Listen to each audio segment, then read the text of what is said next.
The rain fell from the frowning red sky, falling on the warrior who was kneeling and praying after the hardest battle, in which he was the last one alive. The rain poured down on the warriors who were forever left lying on the cold ground. They had fought honorably, but death had caught up with them in this battle. The young warrior looked around and saw only mountains of corpses that lay in the mud, blood running down his face mixed with rainwater. It was hard for him to look at it all. He looked around and couldn't believe that so many people had been killed. The war had brought nothing but murder and destruction to this land. He felt sorry for all the people killed. He couldn't believe that he was able to survive such a brutal battle. He was all alone and all his comrades had left him. He didn't know if there were any other survivors. He stood there thinking as he suddenly heard a sound that startled him a little. He turned around to see where the sound was coming from. He was going to defend himself in case of a threat. A huge head was lying there, and it seemed to be on its deathbed already, but suddenly it spoke. He couldn't believe that he was able to see such a strong man as this young warrior was. The warrior looked at him and was shocked that he was still alive. He thought he was finished and had managed to kill him, but his voice convinced him otherwise. He was standing on the body of a huge giant whose body was covered in cuts. It was obvious that he had been tried many times to kill him. He was lying there and was almost dead. He had no more strength to fight. He could barely speak. This was the great Ahayut. He was powerful and huge, but he still managed to defeat a man who was much smaller and weaker than him. Ahayut had appeared in their world 20 days ago, and he had revealed himself to the Empire. But he was not alone with him. His assistants had arrived. He was the strongest of them all. After arriving in their empire, he began to wreak havoc for no reason.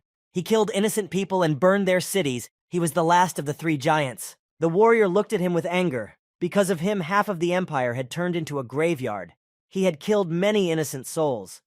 He wanted to know why Ahayut was still alive after being mortally wounded. He stepped on the giant's head and told him that he wouldn't have long to live. Ahayut told him that he would soon return to his world where he came from. The warrior liked this option very much. He told him that all his friends in his world were already waiting for him, but they didn't have long to wait. He was ready to kill him. Ahayut was very surprised by the warrior's words. He did not understand what friends he was talking about. The warrior explained to him that the two who had come to their empire with him were waiting for him. He told him that they were no longer alive. The empire would not tolerate their violence, and on one of them, they directed their fiery red dragon, which killed him with its flames. The other giant was sealed forever by their mage. He was defeated by an old man named Lorion. He fought him and won. Now he will be imprisoned forever for his crimes. The warrior was glad that the people were able to defeat the evil that came to them, and which mercilessly killed them, but they could not defeat the brave men who destroyed them. Ahayut dying told the warrior not to hide the whole truth. Behind false words, he believed that the children of the star were knit together. These words surprised the young brave man. He knew that all their opponents were also destroyed along with them.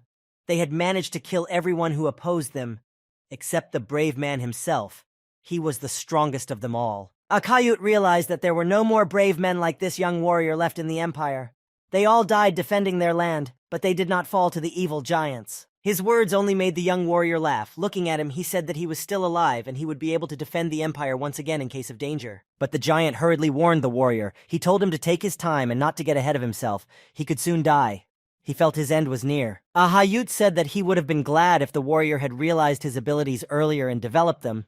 He could have been a big obstacle in their way. Hearing this made the warrior angry. He didn't want to listen to him, but there was only one way to silence him. The warrior realized that there was some truth in what he said, and so it made him even angrier. Soon the young warrior pulled himself together and calmed down. He realized without the giant that he had lived his life in vain. He wanted the giant to shut up now so he could kill him in peace. The giant did not ask for mercy. He knew that he would die soon. He was not against it.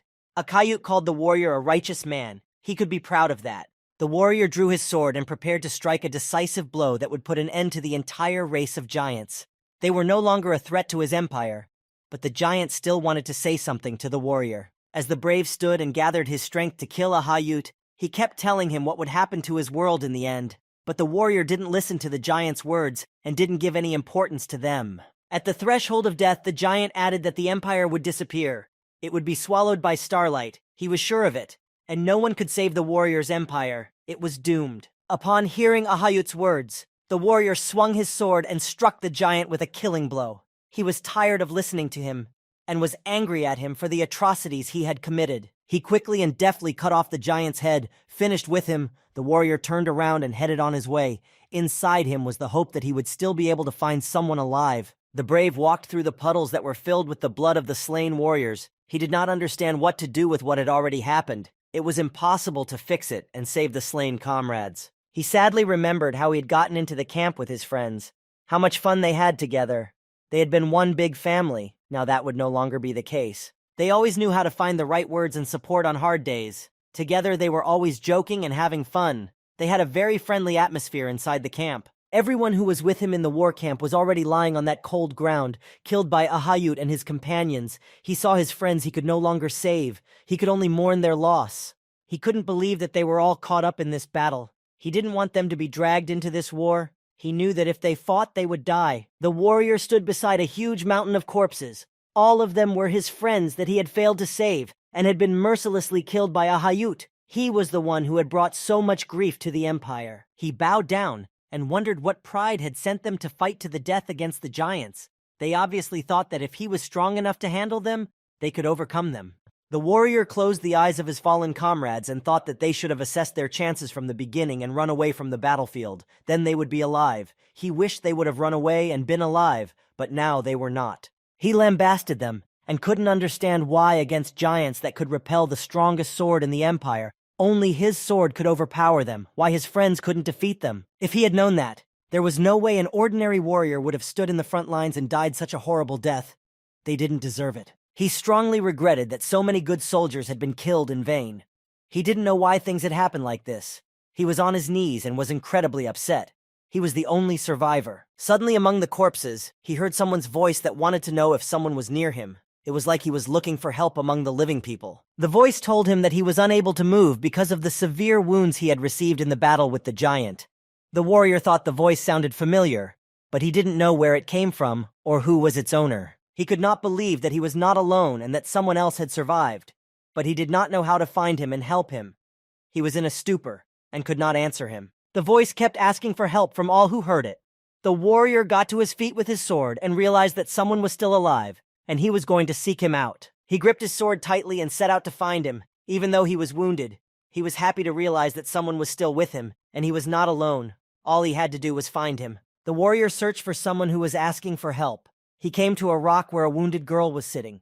He didn't know if she was alive or dead, and he didn't know if it was her voice. He went to her to check on her. He approached the girl, leaned over, and was happy. He had finally found someone who had also managed to survive. He wasn't alone, but he didn't know who was in front of him yet. Suddenly he saw a familiar face, and he was shocked that the survivor was his commander-in-chief. It was a complete surprise to him. Adashan was sitting there not saying anything to him yet. She was badly wounded. Her arm had been torn off in battle, and she had applied a tourniquet to her arm on her own. She tightened the wound as best she could, but she needed help immediately. He came close to her and said that she, as for a commander, did not look very good. She answered him that he, as for a corporal, did not look any better than she did.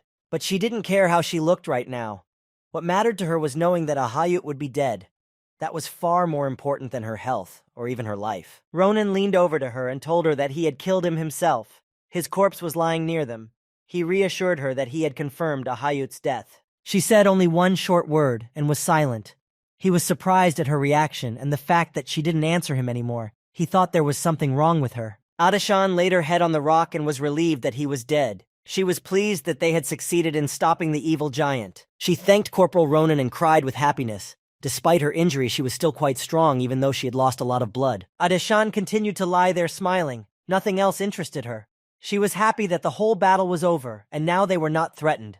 But Ronan didn't understand what was going on with the commander-in-chief. Ronan told her that if she was grateful to him, he would like to ask her to fulfill Onden's request of him. She was surprised by this, but wanted to know what he wanted to ask her. He wanted to ask her about the burial of the fallen soldiers. According to the regulations, the bodies were either left or burned. He asked her to treat them properly this time. She wasn't sure if she could fulfill his request. He looked older than her. She thought that he could do it himself personally and pay his respects to the fallen soldiers. Ronan wanted to answer her that he wouldn't, and suddenly he coughed violently. He couldn't speak properly. He was coughing. Adashan watched and couldn't help him. She just waited for the cough to let go, and he would continue talking. He spit out the blood on his hand, and looking at her asked her, and now which one of them looked more alive? It looked like Ronan was seriously injured and he might be bleeding internally. Ronan watched as drops of blood dripped off his hand onto the ground. At that moment, he thought he could die at any second, but he had no fear. He only smiled. He began to tell her that most of the time he was just doing nonsense, so he didn't have time to do as much as he would have liked, and it made his death look extremely unfair. Adeshan listened to him intently, and when he was done, he asked him what he would have wanted to do if he had survived.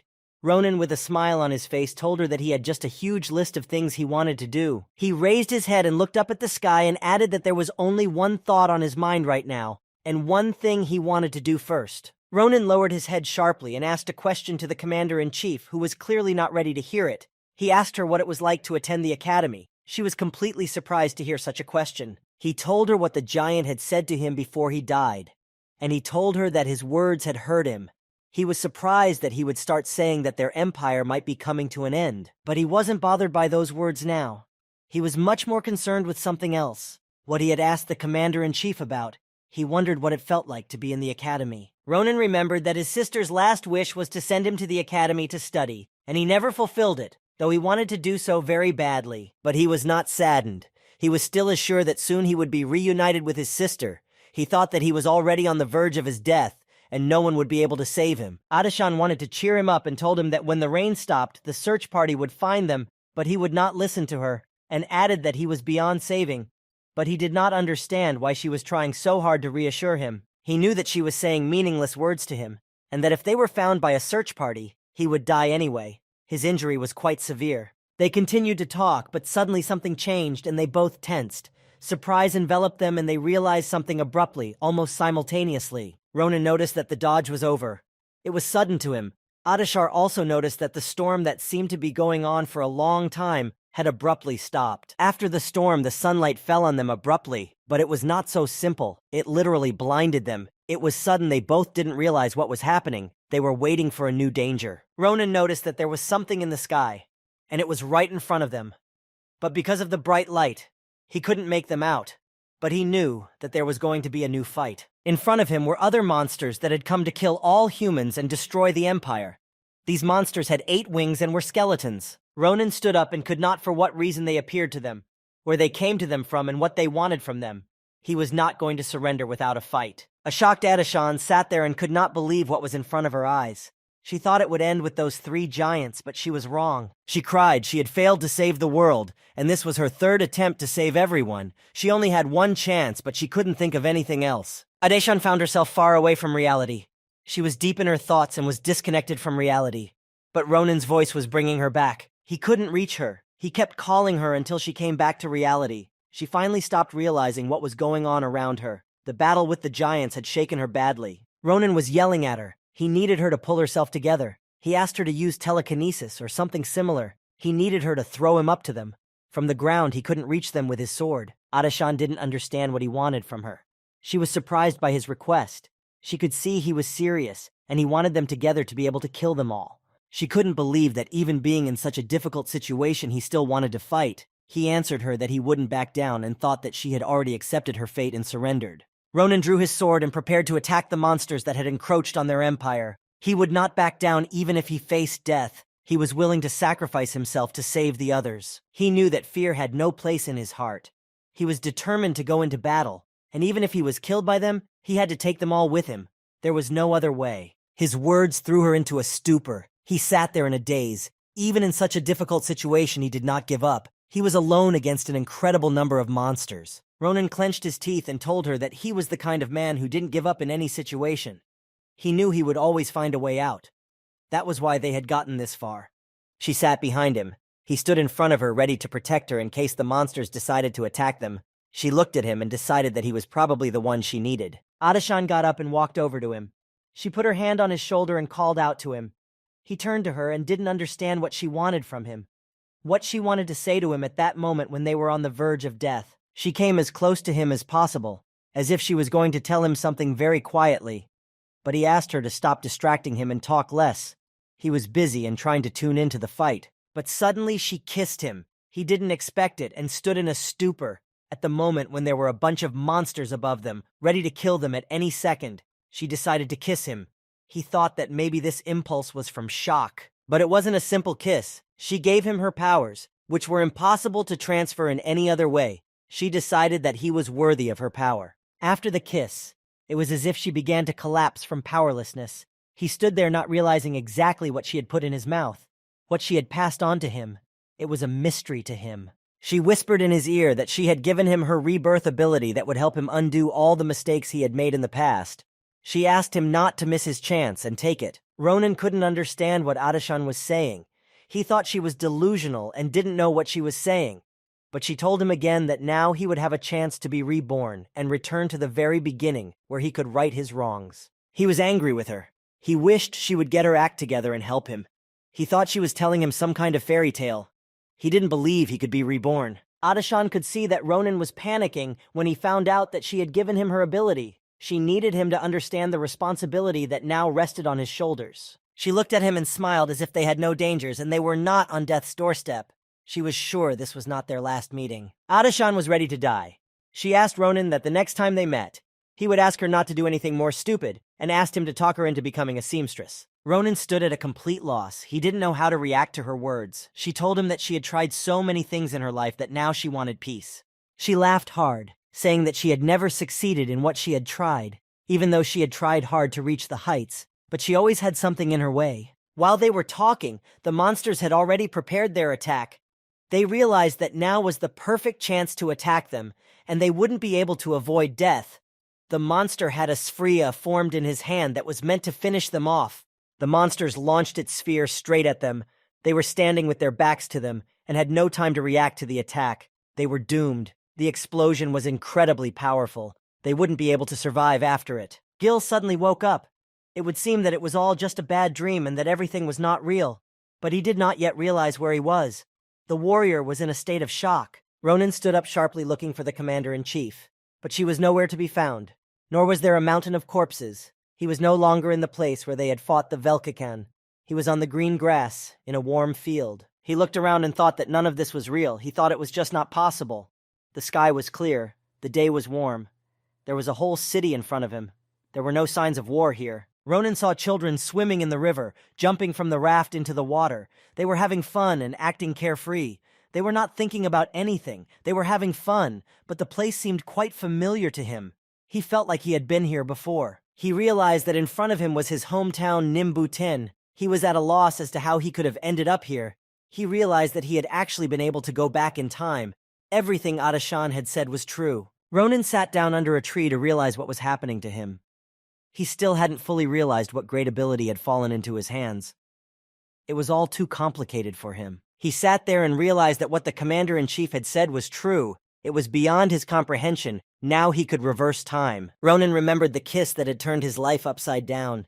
He had never thought he would have a chance to undo the mistakes he had made before. He couldn't forget how she had transferred her power to him and how she had informed him that he had swallowed the orb that allowed him to reverse time, but there were certain conditions there as well. Adashan explained to him exactly how. She was a simple seamstress and was able to reach the rank of commander-in-chief.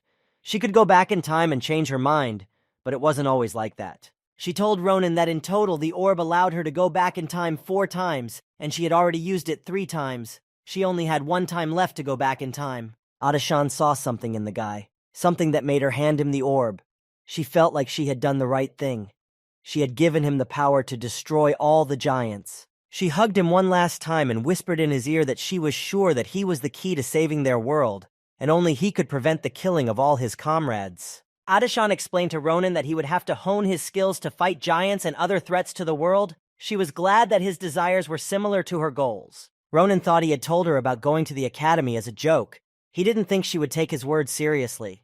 He didn't know what kind of ability she had. She had suggested to him that if he was going to study, he should have enrolled in Philian Academy. There were many outstanding people there. She was sure it would help him. He couldn't take his surprised look away from her. He tried to listen to her carefully, but he was failing. He couldn't concentrate. Adashan was smiling at him again, and she wished that he would succeed, and that one day he and Corporal Ronan would meet sometime in the past. She remembered how happy she was when she was an ordinary seamstress. She wished that he would one day be able to convince her not to do something stupid in the future. Adashan saw the 8-tailed monsters already holding the sphere in their hands, and she realized that they would not be able to survive. She had already tried so many things to save the world. Ronan's memories threw him into a sweat. He clutched his head from the countless thoughts in his head. He wanted to stop thinking about what had happened. Ronan began to bang his head against a tree. His friends passing by noticed it and couldn't believe if they had really seen it or if it was a dream they wanted to wake up from. He stood near the tree and thought that even if it was reality and he really was in the past, what could he do alone to save the world? Suddenly his thoughts switched, and he pushed aside thoughts of giants and saving the world. Another thought came into his head that made his heart beat even faster. He picked up a nearby stick and was about to head into town. He wanted to make sure that he had really traveled back in time and that it wasn't a dream.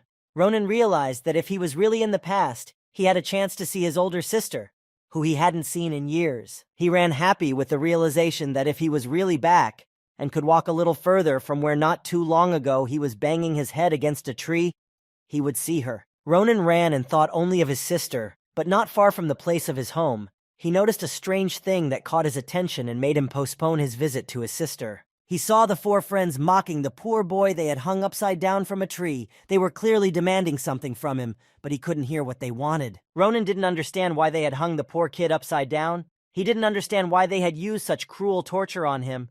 They were clearly amused at the pain they were inflicting on him. He wondered for a long time if he should have stepped in and protected the poor kid. He figured that if he was already in the past, then these guys were just like he remembered them from his childhood. Ronan was about to leave, but he noticed a strange thing. It wasn't a rope holding the kid's legs. It was magic. He couldn't believe that someone had used magic in his town. He realized that such a valuable man was hard to see even on the battlefield. He couldn't believe he could see magic in such a backwater town. Ronan remembered that everything was right and it had happened before and around the same time.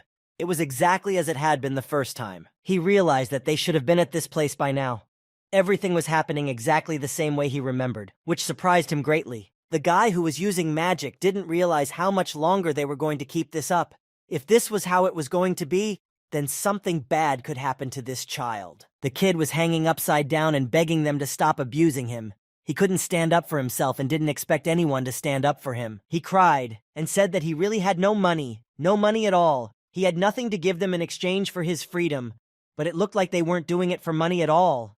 The guy tried to explain to the bandits that the medicine for his mom was very expensive this month and he didn't have any money, but they didn't care. The head thug came up to him and told him that he was emptying his pockets and he didn't understand why he should care about his mom's health. Swinging around, he was about to hit the defenseless boy as hard as he could, repeating to himself that if he really wanted to be a respectful son, he should have done some things better. He delivered a merciless punch to the poor lad's face. He said that he should have worked harder and then he wouldn't be in this situation. Unfortunately, there was no one to stand up for the lad. His underlings stood behind him and laughed. They enjoyed torturing the guy. They were sure of their impunity. Their leader wanted to get more money from him. The main bully turned to the mage and grinned viciously. The sight of him gave even this guy goosebumps. He gave them fear just by looking at him. He told the mage that this guy didn't realize who he was dealing with yet. He ordered the poor guy to be lifted to the very top of the tree so that next time he would know who he was dealing with. The magician answered him uncertainly that he couldn't do that. If he lifted him even higher, he might miss him from the tree, but the bully wasn't interested. He didn't understand why the magician was afraid. He looked at him again with a special anger in his eyes. He ordered him to shut up and just lift him to the top of the tree. He wasn't interested in his worries. The bully threatened the mage that if he didn't, he could find himself tied up to the tree with him, and he could be in big trouble. The mage didn't understand how it could have come to this. He was confused.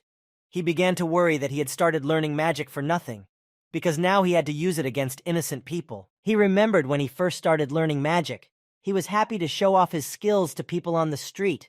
He hoped that by using it, he would show that he was good at something too. The mage held the guy, but it was against his will. He didn't want to cause him suffering. He was going to answer the bully that he couldn't lift him right now. But something was holding him back. He was very scared. The bully and his companions intimidated him a lot. He couldn't use his magic against them because of his fear of them. He clenched his teeth and tried to overcome his fear, but he couldn't. He had to tell them this, but he wasn't ready to do it yet. The hooligans stood and mocked the guy who was still hanging upside down. They felt powerful mocking the weak.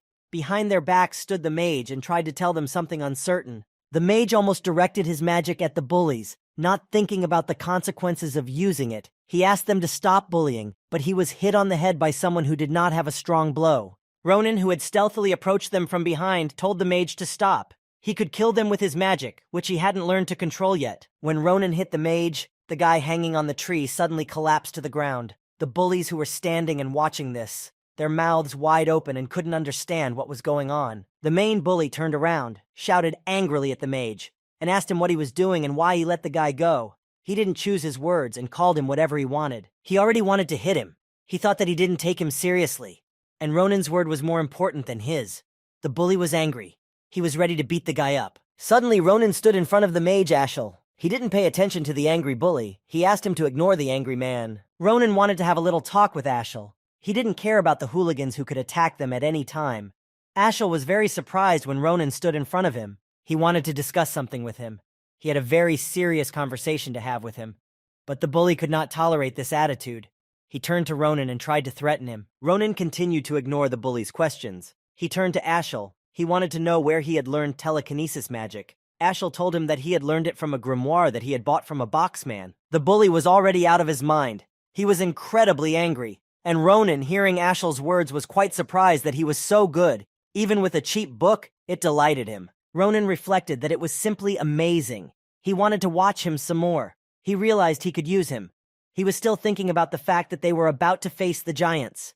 A sudden sound distracted Ronan from his thoughts. He knew the sound very well. It was very familiar to him, and he could not confuse it with any other sound. He heard the bully draw his sword. He could see the guy was angry and serious about fighting him. He couldn't let him be so blatantly ignored. The bully told Ronan that after he had succumbed to him in their recent battle, he had gotten pretty naked after that. He couldn't let him ruin his reputation. Then everyone would stop being afraid of him. He added to him that he would be sure to teach him some manners today, and lunged at him. He ran at the unarmed Ronan with a sharp sword in his hands. He thought he had the advantage over him. Ronan saw the villain running at him. He really thought he could do some damage to him. Ronan noticed his sword, and was surprised that such a scum had such a sword. The bandit smilingly approached him. He had no doubts about his victory, but Ronan was an experienced warrior, and quickly assessed the villain's chances. He had a terrible stance. A show of force would be enough for him to retreat. He launched a sword attack at Ronan, but he dodged it with ease. He had no trouble dodging it. The bandit was too weak for him. The bandit missed. He was shocked that he didn't hit him, and waited to strike back. The bandit was no longer in control. His attack had failed. Now he had to think of his next attack. He couldn't believe he could dodge his attack so easily. Ronan noticed that although his body was younger, his skills had not changed. The skills instilled in him from his time in the army were still with him now. Now he had an instilled sense of battle in his blood. He had traveled back in time with all the experience he had earned through hard fighting. He had fought in a war more than once where no one could beat him. The bandit laughed. He told him that luck was on his side. He wanted to leave him a cripple who would not be able to lift even an ankle for the rest of his life. Ronan answered him that luck was indeed with him today. The bully smilingly told him to drop to his knees and beg him for mercy, and then he would keep him alive. But he would have to say goodbye to one arm, for his disrespect to him. He decided to hurt Ronan by saying that if he did finish him off, he would take care of his sister himself, as he should have. He tried to hurt him by saying that about his sister. Ronan couldn't believe he was talking about his sister. He was used to anyone bringing her up after she was dead. But the bandit kept saying nasty things about his sister, hurting Ronan more and more. He couldn't stand what the bandit was threatening to do to his sister.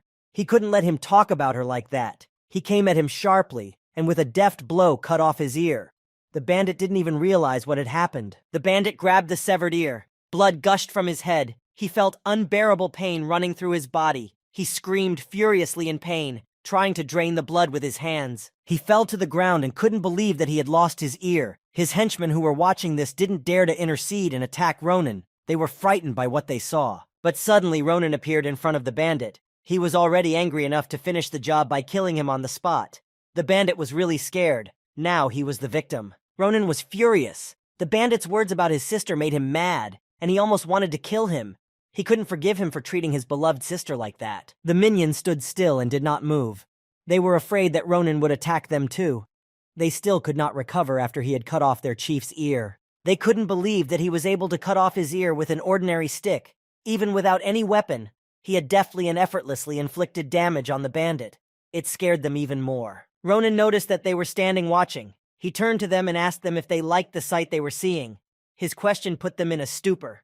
They didn't know what to do. He told them to take their leader and get out of his sight. He threatened to cut off their ears too if they didn't do it now. He kicked the bandit so he could carry it away. Ronan added to leave all the money they had looted. It was their payment for his spoiled mood. There was nothing they could do but give him everything he wanted. They were very scared and valued their lives and their body parts, so they had no choice but to give everything back to him.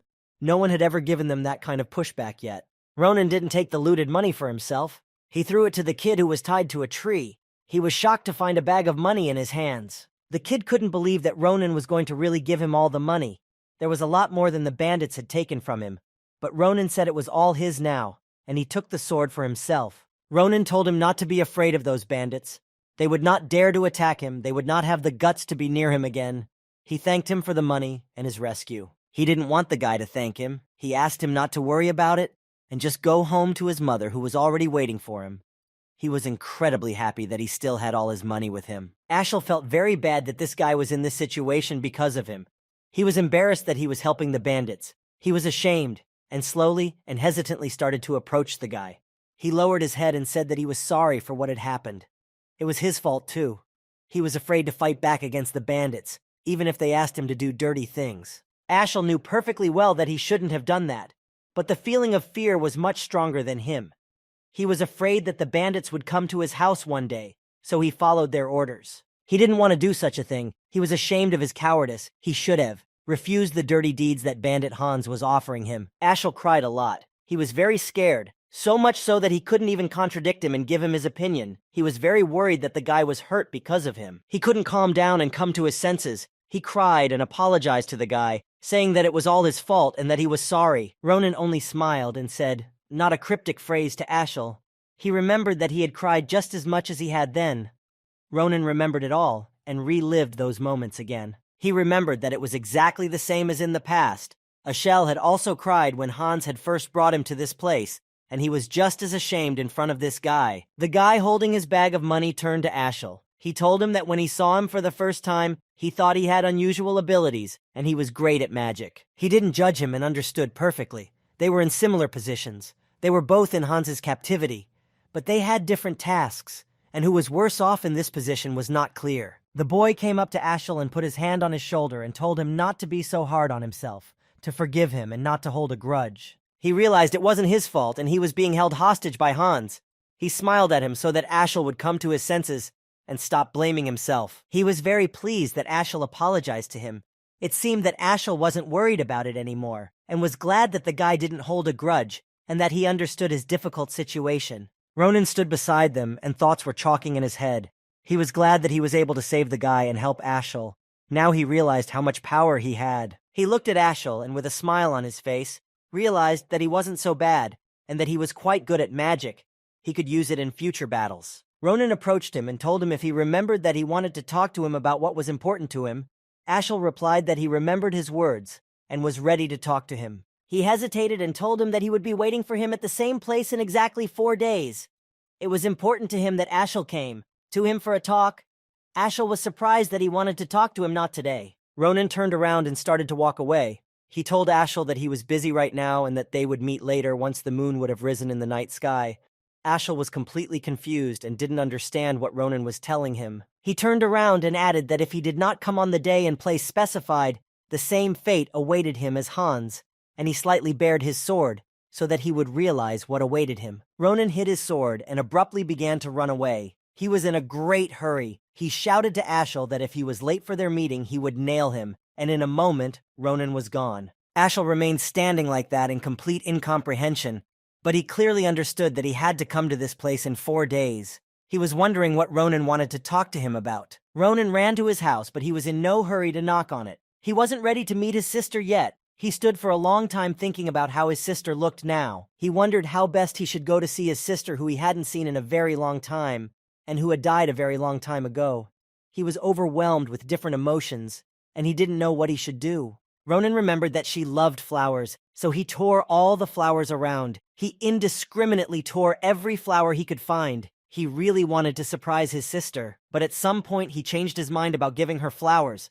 He thought it would be too much and was about to walk away to throw them away. As he walked away from the house, he heard familiar sounds, like someone coming to the door. He heard a familiar voice saying that he was curious to see who was outside, and he stopped. He heard the joyful voice of his beloved sister. It made him feel as if he was paralyzed. He couldn't move and couldn't say anything. He started sweating profusely with excitement. She asked him that he was already back so early. But he turned around and thought that during his time in the army, he had wondered 1,000 times what he would say if they were to see each other again. Ronan had thought about it a lot. He didn't care about anything but that. He had different scenarios in his head of what would happen, and he knew how to start a conversation with her every time. But everything he thought and dreamed about, everything he went over in his head, all those words belonged to Ronan the soldier. Now he was a completely different person. She stood in the doorway and smiled broadly at him. She was happy to see him. She was surprised that he had come home earlier than usual today. Ronan couldn't think of anything to say to her or what to say to her. He tilted his head and quietly said that he was home and said nothing more. He sat down at the table where his sister had prepared many of his favorite dishes. He had already forgotten what her food smelled like and had even forgotten the taste of it. But now he could dive back into his past and enjoy his lunch again. Irel held the flowers in her hands and couldn't believe that the day had come where her cold brother would give her a bouquet. She liked him, and she was happy. She kept telling him that she was thrilled with his bouquet. He felt awkward at one point, but he told her back that he was glad she liked the bouquet. Irel asked him if her little brother had had enough food or if he wanted more, but he was quick to reassure her and told her that he had had enough and didn't want anything else. Ronan wanted to ask her one uncomfortable question. He wanted to know how old she would have turned this year. She answered that she was 22, but she didn't understand why he asked her that question. But he didn't want to tell her the real reason. He lied to her and told her that he had just forgotten, to which she replied a little angrily that he shouldn't have forgotten such a thing. He started mumbling something under his breath, and Irel thought he was a little sick. She started to panic and asked what was hurting him. She assumed he had a headache but was afraid he might have a fever. Ronan was just trying to figure out how much time he had to prepare before these things invaded, and how much time he could spend with her. He still had about 10 years left before the invasion. Irel was very worried about him, and said it didn't look like he had a fever. But then what was the matter? He noticed she was exactly as he remembered her. She tasted his forehead and made sure he didn't have a fever, and in that moment he realized that she was the same old her, so bright, so kind, and so warm. It was because of her that Ronan wished these moments would last forever. He didn't want to relive her death again, or go to war again. He took her hands in his. He realized he only had 10 years to protect his sister and his world from the vicious, merciless monsters. Ronan held her hand and with a serious expression on his face, told her that he would like to tell her something. She was surprised and wanted to know what exactly he was preparing to tell her. He informed her that he was starting to seriously consider going to the academy, just like she wanted. He remembered her last wish, and now he could fulfill it. Irel was just shocked by this information. She just questioned him and couldn't say anything further. It put her in a stupor, and she thought for a long time how she should react to it. Her eyes lit up. She was very happy that Ronan had decided to go to the academy. She had dreamed of it for a long time. She knew he would do well. She believed in him. Irel asked him to repeat his words. She couldn't believe it. Before he didn't want to hear anything about enrollment. But he once again told her what he was going to enroll in the academy. But she didn't even finish what her brother was telling her. She turned around and happily ran off somewhere. She was really very happy. But Ronan sat there and didn't understand where she ran off to. She started throwing things around like she was trying to find something.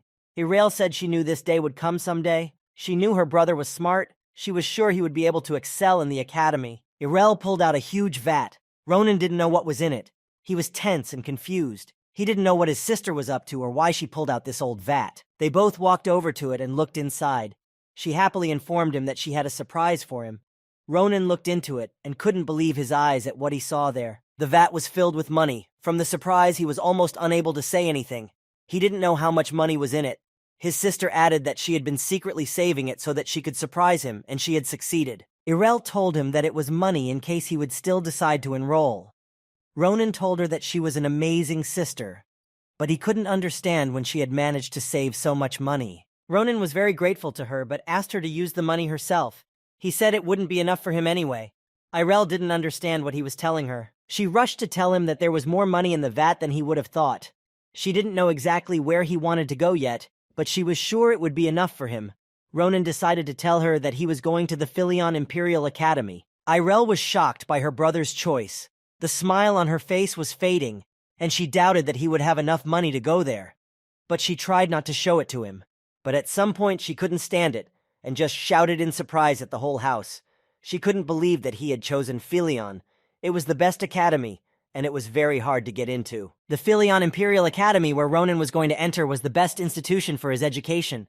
It was the best in the Empire. and could help him hone his skills. The academy had the most outstanding teachers from all over the continent who dreamed of working there. On top of that, the academy was funded by the ruling family. They had created a place that provided an unparalleled education. The education was so prestigious that the academy was called the Workshop of Heroes. It had an extremely high status. Among others, great heroes were trained there, but the greatest villains in the empire also studied there. The graduates of this academy were quite useful during the war with the giants. They were so useful that the council of the commander-in-chief was more than logical to help them. But with such a high entry threshold and insane tuition prices, the popularity of this academy was becoming a real problem, and it was quite difficult to get in. Ronan was constantly thinking about his sister's reaction. She believed in him more than he believed in himself. He couldn't let her down. He had a huge responsibility. He had only set his mind on a positive result. He couldn't disappoint her. He was going to show her the result she had been waiting for. Now he had the incentive to get into the academy. But first he had another important thing to do. He went to the place where he had recently cut off Hans's ear and where he had set up a meeting with Ashel. When he saw him, he didn't expect him to actually come to him. Ronan approached him and told him that he didn't think he would see him again, but Ashel corrected him with his correct name. He was worried and didn't know what Ronan wanted from him. Ashel was very withdrawn. He timidly told him that he remembered what he had promised him. If he hadn't come, he wouldn't have gotten behind him. And that's why he was here. Ronan, with a smile on his face, asked him to forget what he had told him. Ronan started to throw off his backpack and told Ashel that they were going to be very busy this night. Ronan had prepared a special night for him. Once his backpack was on the ground, Ronan told him that there was something he wanted to check before they could go on their way. Ashel was greatly surprised when he found out that there was a check waiting for him. Ashel wanted to know why Ronan had decided to arrange the inspection so suddenly. He was very confused, but Ronan hurriedly reassured him. He said that nothing complicated or special was waiting for him. Ronan looked at him and with a smile on his face asked him to use his telekinesis ability on him. He was curious what this guy was capable of. He wanted Ashel to lift him up as high as possible. This was the test he was telling him about. He needed to focus and use magic. Ashel wasn't ready to use telekinesis. He couldn't use it right away. He needed time to prepare. He needed to tune in. His mastery of magic wasn't perfect yet. He didn't want to do Ronan's request. He thought it was too dangerous for him. But Ronan tried to convince him that there was nothing dangerous about it. He had to do whatever Ronan asked him to do. Ashel hesitantly raised his hands and prepared to use magic, but he was still afraid to do it. Then Ronan reassured him by telling him that he wouldn't die, and then Ashel agreed to use telekinesis. He warned Ronan that he was starting and to be ready for him to do damage to him. He would do it unintentionally. Magic began to manifest in Ashel's hands. Ashel used his invisible hand ability so that he could lift Ronan to the height he wanted. Ronan saw the magic coming at him, and he was ready for it. Little by little, he began to lift him into the air. He took his time because he was afraid of injuring him. Ronan was pleased with the way he was using Ashel's magic. He considered it superior skills. In a moment, Ronan was already high in the sky. He could see his city and couldn't contain his emotions. The power of Ashel's mastery of magic surpassed all his expectations. Ronan remembered his duel with Ahayuth, how he was lifted up as high for him to fight him. Ashel had not lifted him as high, and he was quite unstable in the air, but the feelings were similar. The mages helped him greatly in defeating the giant he had a hard time reaching. They were the only ones helping him fight him on equal footing. Without them, he would have no chance of defeating him. They used telekinesis to lift him up, and then he was on the same level as Ahayut, who was surprised that anyone could reach him so high. It was telekinesis that was instrumental in defeating him. Telekinesis was a rare skill among mages. Not many mages possessed it. That was why he appreciated Ashel's ability so much. Ronan knew that mages themselves were extremely rare, and without them it would be hard to win a war. Ronan already knew that Ashel would be the most important part in the future battle with Ahayut, but he needed to believe in himself and hone his magic skills. He was pleased that he had managed to wield such an important person to his team that he had subconsciously started to assemble. He knew that the survival of the entire empire would be at stake in the future. Ronan thought he was off to a very good start, and while he was in the air, Ashel shouted to him that he was finding it increasingly difficult to hold him back, and he would like to end the ordeal. Ashel asked him to let him put it down, but Ronan told him to keep it in the air a little longer. He wanted to test one more thing. Ronan said that he would descend himself when the test was done. His words surprised Ashel. He didn't understand how he would have been able to descend himself. No one had been able to do it before. He wondered how he would be able to get down by himself. Ronan was surprising him more and more. He was becoming unpredictable to him, and he was a little scared of that. Suddenly, Ashel felt that he was no longer holding Ronan back. that his magic was no longer working on him. He managed to free himself from the spell of the invisible hand. Ronan cut off the mana flow and descended to the ground on his own. He did it with his sword. He didn't use any magical abilities. Ashel was stunned by what he saw. Ashel ran up to him and wanted to know what he had done to cut off the mana flow. Ronan, who had risen from the ground, told him that it was nothing special. It was just an acrobatic move that he had done a long time ago. He didn't understand at all what acrobatics Ronan was talking about. He had seen such a thing for the first time in his life. For someone to just cut the flow, Ronan asked him to just forget about it. He didn't know how it worked himself. Ronan hid his sword and thought that figuring out the nature of this ability was just one of his homework assignments. He wanted to find out how he was able to do it. He wanted to know the reason why his blade worked on Ashela. He thought that maybe the sword he had taken from Hans had been able to break the mana flow. Ronan decided to think about it later. He had plenty of time to think about it. They had to get on their way. There was no time to waste. They still had some things to take care of, something that was still a mystery to Ashel, but he congratulated him on his successful test. Now the next test awaited him. Ronan tossed him one of his backpacks and told him to follow him. They still had things to do. They would need to get them done before the moon set. Ashel wanted to know exactly what other things they had to do, but Ronan turned around and with a smile on his face, pretended not to understand what Ashel was telling him. The thought flashed through Ronan's mind that their night journey could be the first page in Ronan's biography of Ronan in the greatest book of the Empire's history. He told him of his plans to attend the Filian Academy. He was ready to fulfill his sister's dream and enter the academy, but it cost a lot of money to study there, which they didn't have.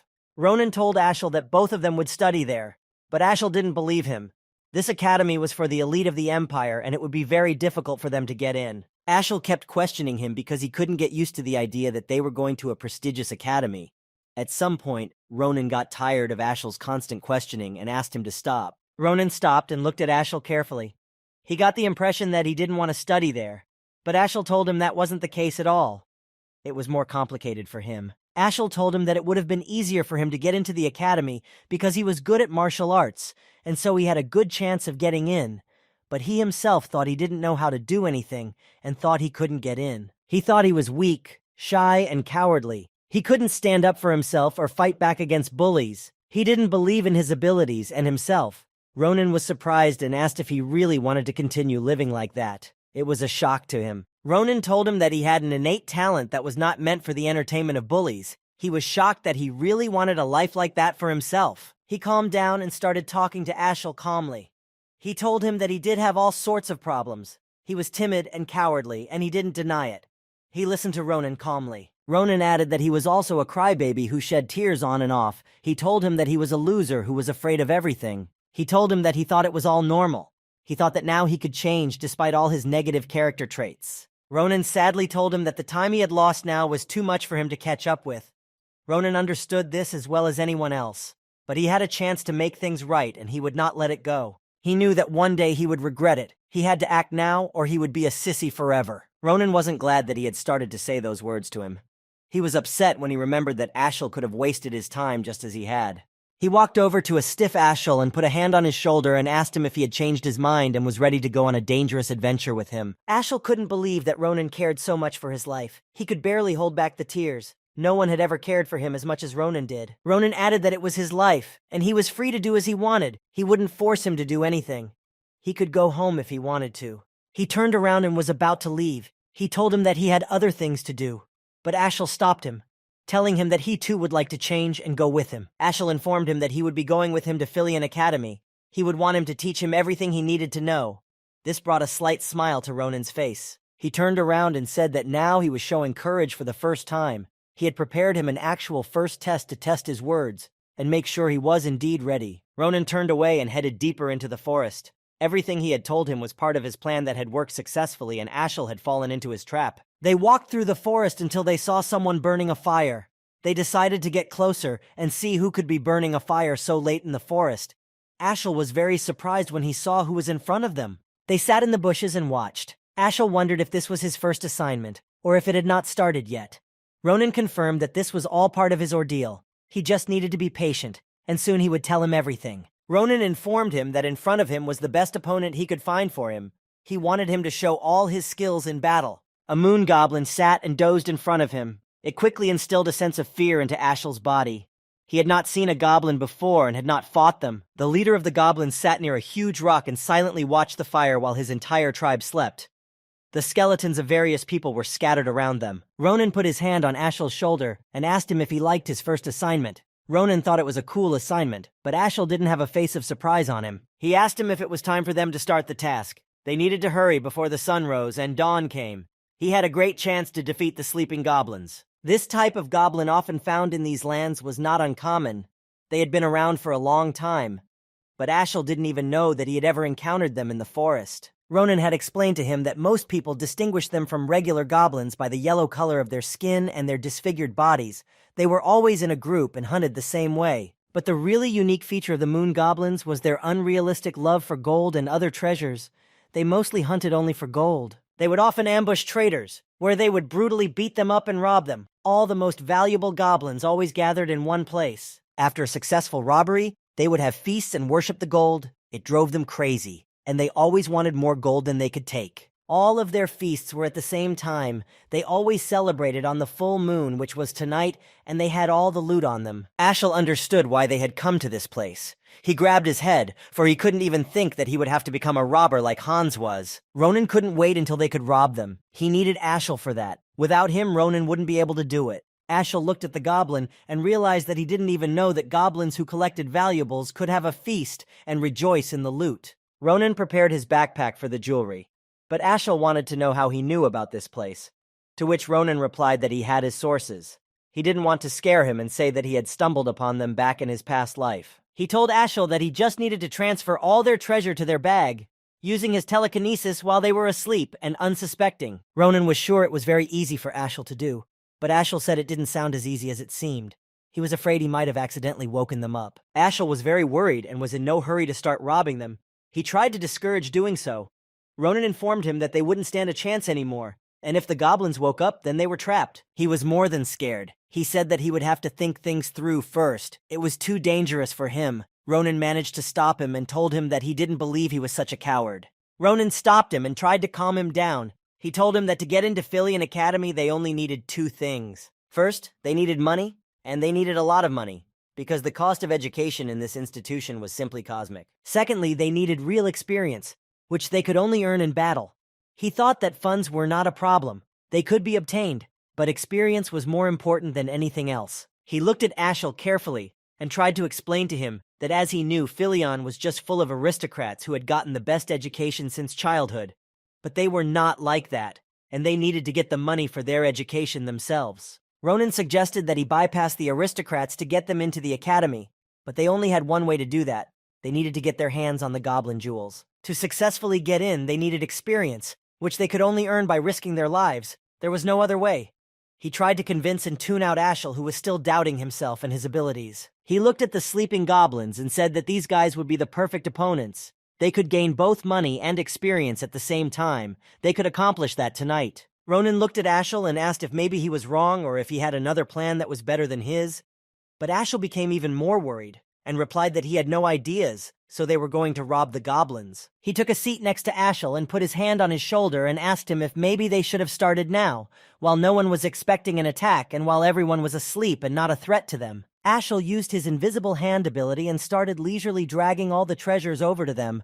Ronan stood beside him and tried to support the guy who wasn't having an easy time doing it. He used all his strength to steal the gold from the sleeping goblins. He calmed down and focused. He wasn't afraid to do it anymore. Now he had a goal he wanted to achieve. Ronan rejoiced greatly when he saw how much treasure they had managed to earn.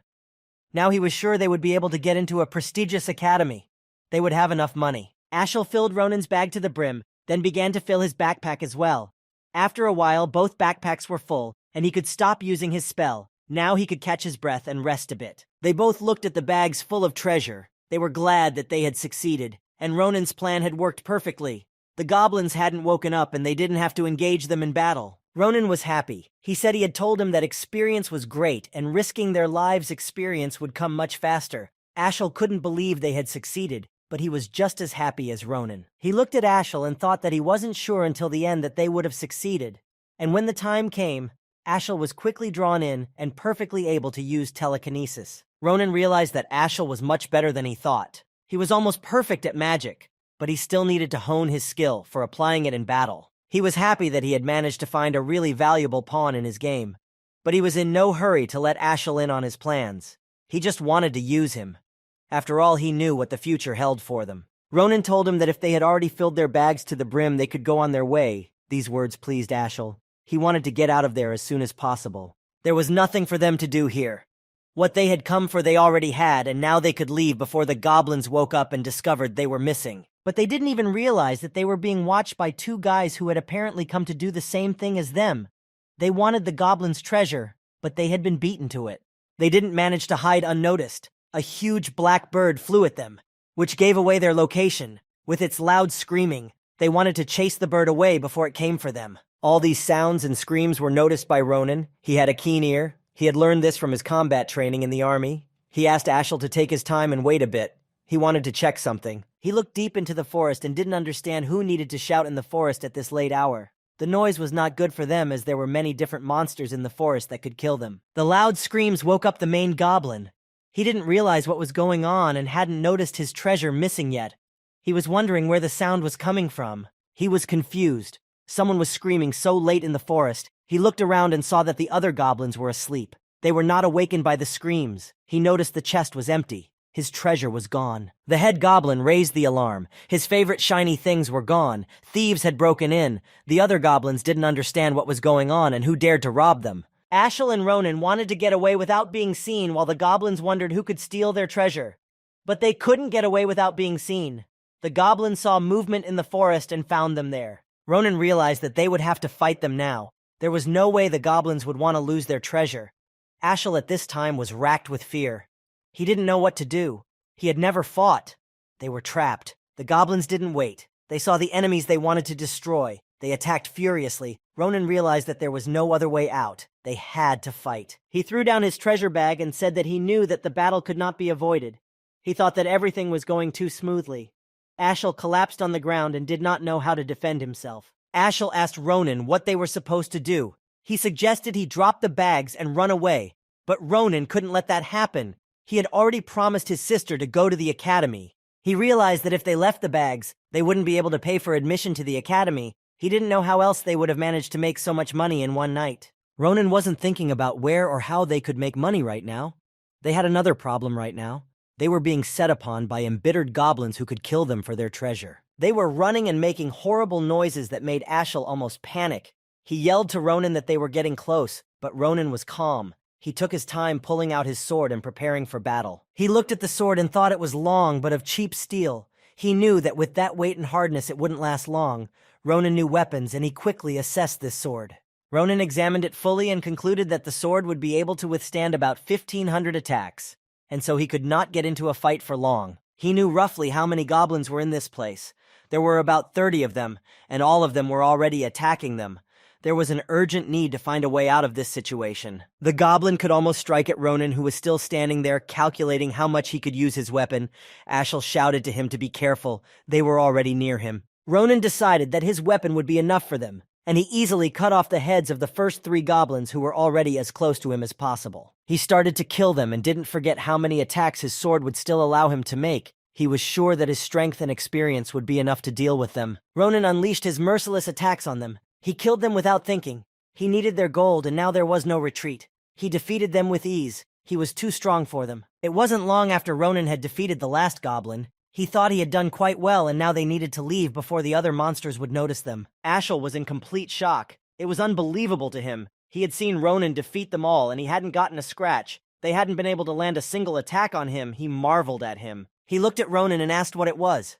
Where did he learn to wield the sword so masterfully? He was incredible in that battle. After that, Ashel couldn't even speak. Ashel scrolled through the moments of Ronan's battle. He remembered how he decapitated 3 goblins with one blow, and he didn't use any special abilities. It was amazing. Ronan enjoyed the battle. He felt stronger than ever. He had entered the battle many times and always came out victorious. Even in the fight with the giants, he didn't lose to them. He was so fast that in an instant, right in front of the goblins' faces, he disappeared. And in the blink of an eye, he reappeared in front of them again. He was a very strong opponent. The corpses of the goblins were already lying behind Ronan. He had defeated them all, and now they were safe. He thought it was an amazing sight. He remembered everything he had been taught in the army. Ronan looked at Ashel and asked him why he was standing there as if he was paralyzed. He wanted to know how long he was going to stand there, and idly, it was time for them to move on. Ashel apologized, but Ronan said he didn't need to apologize. He asked him to pack their things. They needed to hurry up and get out of there before someone else came to them. Ronan turned around, and with a smile on his face told him that they had finished their business here and could go home now. Everything they needed was still with them. They walked and carried the heavy bags. Ashel could no longer keep walking. Ronan thought it was really tiring. He thought their walk would be easy, but he had overestimated their physical capabilities. He noticed that all his muscles were sore after the fight, but he didn't understand why this was happening. Perhaps it was because he was still growing. It hadn't happened to him before. He was mildly surprised by this fact. Ronan decided that when he got home he would do some physical training. He needed to try and get back in shape. He had some tough challenges ahead of him. Ashel kept wondering what it was, that horrible screaming in the forest that woke the goblins. He tried to find out from Ronan about it, but he himself didn't know who was mocking those sounds. Ronan stopped suddenly. He handed his bag to Ashel and asked him to stop. Something had alerted him in the forest. He didn't want to go any further until he was sure the path was clear. They continued on their way and thought everything was safe. They were walking and talking about the ones who started yelling in the forest at night. Ronan wanted to find them and deal with them. They didn't know yet that an arrow had been shot at them. Ashel turned around and saw the arrow flying straight at him. He was scared out of his wits. He wouldn't have time to react and dodge it. He was on the verge of death. But Ronan came to his aid, and at the last moment caught the arrow right in front of Ashel's head, who was amazed by Ronan's dexterity. Ronan couldn't understand where it had come from so suddenly. He thought that this forest was cursed, and there were a lot of people here ready to kill anyone who entered this forest. Two guys came out of the bushes and fired their arrow at them. Ronan was not happy with their appearance. He asked them who they were, but they were not in a hurry to answer that question. They were surprised that the people in front of them were also humans. They noticed that there were children in front of them who were walking on a very dangerous path, and late at night, these words made Ronan angry and he broke the arrow he was holding. The two boys went to meet them and with a smile on their faces apologized for the arrow that had been shot at them. It seemed that they were not threatened. He explained that when he heard rustling in the distance coming from the forest, he thought there might be an evil monster out there, so he decided to shoot an arrow at it so it couldn't attack them first. The guy turned to his comrade and said with relief that they almost killed the man. They were lucky that Ronan had a lightning reaction and was able to stop the arrow and save Ashel. They tried to seem good-natured and asked if they had hurt them, but Ronan quickly figured them out and told them not to hide their greedy looks behind sincere smiles. He knew they wanted to take their prey. The two boys pretended not to understand what Ronan was talking about, but he insisted that they end the act and answer him normally. Ronan insisted that they admit who they were and why they had actually fired an arrow at them. He didn't trust them, so he was extremely careful with them. The guy smiled and scratched the back of his head. He remembered that he had indeed forgotten to introduce himself. He had missed that moment, but he was going to fix that moment and give their names. Unexpectedly, the guy drew his weapon and started to attack them. He shouted to them that they were Calaboros. This name surprised Ronan. He had heard it before. He saw one of the guys rapidly approaching him. Ronan stopped his attack by grabbing his arm with his weapon, preventing him from injuring himself. With his other arm, Ronan unleashed an attack of his own on him that he hadn't expected and couldn't dodge. The drops of blood fell to the ground. Ronan's blow was strong and accurate. He remembered who they were and he wasn't going to spare them. Ronan didn't rush to finish him off. He waited until he would attack him again. The second attacker decided to rush to the aid of his comrade, who could have been killed by Ronan in a moment, but he was in no hurry to finish the job. He saw perfectly well how he was attacked by the other villain. Ashel saw the villain approaching Ronan. He could have damaged him. He almost caught up to him, but Ashel decided to protect him and used his magic. The attacking villain was already behind Ronan's back and his sword almost hit him. Ashel stopped him with his invisible hand ability, thus saving Ronan's life. The villain couldn't understand why he couldn't move. His body was completely paralyzed and wouldn't listen to him. He couldn't get out of the trap. Ronan was surprised that Ashel was able to stop the attacker. He was grateful to him for saving his life. This time Ashel showed courage and deftly stopped him. He didn't wait for Ashel to remove his spell from him. He knocked the sword from his hand and was about to attack him. Now the villain was in great danger. No one could help him. While he was in a daze, Ronan managed to hit him with his sword. He had no chance of surviving. The villain didn't realize who he was. How could he deal with them so easily? Ashel, when he saw what happened to the attacker, was shocked. He wanted to know if he was dead, and Ronan confirmed that he had killed him. He couldn't let the man who tried to kill him live. Ronan explained to him that these guys were Calaboros, as they had told them, and that was the reason they had to be taken out, because if they didn't, they could hurt a lot of innocent people. Calaboro was a very bad organization. They were poaching, they were kidnapping people, and they were trafficking people. They were committing every possible crime. They deserved to die. One of the attackers was still on his feet.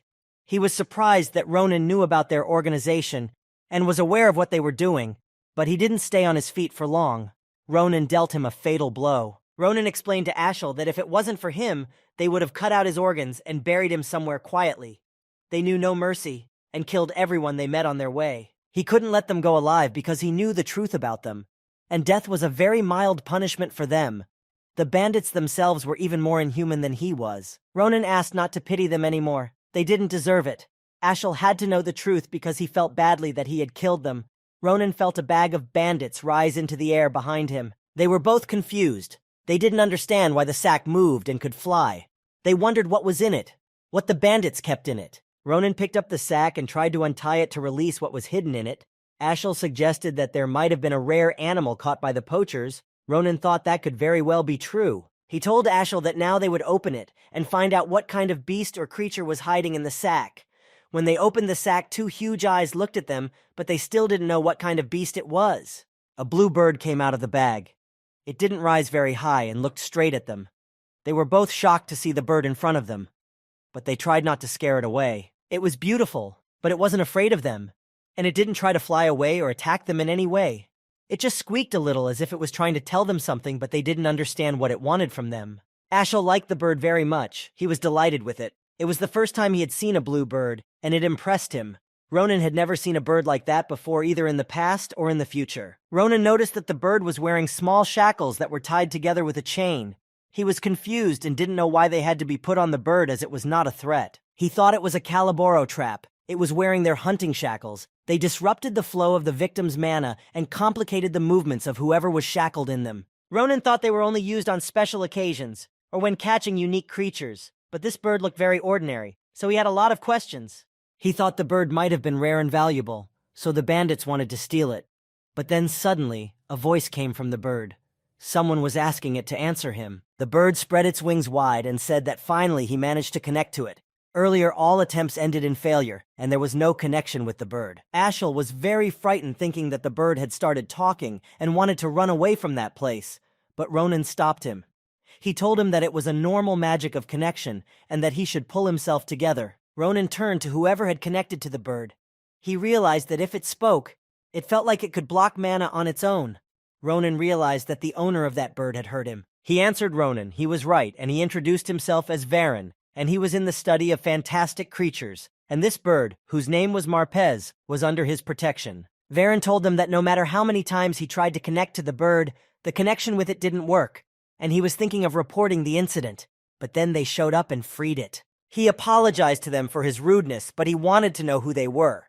Ronan answered him that they were simple good travelers. Ronan explained to Varen that they had stumbled upon poachers who had stolen his bird. They had not even realized that the sack contained his bird. He didn't want to tell him all the details of what happened next and what happened to those poachers. The memories were too bloody to tell him. They regretted getting in his way. Ronan said they had saved his bird and defeated the poachers, but they didn't know the bird was important. Varen couldn't believe the poachers had stolen his bird. Varen was shocked to hear from Ronan. He thought it had been kidnapped, but he couldn't even imagine that it would actually happen. He owed them a huge debt. He wasn't even sure if he could ever thank them. But they didn't ask for anything for the rescue. They wanted to ask him how they could get the bird back.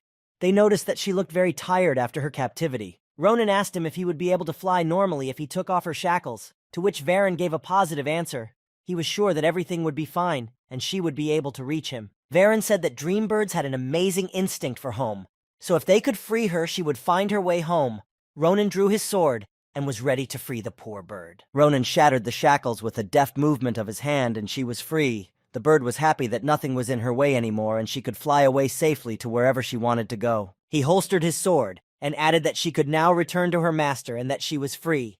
Nothing threatened her anymore. Ronan smiled at the bird and motioned for it to fly so its master wouldn't worry about it.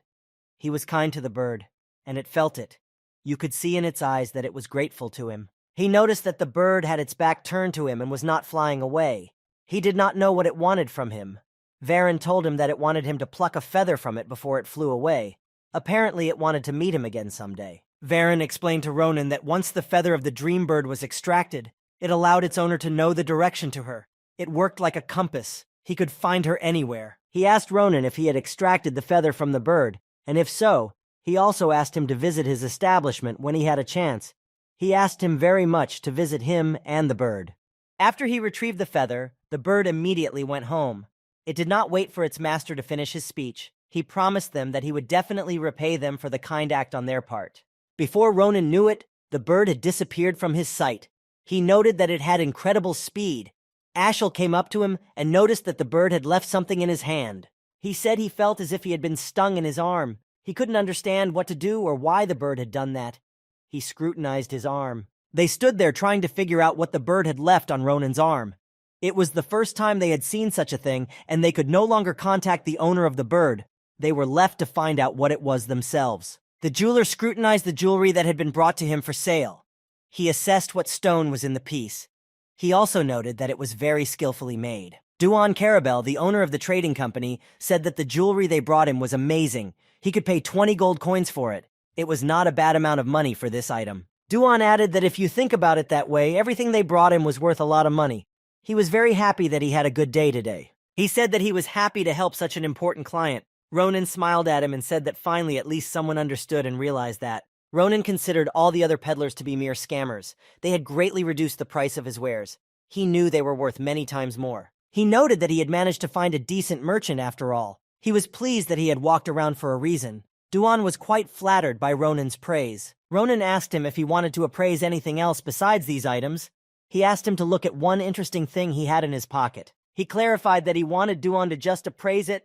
He had no intention of selling the item. He was just curious as to what exactly it was. Ronan remembered their nightly adventures, and how the blue bird of happiness had left him the thing in his hand, but he couldn't find out from anyone what it was. His last hope was for Duan. The bird before it flew away from Ronan's hand had left him its egg.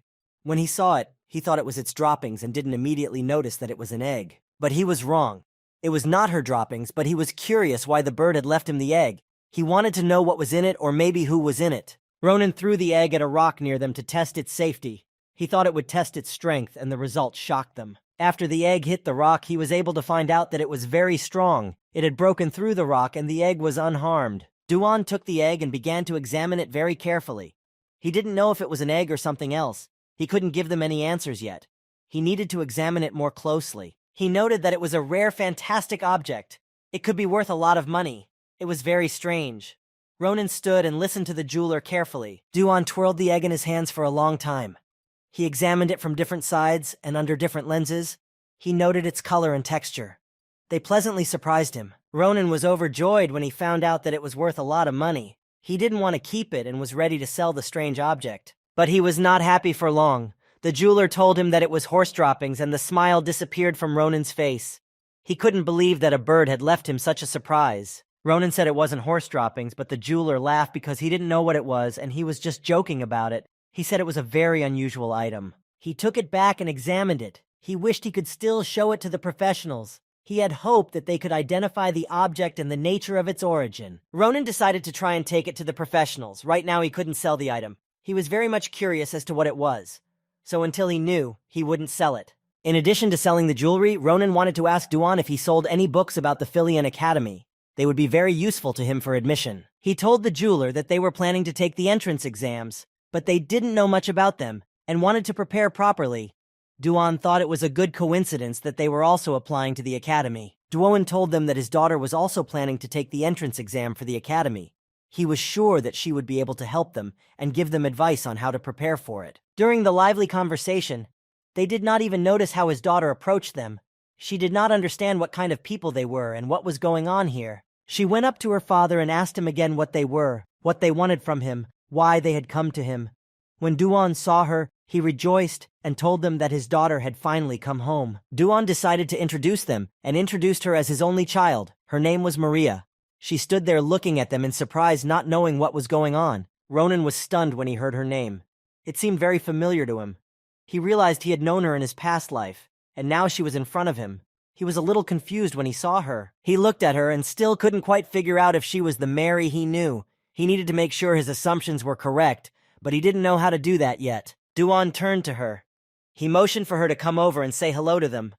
They were important people they had just made a favorable deal with. Hearing her father, she was pleasantly surprised. She looked at them and was a bit disrespectful to them, calling them children. Duan sharply shouted at her to watch her tongue and not allow herself to be unnecessary with his clients. He apologized to them for her. He said she had grown up in the company and could have been rude, but Ashel rushed to reassure him, saying it was fine and they weren't offended by her. Ashel thought that maybe Ronan might have taken offense to her, and when he turned around to find out Ronan had already started walking to meet Maria, Ashel became a little worried. Ronan got as close to her as possible and asked if she was really Maria, but she didn't understand what he was telling her. Why he asked her that if her father had just introduced her. He wanted to know if she was the Maria who used Sen as her middle name. She confirmed that she did, but didn't understand how he could know that. She was amazed. Ronan noted that it was all strange. She did look like the Maria he remembered, but he still wasn't sure about it. He couldn't believe that he had met the very same Maria. This was the person he had once known who had gone with him to war with the giant Achayut. Ronan wanted to ask her one more question. He asked her to come closer to him so he could ask her in person, and so no one else could hear his question. He approached her himself and whispered in her ear. He wanted to know if she had something down, but she didn't realize what he was going to ask her. Ronan asked her the most dangerous and provocative question that made her hair stand on end. She was just baffled. He asked her if she had a pepper like the boys down there. She stood there and just couldn't move, and couldn't answer anything out of surprise. She couldn't believe he had asked her that question. She didn't understand why he thought that about her. Maria stood and thought about how to answer him. She knew she might have a nervous breakdown over such a question. Ronan was not shy to ask such a question the first time they met.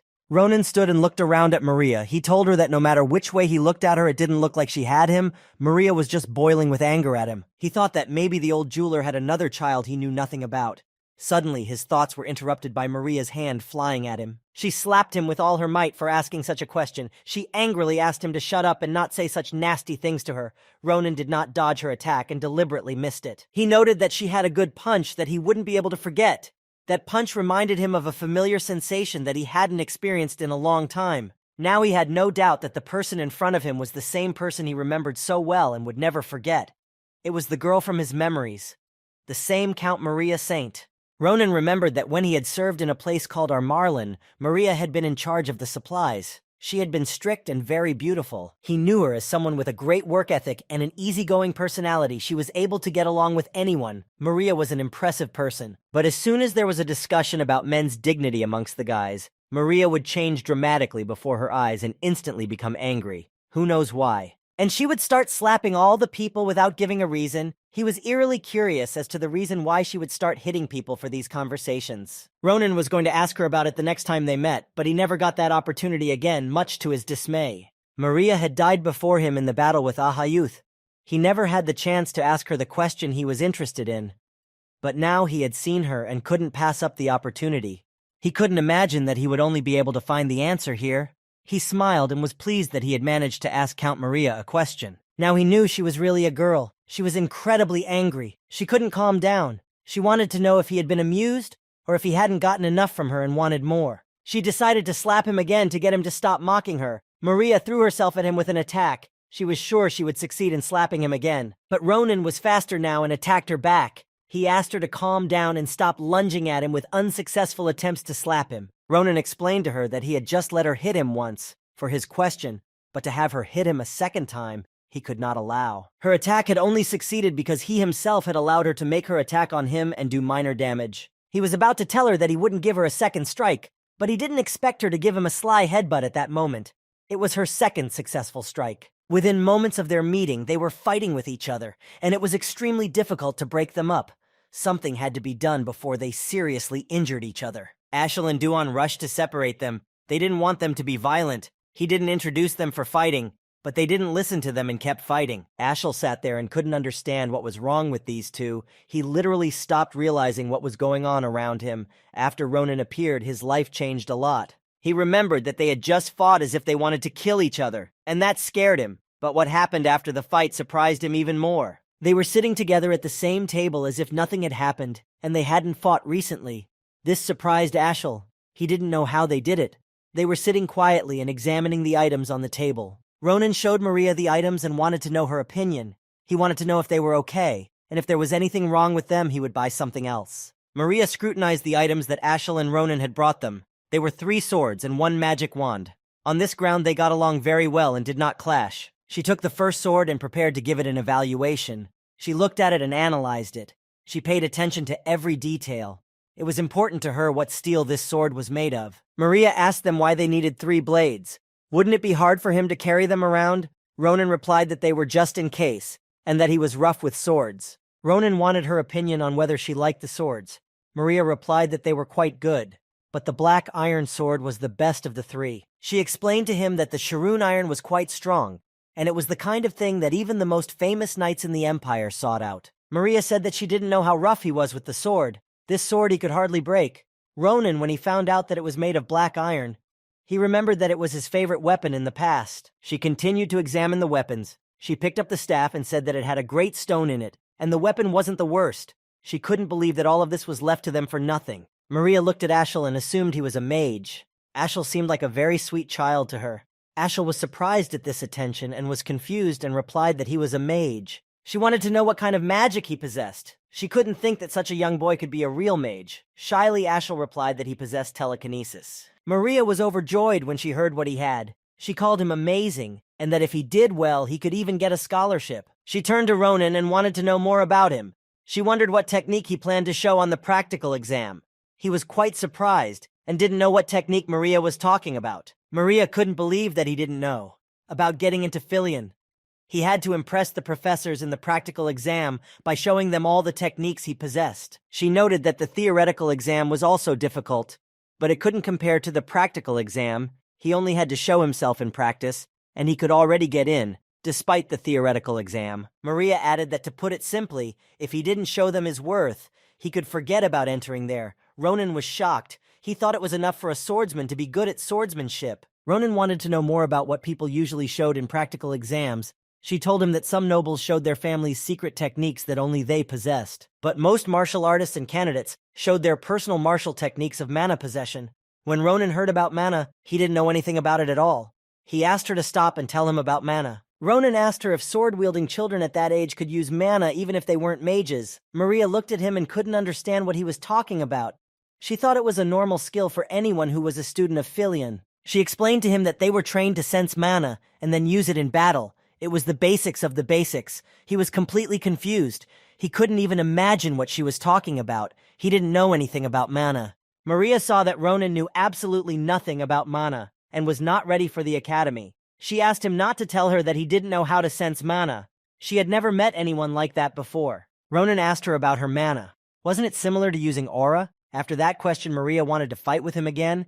It was the stupidest thing she had ever heard. She covered her face with her hands and didn't want to look at him. She thought that this man was seriously telling her about entering Filion Academy without even knowing how to use mana. Maria couldn't believe he said that mana and aura were similar. She didn't understand how he could say that. Ronan felt uncomfortable. He didn't understand why she was making such a fuss. She decided that this would not do and told him to go outside immediately. Ronan looked at her and tried to understand why she suddenly decided to go outside with him, what she wanted from him. Maria had asked him to lend her his daggers. She had forgotten her sword at the forge, and the daggers were needed for business. It looked like she wanted to have a duel with him on the street. Ronan didn't realize what kind of self-confidence she was being. He was worried that she might have damaged them, and he still needed them. She asked him not to worry, and that it would be over before it even started. Maria promised him that if anything happened to his sword, she could pay double or triple for them. She wanted him not to worry about it and went out with her. She stood up and headed for the exit. She asked Ronan to stop talking and follow her. She wanted to give him a special training session for him to understand what mana was. Mana was a source of natural power, like air. It was a natural energy that existed everywhere in the world, but that didn't mean anyone could use it. To start using mana, one had to see and feel it in oneself, and be able to use the sense of mana. Training, innate talent, and many other things influenced the attainment of this stage, and personal motivations could also play an important role. But in most cases, it took about a year to begin to feel mana and be able to use it in duels and battles. Filion's most promising students had already passed this stage, and were able to sense and use mana. After learning personal mana techniques, they still entered the academy. They went outside where it was a deafening night, and there were no people outside. There was a bright moon in the sky, and they were ready to start practicing. Maria had told him the theoretical part. Maria asked Ronan to forget about his feelings. He didn't even know the difference between mana and aura, and he was about to enter Philion. He still had a lot to learn before he could take the exams. They stood against each other holding their swords. Ronan didn't know if Maria would attack him or not, but he kept his guard up and watched her and her movements carefully. She said that aura could be called a type of mana, but there was a huge difference between the two. Like between heaven and earth, Ronan couldn't believe that the difference was so huge. Maria told him that even those whose talent was recognized had trained for a minimum of years at a time, and it was only with insane effort that they barely mastered the innate power that was the aura. She looked at Ronan and wondered if he understood any of what she had just told him. It was important to her that he understood her. Ronan replied that he did understand some of what she was saying. Ronan remembered that he had met them before on the battlefield. They often flaunted themselves in front of aura users, and they possessed unusual powers. He had found them very annoying in battle. They were very difficult to kill, but still he had succeeded. He noted that it was quite a surprise to find out how amazing it was. But Ronan didn't think they were very strong. He knew that he had previously managed to defeat them and not use mana, which he didn't even know about before he met Maria. People who had mana were still killed by his sword. He suggested that she finish her explanation and start training. He wanted to end it quickly. He was tired of all this talk about mana. Now he wanted to see it in action. Maria said that she would get her words across to him faster if she used his body instead of his head. She doubted that he understood what she was saying, so she decided to show him. Ronan saw an ordinary young girl in front of him. She didn't look like a warrior or someone who possessed powerful mana or aura. He didn't know how she was going to show him her skills. Maria didn't think long and decided to start attacking him. While Ronan was thinking about her, in an instant she was already beside him ready to strike him with her blade. He stood still and didn't try to dodge. He was calm and seemed to be in control. Ronan managed to block her attack with his sword. She was close to catching him off guard, but she failed. Ronan was just as fast as she was. Their swords crossed each other, and he waited for Maria's next move. Her facial expression changed. She was quite serious about fighting him. Now she was attacking him at almost full power, but Ronan was as strong as her and easily repelled her attack. Ronan was surprised that she had such power even being so young. He was also amazed that she used both daggers at once. It was the first time he had seen such a thing. He couldn't see what made her so strong, but he was pretty sure that this style of fighting had something to do with mana, but he hadn't seen how she used it. Maria didn't realize how he had managed to react so quickly to her attack. She was amazed at his speed. He had managed to block her attack. She thought she would be able to end the battle in one blow. She wanted to show him the full power of mana and make him drop the thought of joining the academy. Maria wanted to help him. She thought it would be better if he refused to enroll now, and thought it would be much worse if he met with humiliation during the exam. But instead he started to crowd her, and it felt like he was going to attack her. He wasn't as easy as she thought. Maria thought he had applied the ability of someone who didn't possess mana to her. Maria was completely confused. She didn't know what was going on, and didn't know how she could finish the fight without taking damage. Ronan noticed that Maria was distracted, and wondered what she was thinking. But Maria just kept quiet. Ronan threw back her swords that were holding back his sword, and now he was the attacker. She needed to do something urgently, or he could do serious damage to her. He was about to attack and warned her to dodge rather than block his attack. Her defenses might not work against his attack. He didn't want to injure or kill her. Ronan effortlessly unleashed his attack on Maria, which she didn't see coming. But her instincts worked at the highest level, and she managed to dodge his attack and jump back to safety. Maria could barely stop herself. The force of Ronan's attack was overwhelming, and she couldn't quite stay on her feet. She was lucky it wasn't a real fight, otherwise the outcome of the fight could have been completely different. She raised her head looking directly at Ronan. She was in awe of his abilities. She thought that if she had hesitated any longer, it could have cost her dearly. Maria realized that Ronan was extraordinary, and she told him so. He stood across from her and replied that she was as extraordinary as he was. Ronan had already put his sword away and didn't want to continue training.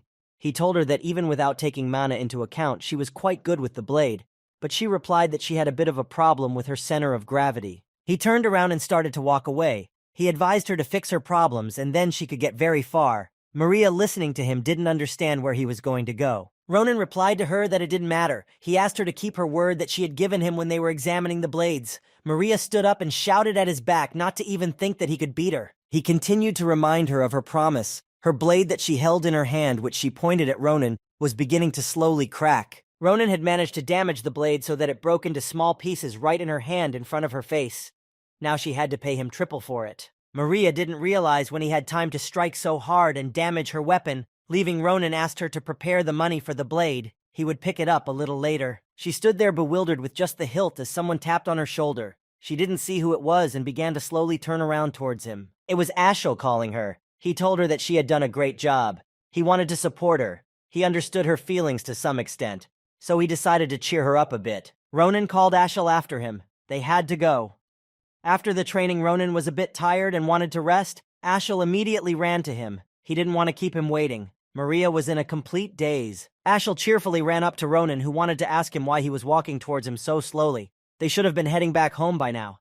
Maria only stared in their wake and wished she knew who they were. The next day, early in the morning, Ronan went to Maria for his money that she had promised him for the ruined blade.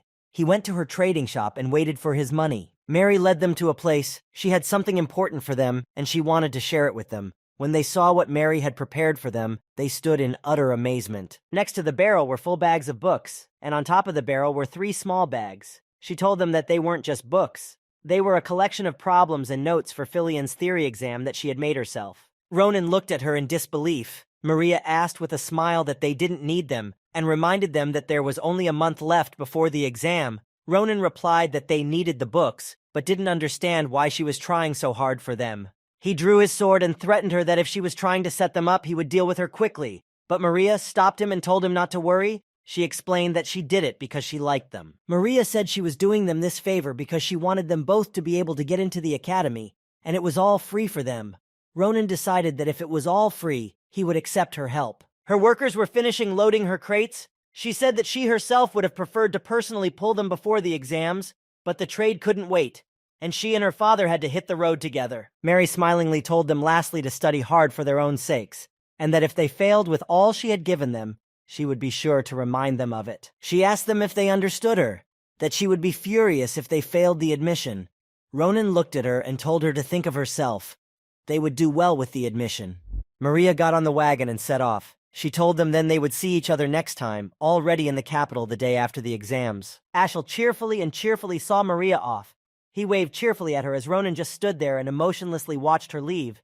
She had really asked them to have time to read all the books she had left them. Ronan carefully began to examine his body, something he didn't like and something he wished he could fix. He realized that he didn't have much time and that there would be many enemies at the academy. He decided that he would need to train his weak body, and he also needed to study, which he had a hard time doing. He was a simple soldier and didn't want to learn anything. But that wasn't a bad thing at all. He still had a whole month to prepare, and he would be able to see his sister more often. He planned to spend all the time studying from his textbooks. Ronan's whole life after returning home was similar to before, but it was starting to change a little at a time.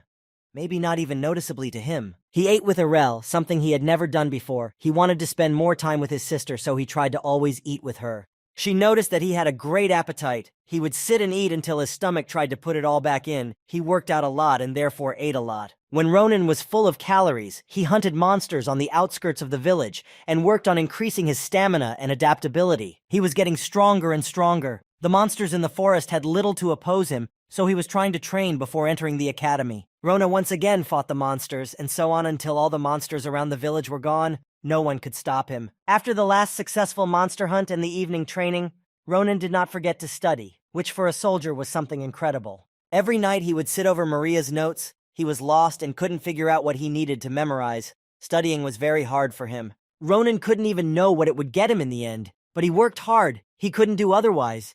If he took on something, he did it to the end. And when the month of his labors was over, they could finally reach the main stage of the story, where they had a hard road to enrollment. They arrived in the majestic city of Vallon, which was the capital of the empire.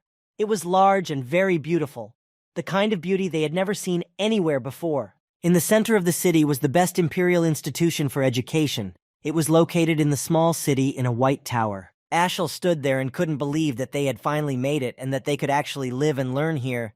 He felt like he was in a dream. In front of them stood the great and famous Filian Academy. It was the best, and its graduates were proof of that. Ashel thought the building was a masterpiece of architecture. He couldn't get enough of it. His eyes were burning. He was looking forward to the moment when he could study here. He didn't have time to say anything else because he was interrupted by Ronan. He saw Ashel standing in the middle of the road and endangering himself. Ronan asked him to stop acting like a villager. He needed to get into the building or they might be late for the exam. Ashel was somehow unsure of how to talk to him. He called his name in a shaky voice. Ronan couldn't understand what was wrong with his answer and why he was talking to him like that. He answered him that everything was fine and he was just gazing at the beautiful buildings around him. They hadn't seen Ronan for a month. Ashel told him that he had grown bigger than he had been. But Ronan thought he was back to his old ways and was doing something else. Ronan walked over to him and told him to stop his nonsense and go inside. They didn't have much time left before the exam started. He headed towards the entrance and thought that if they were already in Philion, they might have met him, whose name Ronan didn't want to remember. Ronan could have met a descendant of the Grancia family, a lineage of outstanding swordsmen.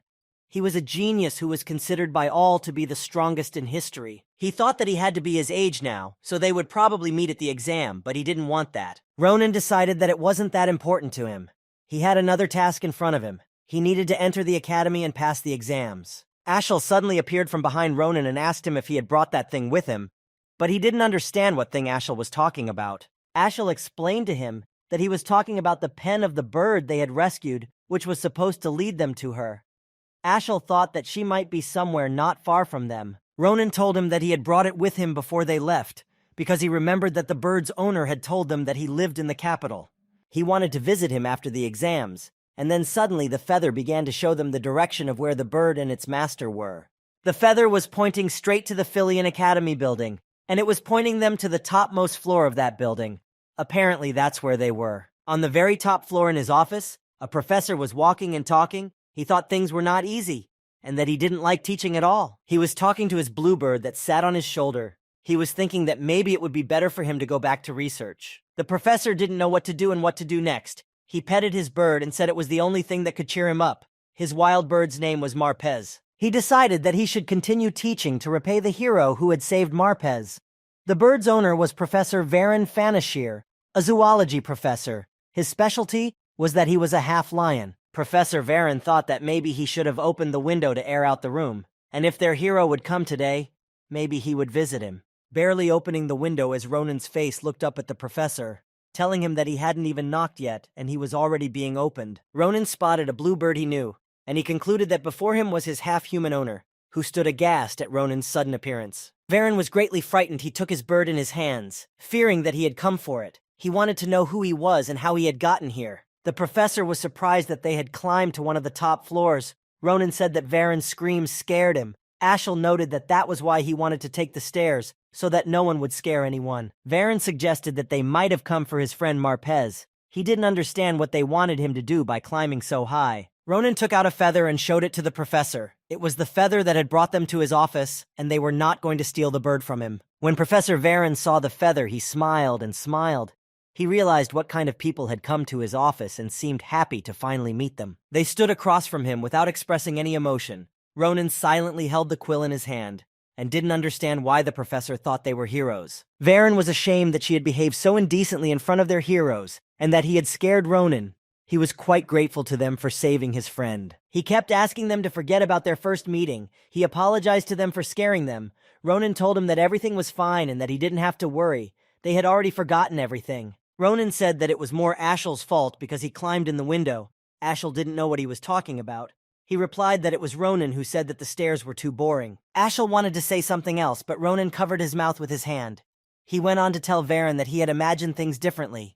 He couldn't think of a rare species of half-human owning a bird. And being a professor at the academy surprised him, to which Varan replied that he himself was amazed to learn that his heroes had decided to join their academy. Varan said that he was a little disappointed that he had found out too late. Otherwise, he would have prepared recommendations for them.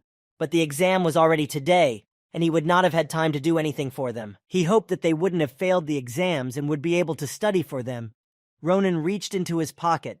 Since they were here, he wanted to ask them something, but they had very little time. Ronan took out the egg that his friend Marpez had left him. The professor wiped his glasses and asked him if it was the egg that Marpez had left him. Professor Varan, when he fully saw the contents of Ronan's hand, was shocked.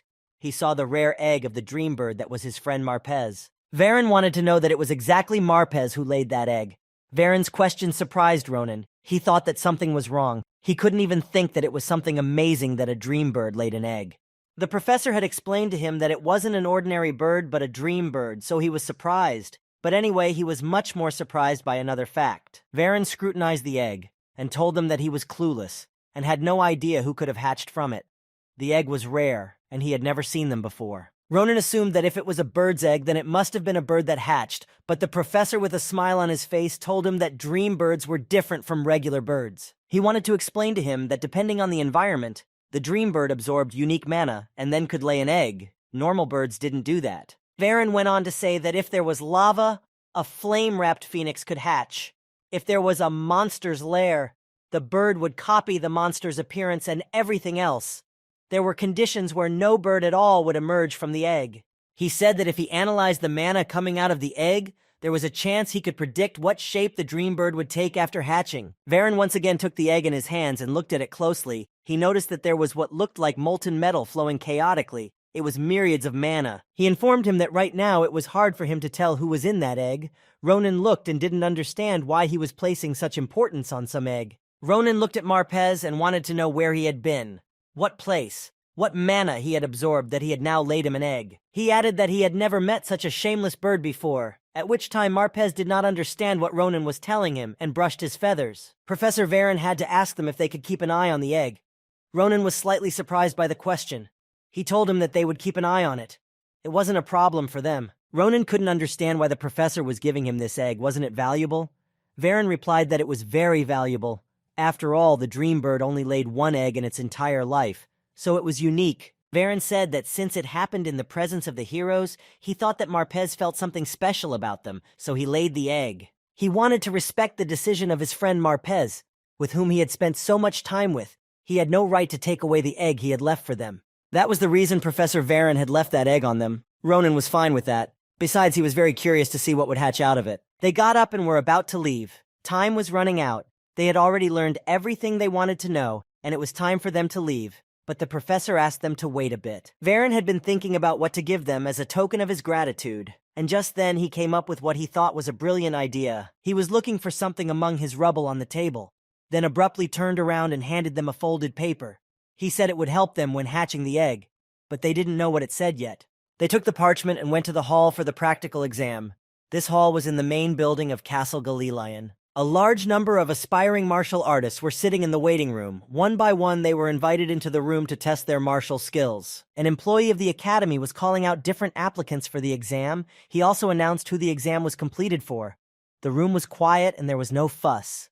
Everyone sat and quietly waited for their turn. He invited the applicant number into the room to take the exam. It was obvious that the guy was very anxious and couldn't get his emotions under control. Ronan was getting bored of sitting and waiting. He didn't understand why they were making him wait so long. He was getting bored. He was already ready to show his abilities. Maria was sitting next to him. He asked her if she thought things were going too slow, but Maria said it was like that for all the exams. Ronan looked at her and asked her what kind of outfit she was wearing and if she was comfortable in it.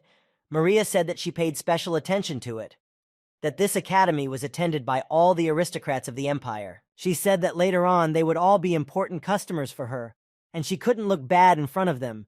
So she wore the best she had. Ronan noticed that she put a lot of effort into it. Maria said it would have been easier if they had their sweetheart Ashel with them. Ronan told her that there was nothing to be done about it. The mage exam room was somewhere else. He hoped that Ashel wasn't crying in a corner there. A staff member came out and announced that the exam for the room was over. Now he was inviting the room to take the exam. He asked him to follow him. This number was Ronan's. He got up and said that it was his turn to impress the professors. Maria asked him to calm down and show them everything he was capable of. She added with a smile on her face that if he failed the exam, she would kill him. He replied to her that he knew that, and thanked her for her concern and sincere support. Ronan entered the exam hall and saw 5 professors of the academy in front of him. They looked very stern and unbiased. He looked at them carefully and evaluated each of them quickly. He noticed that they all looked very different. They were of different ages. They were silent and waited for him to come closer to them. Ronan noticed the professor sitting in the middle. It was the head of the academy, Archmage Kravakratir. He had a positive attitude towards the exam. He noticed one of the seated women. He had rarely seen such energy in his past life. It was the swordsmanship instructor of the great sword Saint Nabarosa. Ronan walked closer to them, bowed, and introduced himself. The head of the academy introduced himself in return and said it was a pleasure to meet him. He told him that he would be fighting a magic mannequin so he could demonstrate his technique. He asked if he had decided what he was going to show them. Ronan said that he was ready to show them his technique. He added that it was nothing special. He was going to show them his quick cut. He felt that it would be enough for a dummy. The head of the academy was surprised by Ronan's choice. The professor who sat to the left of the head was so surprised, that he used a simple cut without a drop of mana. The two professors began to discuss him. They thought he was one of those who judged a dummy by appearance and thought he had told them utter nonsense. They thought he was from a remote village where they had never heard of magical dummies. They knew that even though he looked like this, the dummy was able to resist aura due to the defense skill and had a high level of regeneration. It was a product of advanced magical engineering. They laughed at Ronan. They remembered that even the so-called genius Shullafin could barely leave a blade mark. They wondered what Ronan could show them. They kept mocking him, thinking that he was capable of nothing. The professors judged each other's jokes and didn't hide their laughter. The head thought they were being very rude even when Ronan was right in front of them. He thought that they themselves had only judged him by his appearance. He wondered what would happen if this child proved to them their non-failure. How would they behave then? Ronan ignored the taunts of the professors and prepared to show them the technique he had conceived. The head of the academy looking at him couldn't understand where he got such energy from at such a young age. He approached the dummy and used his technique on it. Showing the professors his ability, he made only one strike and then waited. Ronan put his sword away and said that was the end of his demonstration. Now he waited to see what they would say to him, what verdict they would give him. The two professors sat back and further mocked him. They thought he was joking when he said he would only throw one punch. It was hard for them to judge such a performance. He turned around with the head and with a smile on his face wanted to know his opinion. Didn't he think the guy showed them too little and they had nothing to evaluate? But the head of the academy froze. He couldn't believe what Ronan had done. He literally froze and didn't even hear what his subordinate was saying to him. Suddenly, Professor Nabarosa jumped up from her seat and rushed at Ronan. Apparently, she wanted to find out something from him, but the others didn't understand what was going on. She approached Ronan with great speed and stopped her sword near his neck. Ronan stood still and did not resist. He did not even have time to react to her attack. Ronan looked at her and said that she scared him when she decided to attack him. She looked at him and wanted to know who he was. She was serious. She looked at him and couldn't understand who taught him this swordsmanship. She was shocked at his level. It was much higher than she expected. She didn't often see this kind of level. Ronan didn't understand what she was talking about. He didn't know what to say to her. After all, no one had taught him. Then she decided to rephrase her words to make it clearer to him. She didn't take her sword away from him and asked if he had seen her movements. Ronan said he had, and they were quite impressive. He was amazed at her skills. He remembered how her attack had started. She had drawn her blade in just a moment and had 3 swings of it before she reached him. Professor Nabarosa confirmed that she had made exactly 3 swings, just as he had done around the dummy. He had used 3 strikes on it, and only experienced warriors would have been able to see that. She was outraged that he was trying to trick them. He did 3 strikes, even though he called them a cut. He wished he knew he really thought she wouldn't have noticed it. Nabarosa noted his level of swordsmanship. It was very high. He wielded a sword better than anyone who came to them for exams, and she was the only one who could notice what he demonstrated to them. She explained that he had deliberately struck the last blow slower so that there was an opportunity to cover up the other 2 blows. She knew that the other professors didn't understand at all what she was talking about. Nabaros thought that this way he was absolutely sure that they would only see the last blow he had slowed down for them. She had figured out his cunning plan. She couldn't believe his incredible arrogance. She thought that he had forgotten where he was, and that he had the professors in front of him, and fooling them wouldn't have worked out for him. The professors who were mocking him were completely lost. They didn't even realize what they were supposed to see. They were strong more in theory, and couldn't see what Nabaros saw. Ronan thought there had been a misunderstanding. The only reason he had to hold back the blow was because he had doubts about the strength of his sword. Otherwise, he would have done things differently. But he had a strong feeling that Professor Nabarosa just might not believe him, but he didn't know how else he could explain it to her. Nabarosa pulled the sword away from his head and headed to her seat at the admissions desk. She told him firmly that she would remember him. Ronan stood there and couldn't believe that was the end of it. But suddenly she turned around and told him menacingly that she would personally take care of his studies. He thought he had passed the exam and impressed one of the professors. She sat back down and was very annoyed. Apparently all of Ronan's machinations had made her slightly angry. The head of the academy looked at her and remembered her words that she would personally handle his training. He was getting more and more interested. The head thought that the Nabarosa had already enrolled this applicant as one of his students. He realized that Ronan was unusual and could become the best in the academy. He decided it was time to take matters into his own hands. He looked at Ronan and said that he had done a good job on the exam. The head wanted, as a final part of the exam, to ask him a question. It wasn't properly answered. He just wanted to hear him state his thoughts. He asked him a seemingly simple question. He wanted to know what he would like to learn at the academy.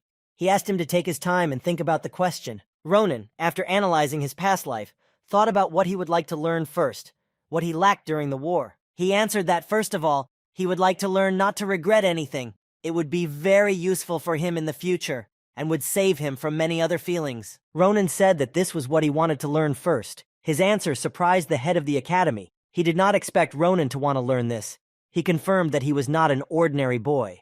The head of the academy accepted his answer and said that he understood it. He thought about Ronan's answer for a long time and his performance in general. He had managed to impress the whole committee. He replayed his answer in his head and tried to understand why it was that Ronan wanted to have no regrets. He was still so young, but the depth of his thoughts was astounding. The head thought he had no small requests, but he didn't know how he could teach it to Ronan. The professor sitting on his left didn't understand the head or the Nabarosa at all.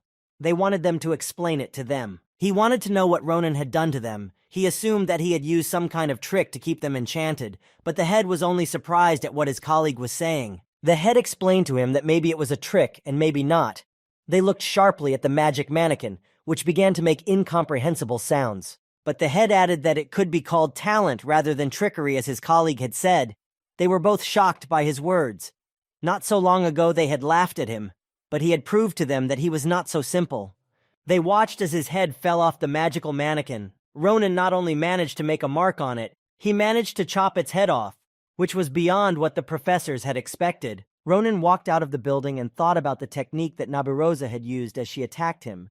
He thought that he hadn't seen it before, and hadn't been able to counter it. He thought that if this had all happened in the past when he was a soldier, he wasn't sure he would have been able to defeat her. She was a strong opponent. Ronan thought that he had already had his share of hardships in life, but he also now realized that all of this was just the beginning on his journey. He smiled and was happy.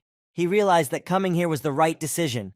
He was grateful to the commander-in-chief for her advice to enroll in this academy. Ronan was sure that he could learn a lot at the academy, but he had one more exam ahead of him that he needed to pass. But he didn't think about it. He only had the written part left. He had spent a whole month memorizing everything, and to prepare for the exam, he was sure he would do well. Ronan thought that he could easily pass this exam. He considered the practical exam more important than the theoretical one. Maria and Ashel found Ronan sitting outside a building. He had no face on him. He kept saying he was finished, and it was out of options. He figured it wasn't the first time for him. He had his whole life going on like this. Maria was amazed that Ronan didn't even answer half of the questions. She had told him to go over her notes she had given him so he could prepare properly. Ashel explained to her that he had taken some of the notes out of his bag to start his studies, and then he had gotten so caught up in the process that he had completely forgotten about the other part that was still in his bag. He thought it was his fault. He should have come to Ronan and asked around and helped him prepare for his theory assignment, but it was too late. Ronan had been sitting near the building since the end of the tests. He hadn't gotten up or said anything. He was very worried that he wouldn't be able to get into the academy. It wouldn't be long before the results were announced. Maria tried to get him up and cheer him up a bit. She asked him to stop worrying. She said that the practical part was more important, and she was sure that he passed the exam with flying colors. While they were trying to cheer Ronan up, someone in the crowd shouted that he had finally shown up, and everyone was paying attention to his appearance. Ashel said that there was a list of those who had been selected. Now they would know everything. Maria didn't expect him to arrive so early. She was expecting him a little later. Maria found herself on the list. She was 9th in practice and 9th in theory. She got into the martial arts department. Ashel got into the magic department. He was 1st in theory and 12th in practice. They did well. She hugged Ashel with joy. They were happy that they managed to get into the academy. They were frantically rejoicing. Now they could take it easy and have some rest from the exams. Maria told Ashel that he had gotten 1st place in the theory section. She was proud of him, even more than he was. He couldn't believe it was true. She pointed him to the screen where his name was on the list. It said that besides him, 2 others got the same scores as him. Maria said that even though he was 1st, it was very cool. Ashel was very humble and shy. He told her that he was just lucky. She happily turned to Ronan and wanted to know what place he had gotten, and if he had managed to get in with them. She wanted the 3 of them to share the joy of getting into the academy. But Ronan wasn't happy at all. He had no face on him. He only said quietly that he thought he wouldn't be there. He was unrealistically disappointed. He had lost faith that he could get in. He thought that someone like him couldn't get into the academy. Maria was infuriated by Ronan's words. She couldn't believe that he hadn't been accepted into the academy. She thought that he probably just couldn't find his name. Maria took his head and told him to stop saying that. She wanted to know if he had looked at the list carefully. He told her that he had read every name and it wasn't there. He said with sadness in his voice that he didn't pass the exams and he didn't get into the academy with them. And at that moment something flew in the sky. It looked like a comet. Ronan told them to pay attention to this flash. Maria knew what it was. It was a post-exam celebration. It was for the best entrance of both faculties. A huge bird of phoenix fame appeared in front of them. It was all on fire. It was incredibly beautiful and ready to honor the best. It directed its fire at Ronan, who stood there not understanding what to do and why the bird had chosen him. He already thought he had failed his exams and admission. As soon as the fire touched Ronan, a message appeared saying that he was the best in the martial arts faculty. He was first in practice and first in theory. He couldn't believe what was happening. Maria and Ashel threw their arms around him. They were very happy for him. But Ronan himself had not yet realized that he had managed to get into the academy. Even though he was in theory, he managed to become the best in the entire faculty. They were shocked by his achievement. Ashel said that he knew Ronan was a genius in sword wielding. Ronan was happy and forgot his recent sadness. He replied to Ashel that he was a good judge of character. But then he remembered something which drastically spoiled his good mood. He was thinking about something. There was anxiety on his face that he was feeling. He thought that if he was the first, then it appeared that the other genius had succumbed to him. He knew that given his character, a quiet ending was not to be expected. It made him a little uneasy. Ronan heard a voice from behind him ask him if he was the one who had become the best in practice. Ronan was not happy about this encounter. He knew what was going to happen next. Swordmaster Shullifin appeared in front of him. He had come to see the one who had become better than him, and he knew he couldn't just let him go. A duel was brewing. The people around him recognized him and began to stop to look at him. They couldn't believe that the rising star of the Empire was now right in front of them. Maria told Ronan that apparently he wanted to talk to him. Ashel noticed that there was a pressurized atmosphere around him and everyone was expecting the worst. Ronan thought it was unsettling. He noticed that he hadn't changed at all. Ronan remembered that Shullifin couldn't recognize anyone's superiority in blade handling. He had an incredible competitive spirit, and now he couldn't admit his defeat in the exam. He thought it would be best to avoid conflict with him. It was unnecessary for him right now. He pretended not to understand what he was telling him. He said he had no idea how it happened. Shullifin didn't believe him and asked him why he was lying to him, but Ronan kept evading his tricky questions. He asked if he had any evidence to the contrary. He asked him not to look for a fight and pass it by. He heard Ronan's words and reached for his sword. He prepared to give him the proof he had asked him for. He prepared to attack him. Shullifin was lightning fast and attacked Ronan. Ronan's reaction was top-notch. He managed to block with his sword. He practically caught him off guard. Ashel and Maria were shocked that Ronan was attacked by Shullifin. They didn't understand why he decided to attack him. They were worried about him and were afraid he would get hurt. Shullifin told Ronan that this evidence was enough. If he wasn't the best, he wouldn't have been able to block his attack. He decided not to waste time talking and decided to test him out. People who were walking by noticed that there was a fight near them and wanted to see what was going on. After a while, a whole crowd gathered around them and waited for the fight. Shullifin asked to be shown the real skills that Ronan possessed that were superior to his skills. Ronan didn't understand why he needed it. He realized that in this fight, one of them could get seriously hurt. Ronan was pissed at him and was already geared up for battle. He decided to show him the skills if he wanted to see them so badly and lunged at him with an attack. He aimed 3 different attacks at him that were coming at him at an incredible speed towards Shullifin, who just stood there waiting for them. He relied on his reflexes and was sure he would be able to fend them off. Shullifin fended off his attacks with his usual ease. Ronan's attacks missed their target. Their strength was almost equal, and their fight was just beginning. All the fun was yet to come. Ronan looked at him. He wondered if he had had enough. If he was satisfied, Ronan didn't want to continue their fight. There was no need. He answered him that he was clearly worthy of high praise. He said his technique was excellent. He was pleased and enjoyed the fight with him, but he had some doubts about his abilities. He again lashed out with an attack on Ronan, who clearly wanted to avoid a duel with him. He just wanted to enjoy the moment that he had managed to enter the academy. Shullifin told him that just as he thought, his abilities weren't enough to get past him, so he started attacking again. But he didn't manage to catch Ronan off guard. He managed to put up a block. He wanted Ronan to show him everything he was capable of, all his fighting power, but Ronan wanted him to calm down and get behind him. Shullifin was incredibly angry that he was second, that someone had managed to surpass him. He was the rising star of the Empire, but here he was beaten by an ordinary, unknown guy. He still couldn't accept this fact and launched a powerful attack on Ronan, which he barely managed to deal with. He attacked him more and more fiercely. He needed to do something urgently. Ronan thought he had lost his mind, and he decided to die here right now. That was why he didn't want to cross him.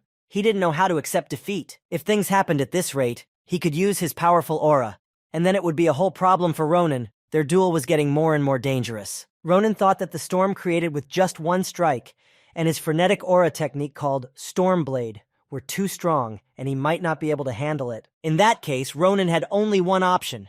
He had to run away from the scene of the fight. In that case, he would be unharmed and it would end without casualties. Sholifen was surprised that Ronin started to run away. He wanted to know what he was doing.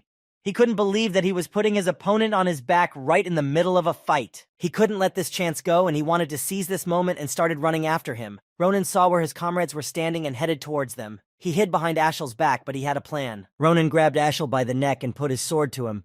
Ashel couldn't understand what Ronin was doing and why he suddenly decided to attack him. Ashel was scared. Shulifin shouted at him that he was a pathetic coward. He used the lady as a shield. He couldn't believe he could still call himself a knight after such a humiliating act. Ashel was incredibly upset that he was mistaken for a girl. He told him he was a guy. At that time, Ronin's plan worked and Shulifin fell into his trap. Ronin knew that even under the pretext of death, he would follow the code of the knight. As soon as he approached them, Ronin struck him right in the face. He turned around and gave a command to Ashel and Maria that they needed to run away from there immediately before he recovered from his injury. They didn't have much time. As Shulifin recovered from the mist hit, he saw Ronin running away. He couldn't believe that he was capable of escaping. He only had time to shout after him. He tried to stop him, but Ronin was already far away and he wasn't going to stop. He didn't need this fight. An orderly ran out of the crowd standing nearby. He asked what was going on. He heard about the fight and immediately came running to stop the fight. He saw Shulifin on one knee. He was scared for him. He asked how he was feeling. He wanted to know who could have done this to him. The guard asked him to describe his attackers to him, and they, as guards of order, would find them, and they would be punished. But Shulifin asked him to speak informally. Right now, he was a Miran Rolay, not a son of the ducal family. He asked the guard not to worry about what had happened. He told him that the duel was fair and no one needed to be found, and that he was fine. Shulifin was dusting his suit. He told the guard that he would take care of everything himself. He could continue his service in peace. He looked at his sword and was shocked. It was cracked after Ronin's attacks. This blade was forged from the finest mithril, but it was all broken. Shulifin thought that originally Ronin's skills didn't really impress him, but even with a sword like this, he was able to do a lot of damage. He smiled and found this incident entertaining. He now realized what Ronin was capable of and that he should not underestimate him. He was a serious opponent. Shulifin, after analyzing the whole fight, remembered his name, which he had memorized, and now he could hardly forget it. The next day, Ronin and Ashel were walking on the outskirts of the Stlika in the Shimoi forest. Ronin looked at the map and said it had to be somewhere around here. Ashel didn't understand what they were looking for and why they had come to this forest. Ashel caught up to Ronin and asked him what could they be doing now. Ronin didn't understand what Ashel was talking about. He thought he was talking about their first trip to the goblins, but that wasn't the case. He meant he was talking about his battle with Shulifin yesterday. He had heard that he was the heir to the great family of Grancia Ducal, the second after the imperial family. Ashel was worried that he might have wanted revenge on him, but Ronin told him not to worry. He knew that Shulifin was a good guy. He was just obsessed with swordsmanship. Ronin explained to him that he held to principles and honor. In everyone's eyes, he was the protector of the weak, though it would be more accurate to say he was the voluptuousness of the perfect aristocrat. He was sure that yesterday's fight he described as a fair fight. If it had been different, they would have been in jail by now. Ashel answered him that if you looked at it that way, he was right. Such an important man could have found them and put them away the same day. But they were walking free. Ronin said that what was important now was something else. It looked like they had reached the right place. They were near the mana artery that Professor Varen had told them about. They were standing near Fernando's spring. It was a stunningly beautiful place. Ronin was insanely happy when he realized that they had managed to find this beautiful place. Ronin said that when the mana present everywhere in this world gathered at a single point and formed a body of water, it was called a mana artery. Once it appeared, the surrounding matter would begin to absorb mana, ordinary stones would turn into high-quality mana crystals, and simple weeds would become miraculous healing herbs. Ronin said that they were known for their incredible effectiveness. That was why they came to this place. Ronin had huge plans for this place. He leaned over to the artery and thought that they were simply priceless, and that almost anyone would want to monopolize this artery. He thought that the professor had been quite generous to them. Ronin couldn't believe that Professor Varen had told them about such a place and given them a map, just for the sake of one egg. He looked at Ashel and asked him if he felt anything unusual. Ashel replied that it was the first time he had felt so much mana in one place. It surprised him. Ashel noticed that it was much easier for him to use magic here. He could feel himself getting stronger here. It was an unusual place. Ronan threw the egg he had brought with him into the artery. He thought that the artery would help it grow faster so he could see who was inside. He noticed that the egg was absorbing mana at an insane rate. It had happened before, but not like this. Ronan thought that the mana was to his liking, and he couldn't stop absorbing it. Ashel replied that he couldn't understand that, but he added that Maria would have loved it here for sure, and if it wasn't for her trading business, she might have gone with them. But the fact that she didn't go with them, to Ashel, it was a great pity. He kept thinking about Maria. He was very sad that she wasn't around at this moment, and that she didn't see all this beauty. Ashel was standing near the artery and suddenly asked if this wasn't all strange. But Ronan didn't understand what exactly Ashel was telling him. He remembered that Professor Varen had said that such an abundance of mana here must have attracted a large number of fantasy creatures. Ashel assumed that even ordinary animals must have liked to come to this place and feast on the mana from the artery. Then they had one question. If there were a large number of different beasts here, then why was it so quiet around them, as if everyone in this forest had died out? Ashel's words seemed to bring Ronan back to reality. He realized that Ashel was right, and that he had relaxed too much and let his guard down. Ronan clutched his head and couldn't believe that things weren't going according to his plan again. He thought that every time things went wrong, and this time was no exception. Ashel was completely unaware of what Ronan was saying. He had tuned up and was now ready for anything. He looked at Ashel and asked him to get ready. It looked like a fight could start soon. Ronan said that he sensed that there was blood being spilled in the forest, so it wouldn't be long before the villains got to them too. So they had to be extremely careful. Ashel felt a sense of fear again. He didn't understand what blood Ronan was talking about. He wanted to know what Ronan was talking about, who at that moment had already sensed the danger. Ronan looked at Ashel and with a smile on his face told him that someone had been here before them, but he had no idea who it was. He said that of course they were probably hiding in the woods and watching them, waiting for the right moment to attack. Ronan realized that they had come to this place uninvited. While Ronan was talking to Ashel, they were already being attacked. Someone was about to fire arrows at them. They aimed the arrows at them. They thought they had caught them off guard, and that their attack would be successful. But Ronan saw everything, and fended off the arrows that were coming at them. When Ronan chopped the arrows that were flying at them, he saw a familiar tip. It was familiar from his past life. It looked like he knew who was attacking them. He was pretty sure it was them. He remembered seeing arrowheads like that on a guy in his past life, while he was still in a regular army camp. The guy was sitting around the campfire telling his comrades about these tips. At one point, he pulled one out and said they were awesome and he was crazy about them. He bragged that it was a special arrow that could pierce the head of any orc. He said it was very powerful and effective. Ronan sat across from him and couldn't believe he was telling them about the arrow again.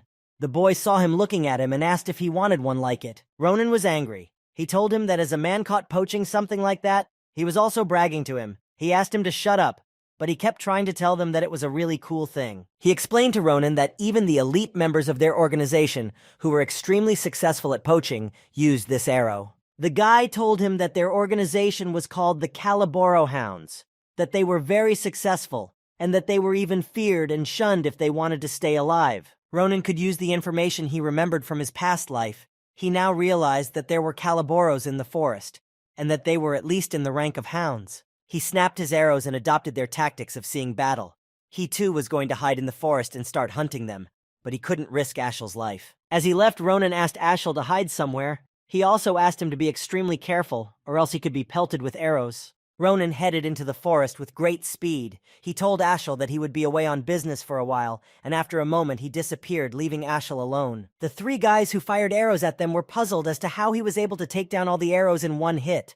All the mana-infused arrows he had cut down at once. Ronan already knew their locations, and was heading towards them. They were completely confused as to who he was, but they knew he was not an easy opponent, and would not want to engage him. The chief of them ordered them to scatter. He wanted to surround him and kill him. He thought this tactic would help them. Ronan noticed that the lead one was thinking fast, and thought that he was a bird of higher flight than the one he had met last time. He saw them scattering in different directions and thought that was bad enough for him. He didn't want to catch them one by one, he wanted to finish the job in one go. Then Ronan decided to use a different tactic and shouted to them to calm down, and not to be afraid of him. He was surprised that they didn't know their own companions. They stopped in utter bewilderment. They couldn't believe that he was their associate. They were all extremely tense, and didn't want to go to meet him. Ronan smiled widely at them, and tried to seem friendly that they went to meet him. He was surprised that they hadn't heard anything about him. He proudly informed them that he was the youngest hound from the Damas branch, and he introduced himself to them as Ahayut. He was sure they would now approach him. They got down and approached him, examining him closely. They could not believe that he was actually a hound. To them, it was suspicious. Ronan replied that he was indeed a hound and didn't understand why they didn't believe him, but the guy couldn't believe him because Ronan was too young to be a hound. He added that he could believe him if he named a smaller rank. Ronan answered him that in that case, he could ask his wolf from his ward. Ronan advised him not to assume that others could not do what he could not do. He said it was a bad habit and called him a wild dog. Ronan's words made the Calaboro boy very angry. He wanted to fight the young Ronan, but he was not sure if he was deceiving them, and his rank did not allow him to do so. Still, he couldn't help himself and grabbed Ronan by the scruff of his neck. He couldn't let him humiliate himself. He threatened him that it could end badly for him. He added that he could break his arms and legs for saying such things. Ronan replied to him that throwing himself at people was also a bad habit. He told him that people like him always ended badly. One of his comrades decided to step in and calm him down. He asked him not to judge him just on his age. He added that Ronan knew too much about their Calaboro ranking system, which was known only to those who were members of the organization. They needed to check with their captain first, and if he didn't lie to them, they could have conflicts with the Damas branch, and they wouldn't want that. Their captain came out of the forest yelling at his subordinates. He immediately told them that he had ordered them to just stand quietly and wait for him. The captain was displeased with what his subordinates had arranged, and that they had disobeyed his orders. He was angry with them, and for their disobedience, he could punish them severely. Their captain was a big man who was of the rank of a wolf. He ran the Demir department and his name was Vium. He never smiled. He was a stern captain. Seeing him, the subordinates perked up. They were glad he had come to them just in time. They needed to settle a matter that concerned Ronan and find out if he was telling them the truth or lying. He went to the captain to report what Ronan had told them. He said that he had told them that he was a hound from Damas department, but they didn't know if he was telling them the truth. His subordinates were glad to have the captain back, but also wary of him. Ronan's expression changed. After the captain appeared, he had been waiting for him so that he could begin what he had really come for. Ronan smiled again and said that now everyone was gathered. There was no need to wait for anyone else. He had accomplished what he wanted. He wanted to gather them in one place so he wouldn't have to hunt for them all over the forest. The captain immediately approached him. He wanted to know if he was really from the Damas branch. He was also curious about his name. Ronan replied that he was a hound from the Damas branch. He was surprised to see a hound from another branch. He knew that they had agreed that the area near the mountain belonged to the Demir branch. Ronan laughed hard and said that he wouldn't be so sure of that. The captain couldn't understand what Ronan meant at all. He admitted that his name was not Ahayut. The captain smelled danger and could not believe that they had fallen into a trap. He still did not know who was really standing in front of him. Ronan effortlessly launched an attack on the two bandits standing near him. He killed them both with the first blow. They didn't even have time to realize anything before Ronan cut them down. The captain grabbed his sword and prepared to defend himself. Ronan told him that he had just taken the worst name he had ever heard and introduced himself to them. Ronan was pleased that he could take out the poachers by attacking the captain. He said the name Ahayut would be perfect for some pathetic poacher. He attacked the captain who couldn't block or dodge his attack. Ronan finished him off. The last poacher standing was in shock and didn't know what awaited him. He didn't want to die at all. Ronan saw the frightened poacher and told him that he had warned him that he would end badly, though he didn't believe him. He saw that the poacher still had the weapon in his hands. Ronan did not kill him immediately. He approached him and gave him an attack on his fingers, after which the weapon along with his fingers fell to the ground. Ronan threw him a roll of paper and told him that if he didn't want to die right now, he should have picked himself up and picked up the roll. He wanted him to note the location of all the branches of their organization that he knew of. Then he would spare him. But the poacher didn't understand what Ronan wanted. Ronan raised his sword and asked him threateningly. Perhaps he didn't want to do that. Then there was very little chance he would have spared him. He didn't have time to think. He told him that if he didn't want to, then he had no reason to let him live and he could deal with him quickly. The poacher was badly frightened and said he would do what he asked him to do. But he said he had nothing to draw him a map with, to which Ronan told him he had made him find pencils on his hand. He was bleeding. His whole face was in tears. He was in unbearable pain. Ronan pointed to his right hand and told him he had a whole 5 pencils he could use to write the map. The poacher complied with his request and drew a map with the locations of their organization. Ronan noted that he had done a good job and said he had talent. He smiled at the praise he heard. He thanked him and asked Ronan if he would spare him. As he had been promised, he had complied with all his demands and wanted to keep his life. Ronan put the map in his pocket and understood what the poacher wanted. He had helped him and completed his task. But Ronan was still thinking about what to do with him. He still couldn't forget how they had ruthlessly killed all the animals in the area. He couldn't let him go. He could tell his comrades in the organization, and the map wouldn't matter. He didn't spare him, and with a deft movement of his sword, cut the poacher in half. Ashel vomited from seeing what had become of the animals. He didn't expect to see such a thing. He couldn't even imagine that such a thing was possible. Ronan didn't think he was that impressionable. Ronan saw how sick Ashel felt. He warned him that the sight would not be pleasant, but Ashel couldn't help himself. He apologized to Ronan that he couldn't pull himself together. Ashel looked at everything the poachers had done and couldn't help himself. Everything looked too cruel. He didn't want to look at these atrocities the poachers had done. There were many dead wild animals in front of them. This was the work of the Caliboro organization. That's why Ronan didn't spare any of them. They all deserved to die. Ashel was very upset. He felt sorry for all the innocent animals. Ronan added that he had told him before that it would be a crime to let any of them live. Ronan had absolutely no compassion for them. He realized that he had punished them for their cruelty. He told Ashel not to worry. They were all wanted, and no one would cry for them. As he left, Ronan thought hard about something. All these events had affected them both negatively. They had come to this forest for absolutely nothing. Ronan worried that if Professor Varen, who loved animals and was half lion himself, saw this, things could be much worse. He didn't want the professor to know about it. Otherwise, he would be very worried and quite upset. Poachers spared absolutely no one, brutally killing defenseless animals. Ronan offered Ashel to go back to the city. They had already found what they were looking for and more. But suddenly in his pouch, which was on his belt, there was some movement. He felt some vibrations. He didn't immediately realize what it was, but then he saw that it was in his pouch. He was very surprised and didn't know what to expect next. Ronan opened the pouch and reached for the egg he had brought with him. He didn't understand why it suddenly started moving. While he was pulling it out, Ashel noticed something strange and called Ronan to look too. Ashel started shaking with fear. Something strange was ahead, and he pointed with a trembling hand to Ronan where he needed to pay attention. He couldn't explain to him what exactly he saw. A huge wall of blood had formed in front of them. They couldn't understand where it had come from, what to expect from it, or how they could dodge it. Ronan stood up for Ashel. He had his sword ready. He didn't know what it was at all. He was as shocked as Ashel, but he didn't panic. Suddenly an egg appeared in front of them, and blood began to wrap around it. They had no idea what it meant. It surprised them. The egg began to absorb the blood that stood a wall in front of them. It was so bright that they buried their faces with their hands.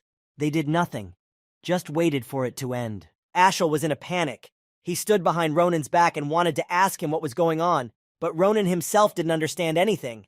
This was all a first for him. But Ronan was calm.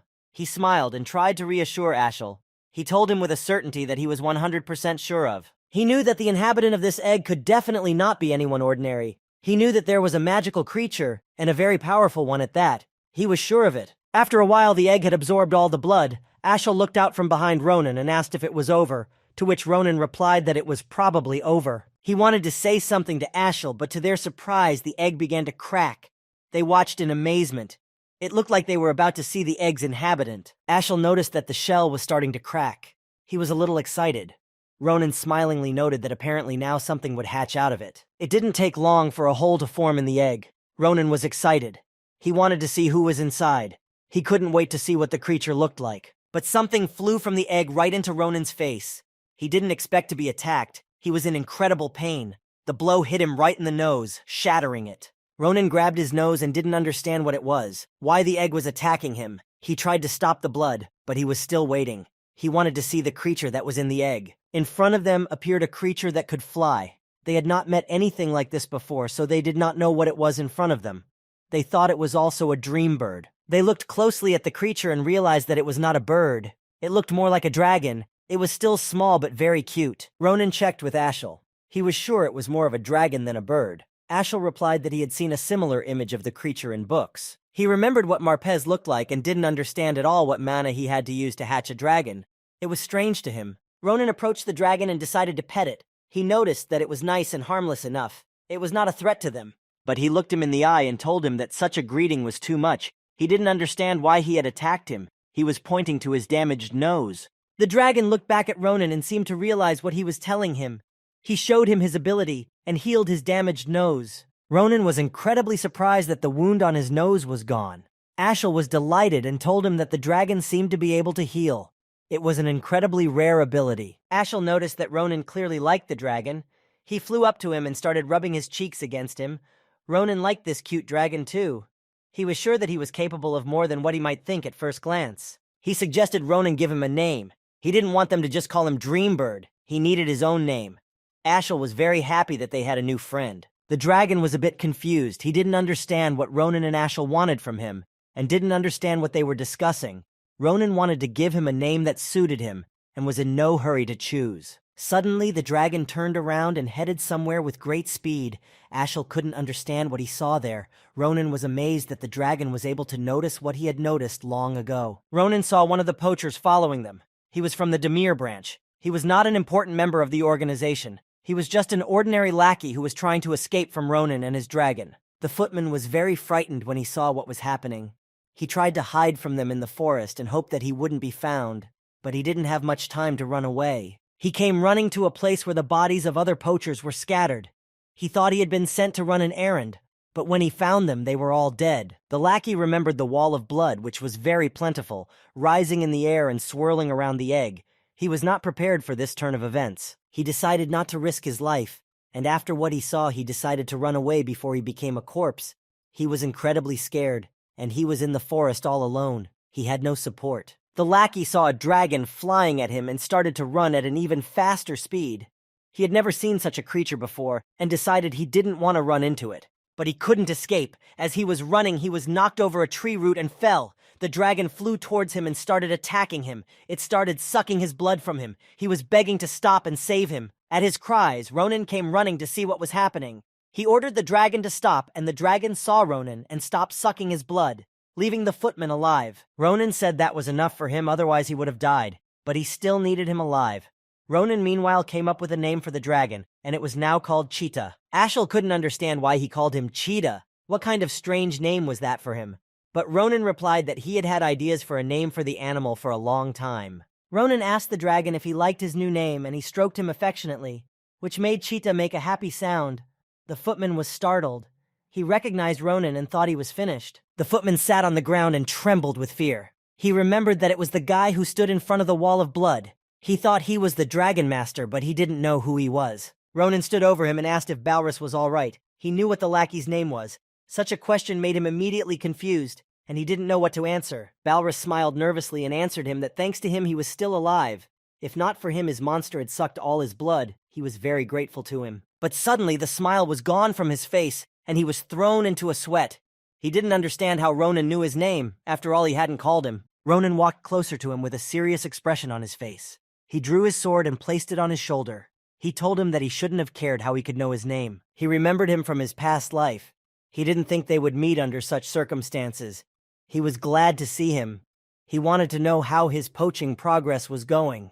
Ronan called him Mr. Chatty Caliboro Hound. But Balrus himself could not understand at all what Ronan was talking about. He was surprised that he called him a hound, even though he was not one. He told him that he was a common footman. Ronan thought that at this time he was still at his lowest point, but it didn't matter. He wanted Balrus to do something for him. Ronan smiled and seemed good-natured. He emphasized that this was not a request, and he would be obligated to do anything he could ask him to do. Ashel and Ronan returned to the city late at night. It was already time to sleep and get ready for a new day. They walked, and Ronan had a pile of gold in his hand. He thought they had made a good profit. Ronan clutched the gold coins in his hand and said that it was much more than he thought it would be. Ashel was genuinely pleased. He was surprised when he found out how much they had managed to earn. He told Ashel that near the artery, even water could turn into gold. But at first he didn't understand why Ronan was drawing it. It was a mystery to him. But then he saw it with his own eyes, and he could not imagine that Maria's father had offered them such a high price for her. Ashel said that thanks to her father, they could now not worry about money. Ronan agreed with him, but he did not look very happy. He noted that they owed this to Professor Varen. They approached his office, but he had left the academy before they returned. He had gone on a long trip, so they wouldn't have a chance to thank him and show him Cheetah. Ronan remembered the job he had given Balrus. He had given him a map that one of the poachers had drawn for him before he died. He had set him a very interesting task. Despite all this, their meeting would clearly be memorable for a long time. What Balrus saw was impossible to forget. He was on the verge of his death, but he was lucky to escape. Ronan knew that the terror it instilled in him would have made him forget everything but his task he was given by Ronan. Ashel wondered what Ronan was going to do with his money. He knew he didn't have to pay for his admission, and he now had a scholarship. He didn't foresee much spending ahead of him. He wondered if he had any wish he wanted to fulfill. Ronan thought about Ashel's words and tried to remember what he had dreamed of. Ronan thought that soon they would already have an induction ceremony where they would be full of people. Everyone would come with their parents and loved ones so they could share this joyous moment. A few days later, a carriage arrived in the capital. A young and gallant coachman opened the door in front of the girl he was transporting. He informed her that they had arrived.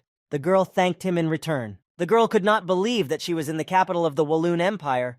It seemed to her big and beautiful. Her eyes were burning with desire to see the capital. Ronan's sister got out of the carriage. She was insanely happy. She thought he was breathtakingly happy to see such beauty. She was pleasantly impressed. While she was looking around, Ronan approached her. He asked her if she was tired from the road. He was incredibly happy to see her. She was the reason he had decided to enter the academy. He came closer to her and asked her if anything serious had happened while he was away, but her sister told him that she was the one who should be asking him such questions.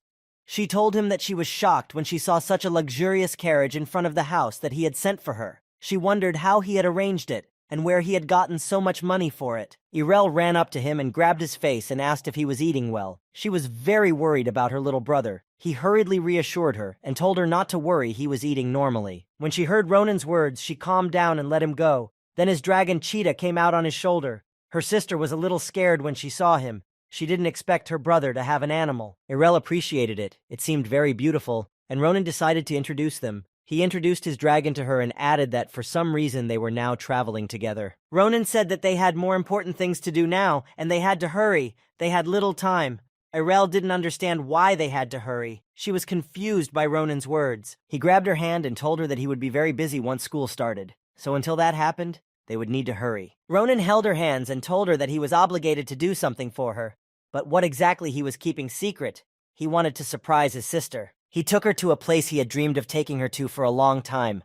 She deserved to be in that place. When they got there, she was insanely happy. Ronan had brought her to buy an outfit. She had already realized that he had recently been able to earn enough money to bring her to the boutique. Plus, he now had a scholarship and was not tight on funds. She tried on dress after dress.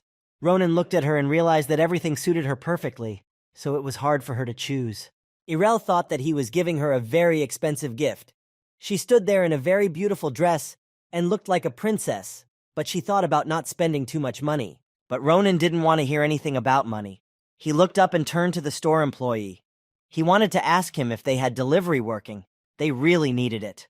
Ronan was going to buy all her outfits, and they needed delivery. Irel was shocked, but Ronan told her that it was nothing compared to the effort she had put in. He was determined to thank his favorite sister for all the good she had done for him. She deserved everything he had bought her and more. She looked at him and tears came to her eyes. She didn't realize when her little brother had matured so much. She was proud of him. Irel was so proud of her brother that she rushed outside to tell everyone how caring her brother was. Ronan ran after her to stop her. Ronan stopped her near the door and wouldn't let her go outside. He didn't want any extra attention. He said that if they had already bought everything here, they needed to move on. Irel asked with interest where they should go next. Ronan told her that they needed to go to the workshops. His blade had recently been damaged, and he needed a new weapon. He opened the doors and proceeded to tell her that it was all because of some strange guy. But suddenly, the same guy was waiting for them to finish trying on dresses and go outside. Shulafin was already standing there looking straight at Ronan, who was unprepared to meet him. He didn't even realize they could meet in a place like this. Ronan bounced back in surprise. He asked him where he had come from. He wondered why he was following them, but he explained to him that he had ordered a new blade nearby and was following him. The old Ronan had damaged it. He added that he then happened to notice him in that store and decided to wait for them to come out. He asked to spare him from baseless attacks on him, but Ronan still insisted that he was following them because it looked that way. He wanted to clarify what he had said about his blade. He didn't understand how he could have damaged it. Ronan was angry with him. He suggested that he look at his sword first, and then there would be a big question of who should blame whom, because he had started the fight that had damaged his sword. He approached Shulafin and pulled out his sword to show him what the real damage looked like. He was angry and determined to fight. Shulafin thought it was a good idea and reached for his sword. Shulafin added that he was thinking of rematching him, but his sister got between them and started cursing at Ronan. She asked him how he could not be ashamed. She asked him to always watch what he said. Ronan asked her to wait. He said he was the one who started the conversation, but Irel kept telling him not to swear and to behave. He needed to calm down. Irel turned around to Shulafin, fixing her beautiful hair. She said she was truly sorry. Her brother liked to swear, but she said he was a good man. Shulafin was the heir to the great and noble family of Grancia Ducal. He was a rising star. He had imprinted this moment forever in his memory and would never forget it. She looked at him and said that he was probably extremely amazed when he interacted with Ronan. Her beautiful smile was coping with an unforgettable impression on him. Shulafin looked at her and couldn't take his eyes off her. She made a very strong impression on him. It was as if a goddess had appeared to him. She was an incredibly beautiful girl. Irel told him that it was entirely her fault that she had failed to educate his manners properly. She apologized to him for her brother. Shulafin hastened to answer her that the fault lay solely on his indiscretion. He said that the lady had nothing to do with it. He could not allow the lady to apologize to him. He told her that he himself was responsible for all that had happened, and asked her to calm down and not to worry. She told him that he was the very epitome of magnanimity. Irel took his hands in a burst of emotion and told him that she was very happy that Ronan had a friend like him. She didn't know that they had damaged their blades fighting each other. They chatted sweetly and unpretentiously, holding hands. Irel asked him to take care of her little brother in the future. Shulafin promised her that he would try his best to take care of him. Ronan stood back and was just shocked at the pro that his sister was asking for from Shulafin. He felt bad about them holding hands. He wished it would all stop faster.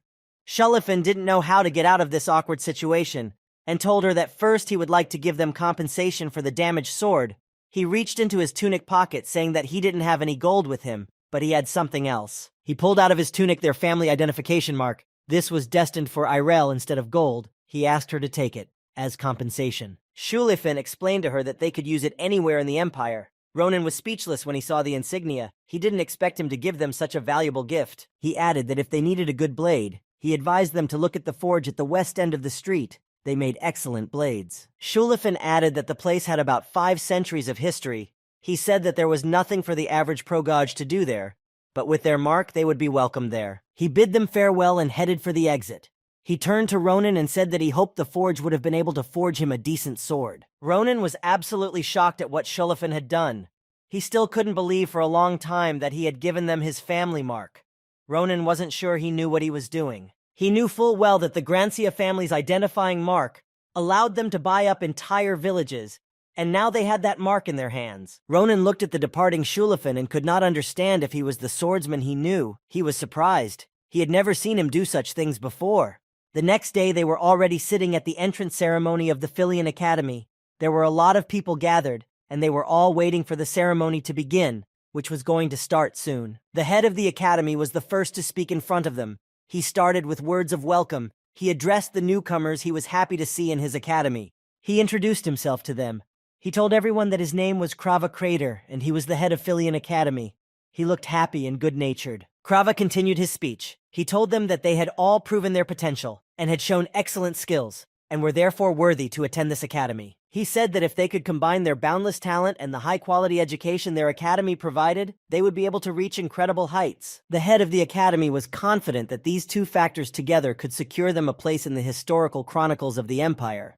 He had high hopes for them. The class was closest to the stage. They were listening attentively to the head, who ended his speech by congratulating them all on their enrollment. Ronan was bored with the official part. He wanted the ceremony to be over as soon as possible. He wanted to start studying. But after a while he thought that it was not a bad thing that such events happen sometimes. He was sure that Irel liked to be here. The head had finished the official part of his speech and was preparing a surprise for the first-year students. He held 2 fingers up and snapped them to start the surprise. And something strange started to happen where the freshmen were sitting. Bright light ribbons ran between them. No one could understand what it was. Some were scared, but Ronan kept calm. Suddenly they noticed something strange. They all had a change of expression. Someone was shouting to them and pointing to a place to pay attention to. They noticed that the sky in front of them seemed to break, and they were shocked by what they saw. They wanted to know what kind of magic the head of the academy had used. They thought it was all an illusion. The whole class was suddenly transported to a place unknown to them, and a voice greeted all the newcomers. They tried to look around and see who was talking to them. Ronan was shocked at the ability of the head of the academy. He teleported them all at once to another place with one click. It was incredible. Now they realized how powerful the head was. The head of the academy told them that they were now moving on to the most interesting part of the ceremony. Right now, the meeting of the new generation with their older comrades was starting for them. The meeting was between the newcomers and the second-year students, and even though it was the first time they had seen each other, the expectations of these meetings were always grandiose and exciting. Many who observed this encounter noticed that it was a very intense process, and it was also a special event for them. To describe this process in simple words, it was a meeting of the first and second place among the enrollees. They were chosen as representatives of the newcomers. These two newcomers were met by 4 sophomores. Each of them had their own unique fighting style, which were not similar to each other, making it difficult. Then they would stand in the arena in front of all the spectators, and the freshmen would have a one-on-one duel with one of the 4 sophomores. It was an exciting competition. The head of the academy was giving the final instruction. He said that the significance of this event was closely related to the training at the academy. They had to try their best to pass it with dignity. It was not about the professors, but about the relationship between the older and younger. He believed that the beginning of true education, it was about finding each other's weaknesses and working as a team, and as a result, competing against each other. These were training duels in which the representatives of each course would be able to prove themselves and display their fighting skills in front of the entire academy. The head explained to them that the newcomers had the right to choose their own opponent. They also had the choice to refuse the duel altogether. They had the right to choose, and they had to think carefully. He added that the right to choose was given to them so that they would not feel burdened. The choice was solely in their hands. Ronan thought that the head was just oppressing the newcomers with his speeches. In front of them stood the martial arts faculty representatives Nasdo, who had won first place in the selection, and Braum, who had won second place. Braum was in a good mood. He was preparing to fight those who were the best this year. Also with them were Karen and Irina, who took the 3rd and 4th places in the entrance. They knew that the most talented in the empire was Shulafin, and for them, there was one dark horse that had beaten him in the practical exam. Braum couldn't wait for the competition to start. He couldn't wait any longer. He wanted to fight them right now. Ronan looked at him and thought that he was an assertive guy. He liked it a lot. Ronan thought that if this was the situation, this was his chance to show his sister that he wasn't just lazing around all this time, that he had grown up and wasn't just a kid anymore. He thought he needed to show his sister their great friendship with Shulafin that she believed in. He didn't want to upset her and was ready to make up with him. Finally, he heard the long-awaited words from the head of the academy, who informed them that it was time for the newcomers to choose one of the 4 opponents and begin the competition. Upon finishing what the professor was saying, he raised his hand. He apologized. He asked him if it was acceptable he would like to offer him something. The head was shocked by Ronan's question. He was still standing with his hand raised. He had something interesting to propose to the professor. He wanted to do something that no one had ever done before. Ronan looked at the professor and asked him to give him the opportunity to learn a valuable lesson from each of the respected elders. It was important to him. Ronan's request surprised the head. The 4 elders stood and looked indignantly at him. They couldn't believe that he wanted to do that. They realized that he didn't fear them at all, and didn't take them for serious opponents. Ronan said with a smile that he wanted a lesson from each of the older ones. He wanted to gain valuable experience that his older comrades could give him. All the professors left for a short meeting. They didn't know what to say to Ronan. This was the first time in their many years of teaching practice. They needed to make a decision immediately. The head of the academy tried to listen to each of the professors who were divided. He turned to Instructor Nabarosa and wanted to hear what she thought about Ronan's request. They had to make a decision. Instructor Nabarosa told him that she would like him to grant his request. She reminded him that the main principle of the academy stated that the strong were allowed everything. She added that it didn't matter who would win the duel. It would make a huge difference either way. Her answer surprised many of the professors. The head was still hesitant to make a decision. He didn't know the right thing to do. He was in agreement with Instructor Nabarosa, who added that if there were any problems, she would intervene in the duel. He listened to her carefully and had already made his decision. He had analyzed everything and tried to foresee all possible variants of the fight. He would be ready to stop the fight in case of danger. The head announced that this would be the case then. He granted Ronan's request, who stood looking at the potential opponents who were also waiting for the head's decision. Karen was angered by Ronan's request.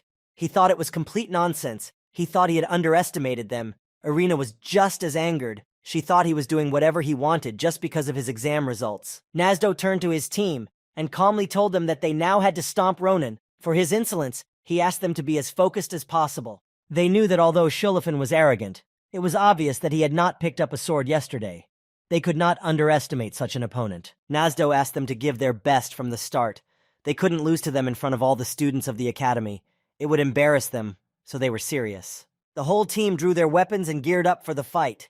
Now they had no turning back. They needed to win no matter what it cost them. Irel was very scared for Ronan. She felt the atmosphere had changed, and now it was oppressive and not as happy as it had been at first, but she could only watch the fight. She jumped up from her seat and shouted to Ronan to be careful, and if he sensed danger he would surrender immediately. She was very much afraid for him. Ronan waved to his sister to be calm, and started to tune up for the fight, and waited for the head of the academy to authorize the start of the fight. He saw how prepared the senior team was. The head of the academy stood up and started to announce the first duel between the senior and junior students starts right now. He gave the command, and they could start the duel. As soon as the head gave the command, the seniors' lightning started attacking Ronan, who barely managed to dodge the blade of Nazdo, who was the first to attack. Ronan saw Nazdo start to move, so he was able to react in time to the approaching danger. He noted that they were good, and realized that it would not be easy for him. He remembered the duel with Maria, and concluded that they were several levels higher than her. He realized that the top 4 sophomores were already on a completely different level. Ronan saw Irina running at him now with an attack. He dodged her blade again. He didn't attack them. He waited until everyone would show their capabilities on the battlefield. He fought off the relentless Irina who kept attacking him. He was sure she wouldn't be able to damage him. He saw her movements and could dodge her attacks. Irina continued to press Ronan. Suddenly from behind her back came Karen's shout for her to duck so he could make his attack. His blade was at the ready. Ronan didn't even notice when Karun managed to get behind Irina's back. This attack almost caught him off guard, but he still managed to block with his sword. He noted that their teamwork was quite impressive. He barely managed to hold off the onslaught of his elders. He shivered a few meters after Karun's attack, but it wasn't enough for him.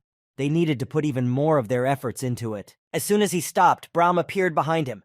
With a huge sword in his hands, he surprised Ronan, who was focused on Karun and Irina.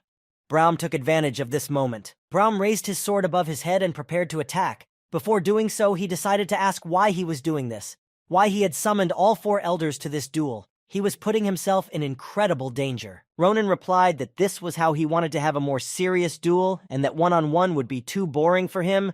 He saw the attack and dodged it as deftly as the other attacks from his team. He began to analyze each of the seniors. He saw that Brahm made a quick and strong finishing blow when he stopped after Irina and Karun's attack. After Brahm's attack, a new attack was made. He noted that they were really on another level, and this fight was very different from their fight with Maria. The rest of the team began to join Brahm's attack. They wanted to attack from different directions in one fell swoop, so Ronan wouldn't have time to dodge their blades. Ronan felt their energy, and that they were moving all towards him with the attack. He didn't panic and was collected. He knew what he should have done to dodge their attacks. They made a general attack where Ronan was sitting, but they were incredibly shocked when they realized they didn't hit him. He was very fast and was already behind Irina's back. Ronan launched his attacks at everyone in the fight. He did it almost effortlessly. They didn't have time to react to it and block. Ronan added that this academy was really amazing. As soon as Ronan stopped for a moment as someone was already behind him, he didn't expect anyone else had the strength to attack him. He thought his attacks had reached all targets. He was attacked by Brahm, who was still in the fight. No matter what, he was not giving up, and Ronan thought he was a tough nut to crack. He was surprised. But Ronan stood calmly and smiled. He told him that he thought he had managed to crush his fighting spirit, but he was wrong and Brahm still resisted him. He raised his sword and thought that he should have stayed focused for the rest of the challenge. He couldn't relax and underestimate them. They still carried some sort of threat to him. Ronan prepared to finish the fight with Brahm and readied his blade. Brahm, seeing his stance, couldn't believe his eyes. He was slightly startled when he remembered where he had seen it before. He adopted the same stance as Nabarosa's instructor. He didn't realize when he had managed to master it, and who he really was, that he was so strong. What was it like for someone who was a first year? Ronan didn't hesitate to attack and approached Brahm and shattered his powerful sword with his strike. Brahm stood there not knowing how he managed to shatter his blade, but he was glad he didn't take any damage from his attack. He finished the fight and said that he had learned a lot and thanked his elders for giving him a lesson. He had learned a lot and now he was even stronger thanks to them. The people who watched the fight were ecstatic. They shouted that the newcomer was a real catch. Some thought that he would lose, but everything changed literally in an instant. The older ones stood there not understanding how they could have lost to him. They were amazed at his strength and wanted to know. He was definitely a first year. Ronan had managed to break all their weapons. Nazdo looked at her broken blade and said with a smile that given such insane superiority, it was no shame to lose to him. He was a worthy opponent. They wondered where he had come from, where he had learned to sword so effectively. He was a real mystery to all the people around him. They all wanted to know how he had such a fighting ability. They saw before them a true monster of swordsmanship. He was monstrously strong and possessed incredible speed. He managed to outplay them on the battlefield. Ronan saw how his sister was madly happy for him. He told everyone around him that he was her little brother. Ronan realized that now he could not worry about the various bullies. He still had one more thing to do with the elders. He headed towards them. He could see that they were trying to come to their senses after losing, but he needed to approach them now. Ronan approached them and told them that it had been a great fight. He had enjoyed it and learned a lot from them. Even though he had lost, they were worthy opponents. He was truly grateful to them as his older comrades. He had learned a lot from the duel. He was polite and not rude. He was only trying to give credit to his opponents. Ronan explained to them that he had provoked the situation on purpose because he was immensely excited to be at the academy. He noted that their strength was truly incredible. He thanked them from the bottom of his heart for accepting his challenge and dueling with him. Maria and Ashel, when they heard what he was saying to them, they thought he was sick. He had never been so polite to anyone. Ronan bowed to them and apologized for his rudeness today. He added that he looked forward to learning more from them. They were shocked by Ronan's behavior, but they were pleased. Brahm was glad that he was wrong about him. He hugged him and told him that he was not only very strong, but also quite polite. He took his hand and added that he shouldn't be too humble. It was a fair fight that he won because of his skills. He gave him advice to be a little more confident. Brahm raised Ronan's hand and gave him his due. He was the winner, and he was to be greeted properly. He knew that was what a student of Philion was supposed to be. He looked at Ronan and with a smile on his face told him that this fight had been awesome. Ronan smiled back at him and embarrassedly told him that he had been quite spunky. Ronan thought that now he had shown his sister his social skills, and now she didn't need to worry about him.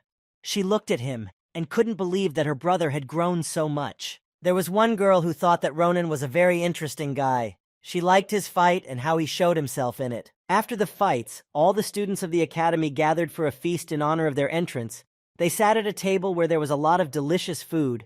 Ashel said that he was initially curious about the banquet in their honor, but what he saw exceeded all his expectations. Everything was so beautifully decorated that his head was spinning. On the tables, there was a whole Isabilia different dishes. Some of them he had never tasted in his life. Maria had already started eating and told Ashel that they were in the best academy in the empire. Such a large scale was usual for them, and such a banquet was not a surprise to many people. She didn't wait for everyone to eat and started eating.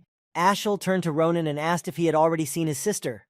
Ronan didn't immediately understand what Ashel was asking him, but soon gave him a positive answer. Ronan told them that it took him a while to say goodbye because his sister was always overprotective of him.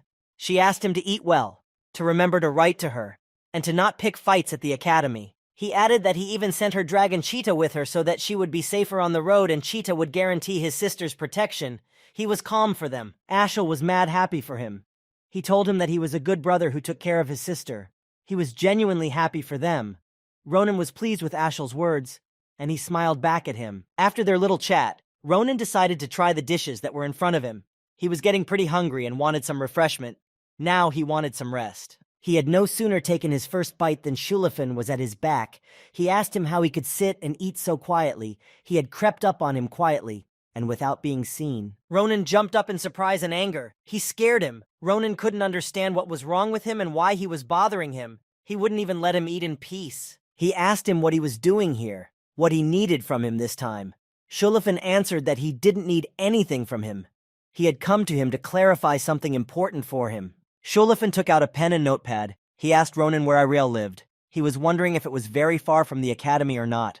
Ronan stood there shocked. He didn't understand why he needed this information. He wanted to know what was the condition of the roads on the way to her house. He also asked about the level of security. How frequent were the bandit attacks? He wanted to know everything and as much detail as possible. Shulafin wanted to know if he had hired guards for his sister. He would be at ease if he knew that she was accompanied by an army of mercenaries. She was too important to him. Ronan stood very angry at him. He said that he had hired guards. He hastened to tell him that in strength those guards would outnumber even himself, so he shouldn't have worried. He added that if a wyvern didn't get in their way, they would get there safely. These words shocked Shulafin. Shulafin was mad. He asked him angrily that if a wyvern had appeared, they would have all died. Ronan asked him to leave him alone with his questions. Ronan didn't understand how he cared about his sister, what he wanted from her. He was nothing to her. So all his inquiries seemed rather strange. After Ronan's words, Shulafin shuddered. He didn't know what to say to him. He couldn't tell him that he had fallen in love with his sister, and that he wanted to see her more than once. But after an awkward pause, he still decided to answer him. He told him that he was just worried about the lady he knew. He couldn't think of any other answer. Shulifan added that it was his duty as a knight to inquire about the lady's safety. While they were talking, a girl unknown to Ronan approached them confidently past the tables. She had a smile on her outside thought that she had managed to catch the entertaining spectacle that was going on between Ronan and Shulifan. She liked it, but that wasn't why she was there. The girl walked over to them and interrupted their conversation. She looked at Shulifan and said that she had never seen the Wolf of Grantia as talkative as he was now with Ronan. Shulifan heard what she said to him and turned to her and asked her grudgingly what she wanted from him, why she had come up to them and butted into their conversation. A girl whose name was Akalusia came up to them. She was the best among the newcomers of the magic faculty. She seemed very calm and kind. They didn't know why she came up to them yet. She smiled and asked not to be mistaken by Grantia. It looked like she wasn't interested in him, and she didn't understand why he thought she needed him. But after moments she stopped smiling and said that right now she was interested in a totally different guy. But for now she was in the way of Shulifan. She said it wasn't him she needed right now. It was Ronan. Shulifan turned around to look at him, and when he turned around, he saw that Ronan was shocked when he heard his name. Shulifan exhaled and said heavily it was her sinister fascinations again. He wasn't expecting anything good from her. He was sure she had come to him for a reason. Grantia turned to her and told her that he had found out everything he had come for, and he was done talking to him. He told her that she could do whatever she wanted with him. But as he left, he turned to Ronan and said anxiously that he thought he should have sent a squad of his family's warriors on the road to Irel. But Ronan asked him to just disappear. Ashel came up to Ronan and told him in a frightened voice that right in front of them was that person. But Ronan interrupted him and replied that he didn't have to explain to him. He already knew who she was. Ashel remembered the moment at the trials when she was doing a magic duel. She was quite powerful and her opponent had no chance to defeat her. She used powerful spells against her opponents who couldn't escape her. She was overwhelmingly strong for them. They didn't stand a chance. Akalusha smiled again. She told them about her fight and added that those who bared their fangs should be taught a lesson, which she did in her fight. She looked at Ronan and said that she was sure he understood what she was saying. Ronan told her that he didn't really understand her. He wanted to know what she wanted from him. Akalusha came closer and closer to him and told him that she was impressed with the talent he had shown in teaming up with the elders. Her expression kept changing and she said that was why she wanted to make him an interesting offer that he would like. Ronan couldn't understand what kind of proposal she wanted to make to him. She explained to him that it was a very special proposal that an ordinary man couldn't even dream of. She took out a pendant from her tunic and held it out to Ronan.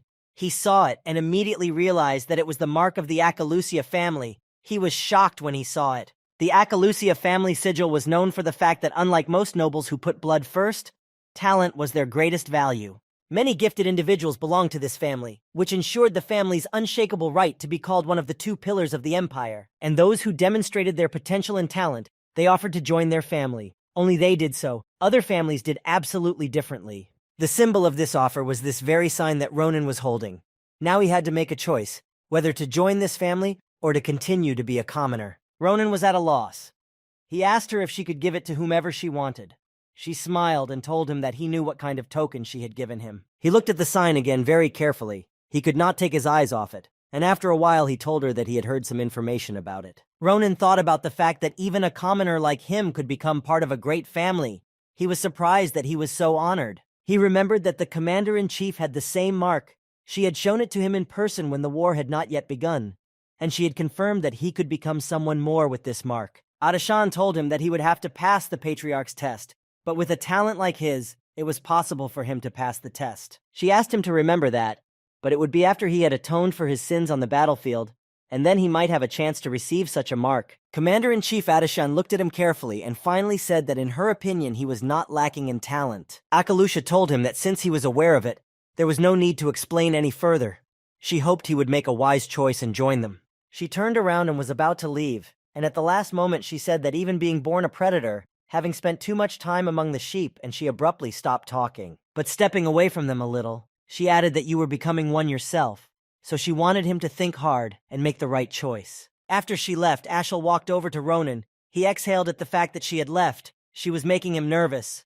Ronan thought that geniuses always did whatever they wanted and clutched the sigil tightly in his hand. Ronan looked at the sigil she gave him, and it was clear he had already made his decision. He held it and thought it was good that he now had a way to communicate. He realized that the Akalusha family could be very useful to him in the future, so he couldn't refuse such a tempting offer. Filian Academy was an educational institution that put the students' abilities at the center of everything. The grades of the students very much depended on the environment around them. They believed that the most obvious example was the housing system so far that they tried to assign students to dormitories where they would be in front of each other for a lot of the time. Each dormitory was different from each other. For each level, there was a different place for students to live. The better the level, the better the place for students to live. The middle-level students had each of them their own room.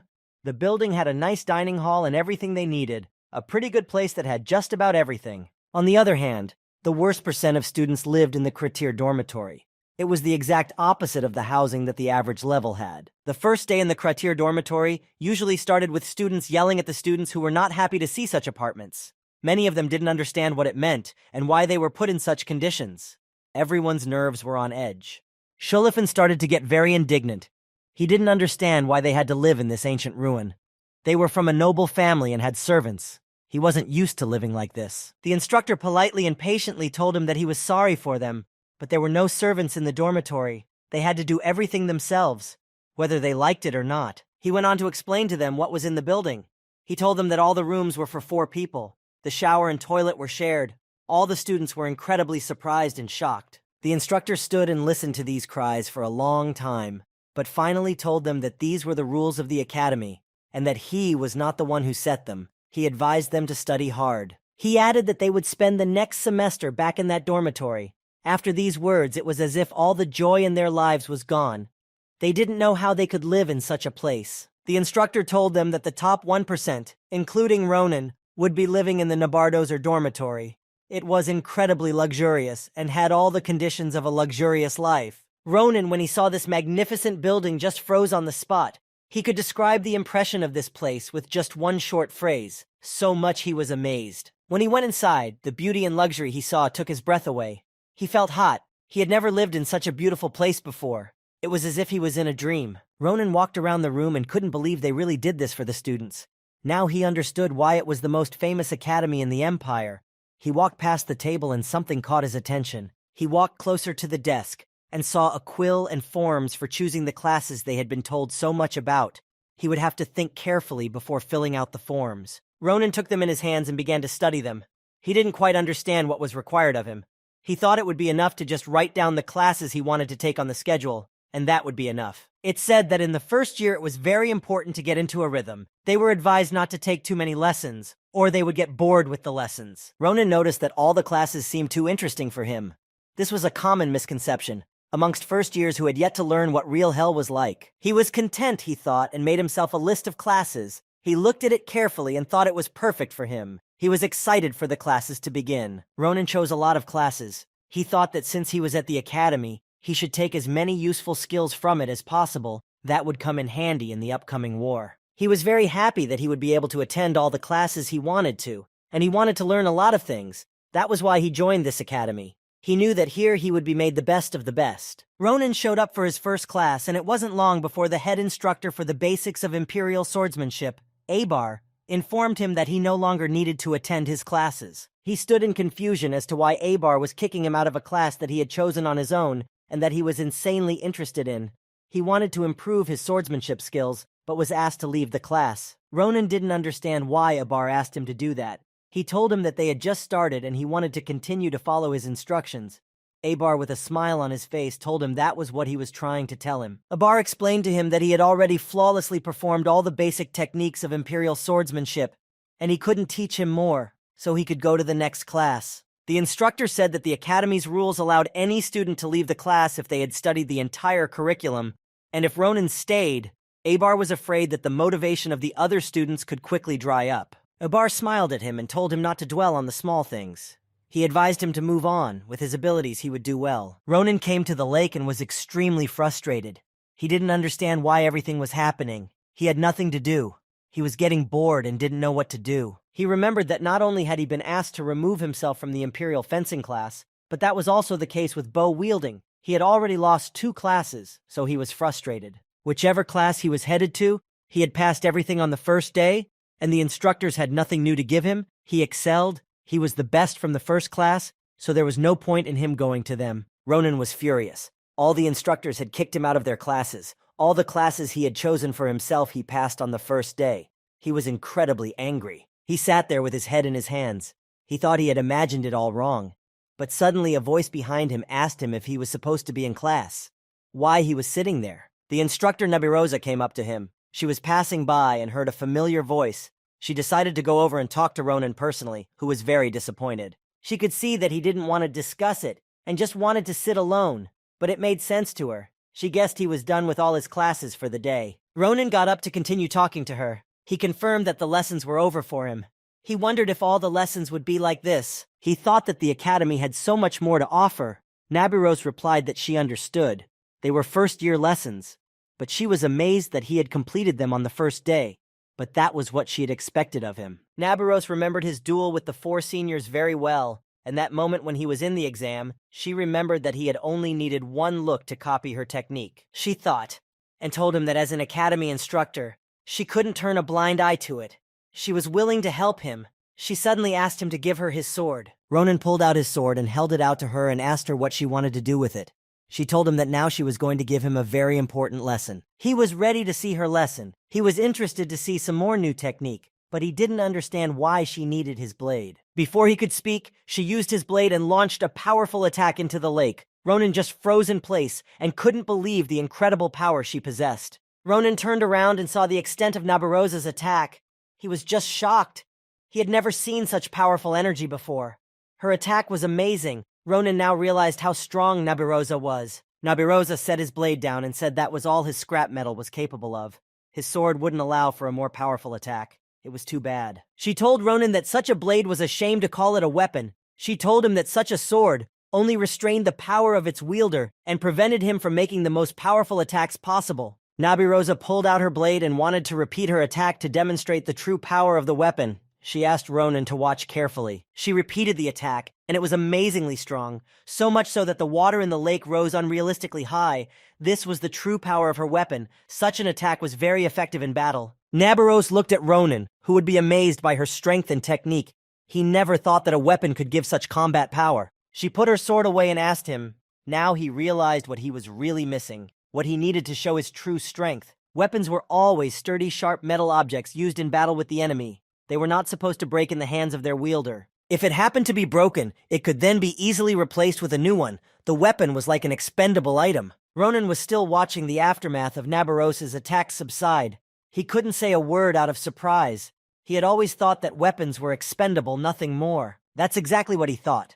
Until now, he didn't know that using a sword could increase his abilities so much and take his attack to the next level. But the question he had after her attack, he stood there thinking how ridiculous it was. He needed to know the answer to how she had managed to make such a powerful attack. Ronan remembered that she had just used the blade she was holding, but he had also held the same blade in front of her, but he had no such attacks. He didn't understand why her strike came out so strong. How did she manage to get her attack to that level? Her strike was much stronger than his. Nabirosa explained to him that on a battlefield where lives were at stake, even a small thing like a weapon was important. A waste of effort could cost a life. She added that if he was using mana, he needed to find the right weapon. She knew he didn't understand what she was trying to explain to him yet. Ronan still didn't know how to use mana, and Nabiros knew that, even though he tried to keep it a secret and hide it from everyone. But she was very observant, and realized that he hadn't used mana yet. He was a little surprised that she knew that. She had told him that even though he hadn't used mana, she thought it was quite impressive that he had such a huge store of energy. Ronan was frustrated that he couldn't use mana, but the instructor was supportive and told him that one day he would learn to use mana and would be much stronger. Nabiros said with a smile on her face that if he wanted to use mana appropriately, he should have found the appropriate blade. She was well aware that at the moment Ronan was just overwhelmed by all the different thoughts that were keeping him busy. He still couldn't get over his surprise when she used her attack. Despite the fact that he still didn't possess mana, she decided to invite him to her classes. She wanted to support him and train him. She knew he was capable of more. Ronan didn't believe that he was allowed to attend her classes, Nabirosa confirmed, and said that the classes were for sophomores and older students, but she would give him a pass. But before he could attend her classes, he had to bring a proper weapon and not come to her with that shameful iron. His sword was not worthy of attending her classes. Ronan understood Nabirosa's conditions and thought about how he could solve the sword problem. He remembered that Shulafin had given him a sign from his family, and now he could go to the forge to have a decent sword made for him. The next day he, Maria, and Ashel were already standing in front of the smithy. They had found out what they had with Nabirosa at the lake. That was why they had come to that place on their first day off. They were standing in front of the place that Sholofan had talked about when he gave him the sign. He had said that there were professionals in this forge, and they would be able to make him a decent sword. In front of them was a small old house. They couldn't believe that this was a forge. It didn't look like a place where the elite of the Empire purchased weapons. Ashel saw the forge and laughed a little and said that it looked a little strange. Maria added that it looked very shabby. She said that they were scared to even breathe near this building. They were afraid that it would collapse. They wanted to know if this was definitely the place that the Grancia family frequented. It was a bit funny to Ronan to see the place where the aristocrat Sholofan went. Ronan was already very curious, and he couldn't wait any longer and hurried to enter there as soon as possible. He figured that the inside of this building might not be as shabby as the outside. When they entered the inside of the building, they were negatively disheartened. The inside was even worse than the outside. They couldn't understand at all what the matter was, why the forge was in such a terrible state. Ronan realized that Sholofan wouldn't lie to him. He was an honest knight who simply couldn't deceive him in front of Irel. Despite their conflict, he couldn't have acted so meanly. They stood there trying to find someone to help them. There was only a door in front of them and nothing else. Suddenly there was a noise, and Ronan saw the door start to open. Someone was compensated for being too noisy. A strange creature appeared from behind the door. Ronan and his companions wouldn't let him sleep well. When they saw it, they couldn't believe their eyes. They wondered what kind of beast was in front of them. The beast was a little annoyed that they were so noisy and came to them in the middle of the day. He was surprised that they came in and didn't see that the furnaces were out and the forge wasn't working.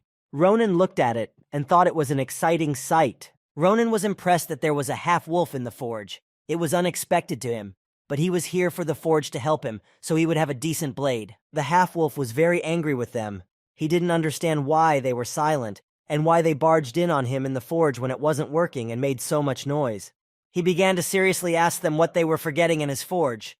He asked for their answer, and as soon as possible, Ronan pulled out a sigil and showed it to the half-wolf, and replied that they had come to buy weapons. Ronan held the sigil in front of his face and said that Sholofan had recommended him to come into this forge. He told him that the local wares were of the highest quality. The half-wolf, when he saw the mark of the Grancia family, was surprised that this boy had it.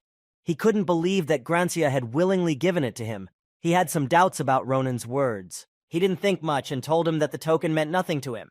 He said that by showing him the thing he could consider himself one of Grancia's family. The half-wolf asked him to leave his forge. He didn't care who might have told him about this place, but they didn't cater to visitors like him. He turned around and yawned and headed back to the room he had come out of a while ago.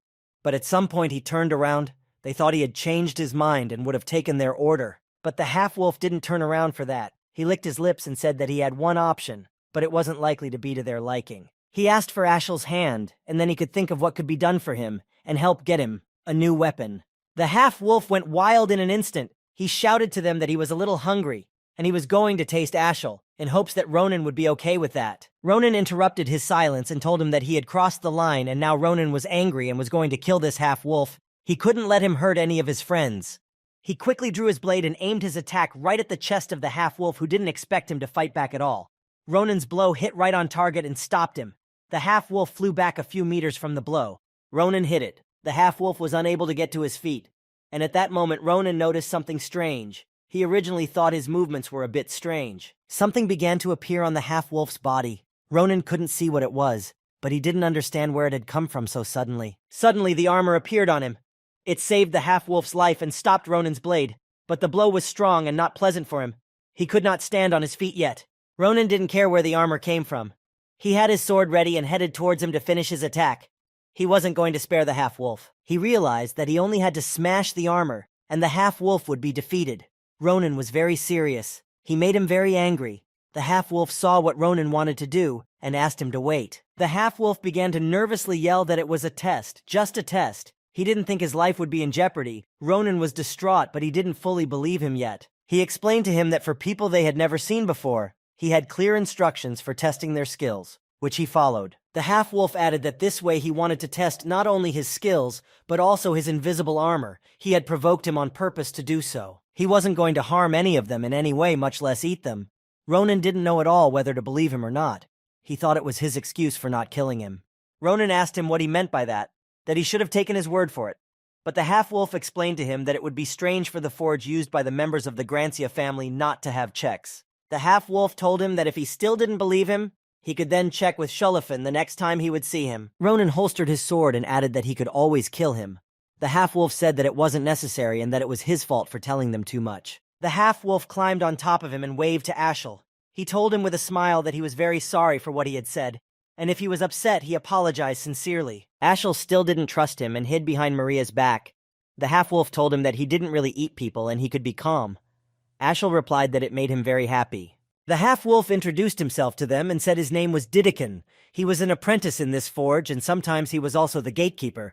Now he seemed good-natured to them. Didikin asked now to introduce himself to them in return, and the first to give his name was Ronan. After introductions, Didikin got down to the basics. He remembered that Ronan had said he had come to them for weapons. He turned around and motioned for them to follow him. He would take them wherever they needed to go. He told them that the building they were in was just the entrance to their workshop. Didikin pointed to an open door and said that the workshop was inside there.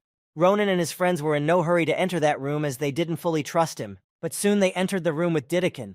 But there was absolutely nothing in the room. It was empty. They did not yet understand what would happen next. Didikin pressed the secret button so they could move to their secret workshop. He advised them to prepare themselves mentally for what they saw. It could shock them. Suddenly the room shook and began to move. The half-wolf said that something incredible awaited them. They didn't have long to wait. They were almost there. Ronan didn't understand where they had entered. Didikin explained to him that they were in an elevator created from magical stone and pulley. It was the fastest and most reliable way to get to their real forge. Finally, after a couple minutes, they were there, in the biggest and best forge in the capital. In front of them was the Great Cappadocia. The best forges in the entire empire worked here. Ronan was shocked. He had no idea that something like this existed right below the city. It even sounded ridiculous to him. Didikin stood nearby and laughed at his reaction. Didikin was cheerful and asked Ronan to cheer up. Since he had passed the test, he would take charge and take him where he should go. He knew that in their blacksmith he had found the best weapon. He promised him to take him to the best master of the Great Cappadocia. This master specialized in weapons. He knew literally everything about them. All the great families of the empire bought weapons from him. This master was the best not only in their workshop, he was the best in the whole capital. He had no equal in the manufacture of weapons. He created many masterpieces for the great masters. Ronan was going down in the elevator and still couldn't believe that right below the city, something like this could exist. He could never think of it. He said that if someone had told him about this place, he would never have believed them. Didikin replied that this place supplied only royalty and aristocrats with their wares. Didikin told them that due to the lack of discrimination, the best craftsmen were gathered in this place. These were those who could safely be called the best of the best. They came to a closed room. There was a master dwarf and he lived there. Didikin added that he had been forging for 400 years. Didikin raised his paw and warned them that this old man was quite stubborn, but his skills were second to none, so no one paid attention to his bad temper. The half-wolf said that he personally had a lot of respect for the old man, and with his paw, he slammed the front door with all his might. Ronan, standing behind him, was shocked at how he decided to enter the old man Didikin's house. As they entered the old man's house, they noticed many different weapons just lying around. No one had cleaned the old man's house in a long time. Didikin opened the door and immediately asked him what he was doing this time. Didikin entered first to the old man. He informed him that he had brought him guests, but the old man didn't care what the half-wolf told him. He was still standing there making weapons. The old man realized that only Didikin could make a noise right on his doorstep. He had already asked him more than once to be quiet when he was working, but he never listened to him and still made noise. Didikin was angered by the old man's words. He couldn't help it. He couldn't just open the doors to him. His doors were always propped up by a bunch of different weapons, so it was hard to enter quietly. In front of them stood Master Doran. He didn't stop making weapons even when they entered his house. Didikin asked him to clean up sometimes so he could enter him quietly, to which the old man replied that he was too grumpy. Doran approached him and said that since he had guests with him, it only meant one thing, that they had managed to make a good showing of themselves. Didikin confirmed this fact. Didikin pointed to Ronan and told the old man that he had checked the lad out, and he saw excellent blade skills. He was sure the old man would be amazed when he could evaluate him personally. Doran looked at the young lad and couldn't believe Didikin was talking about him specifically. It was completely unexpected to him. He judged Ronan by his appearance. He didn't know how he wielded the blade or what he was capable of in battle, but he seemed like a child who could hardly surprise him. Doran asked him to show them his swordsmanship. He added that one look would be enough for him to see what he was capable of, and what kind of weapon he could forge for him. Ronan was ready to show him his skills. It would be no problem for him. He went to draw his sword and prepare to show his skills to the old man. As Ronan drew his sword, Master Doran took it in his hands and began to examine it closely. He analyzed at a glance what the sword was capable of. Doran struck the sword with his hammer and it simply broke into 2 pieces. He told Ronan that it was trash and not a sword. He was surprised that he had been using something like this as his weapon all this time. Ronan saw that the old man had taken his weapon and smashed it. He lost his temper for a moment. He tried to stop him. He didn't realize what he was doing. The old man used his hammer to point him to the other end of the room. Doran told him that there he could pick up any of those swords that were lying carelessly on the floor. He added that with his pathetic parody of a weapon, the old man wouldn't have been able to accurately assess his skills. The old man promised him that Ronan could keep the blade he had chosen to replace his broken one. He thought that would be fair.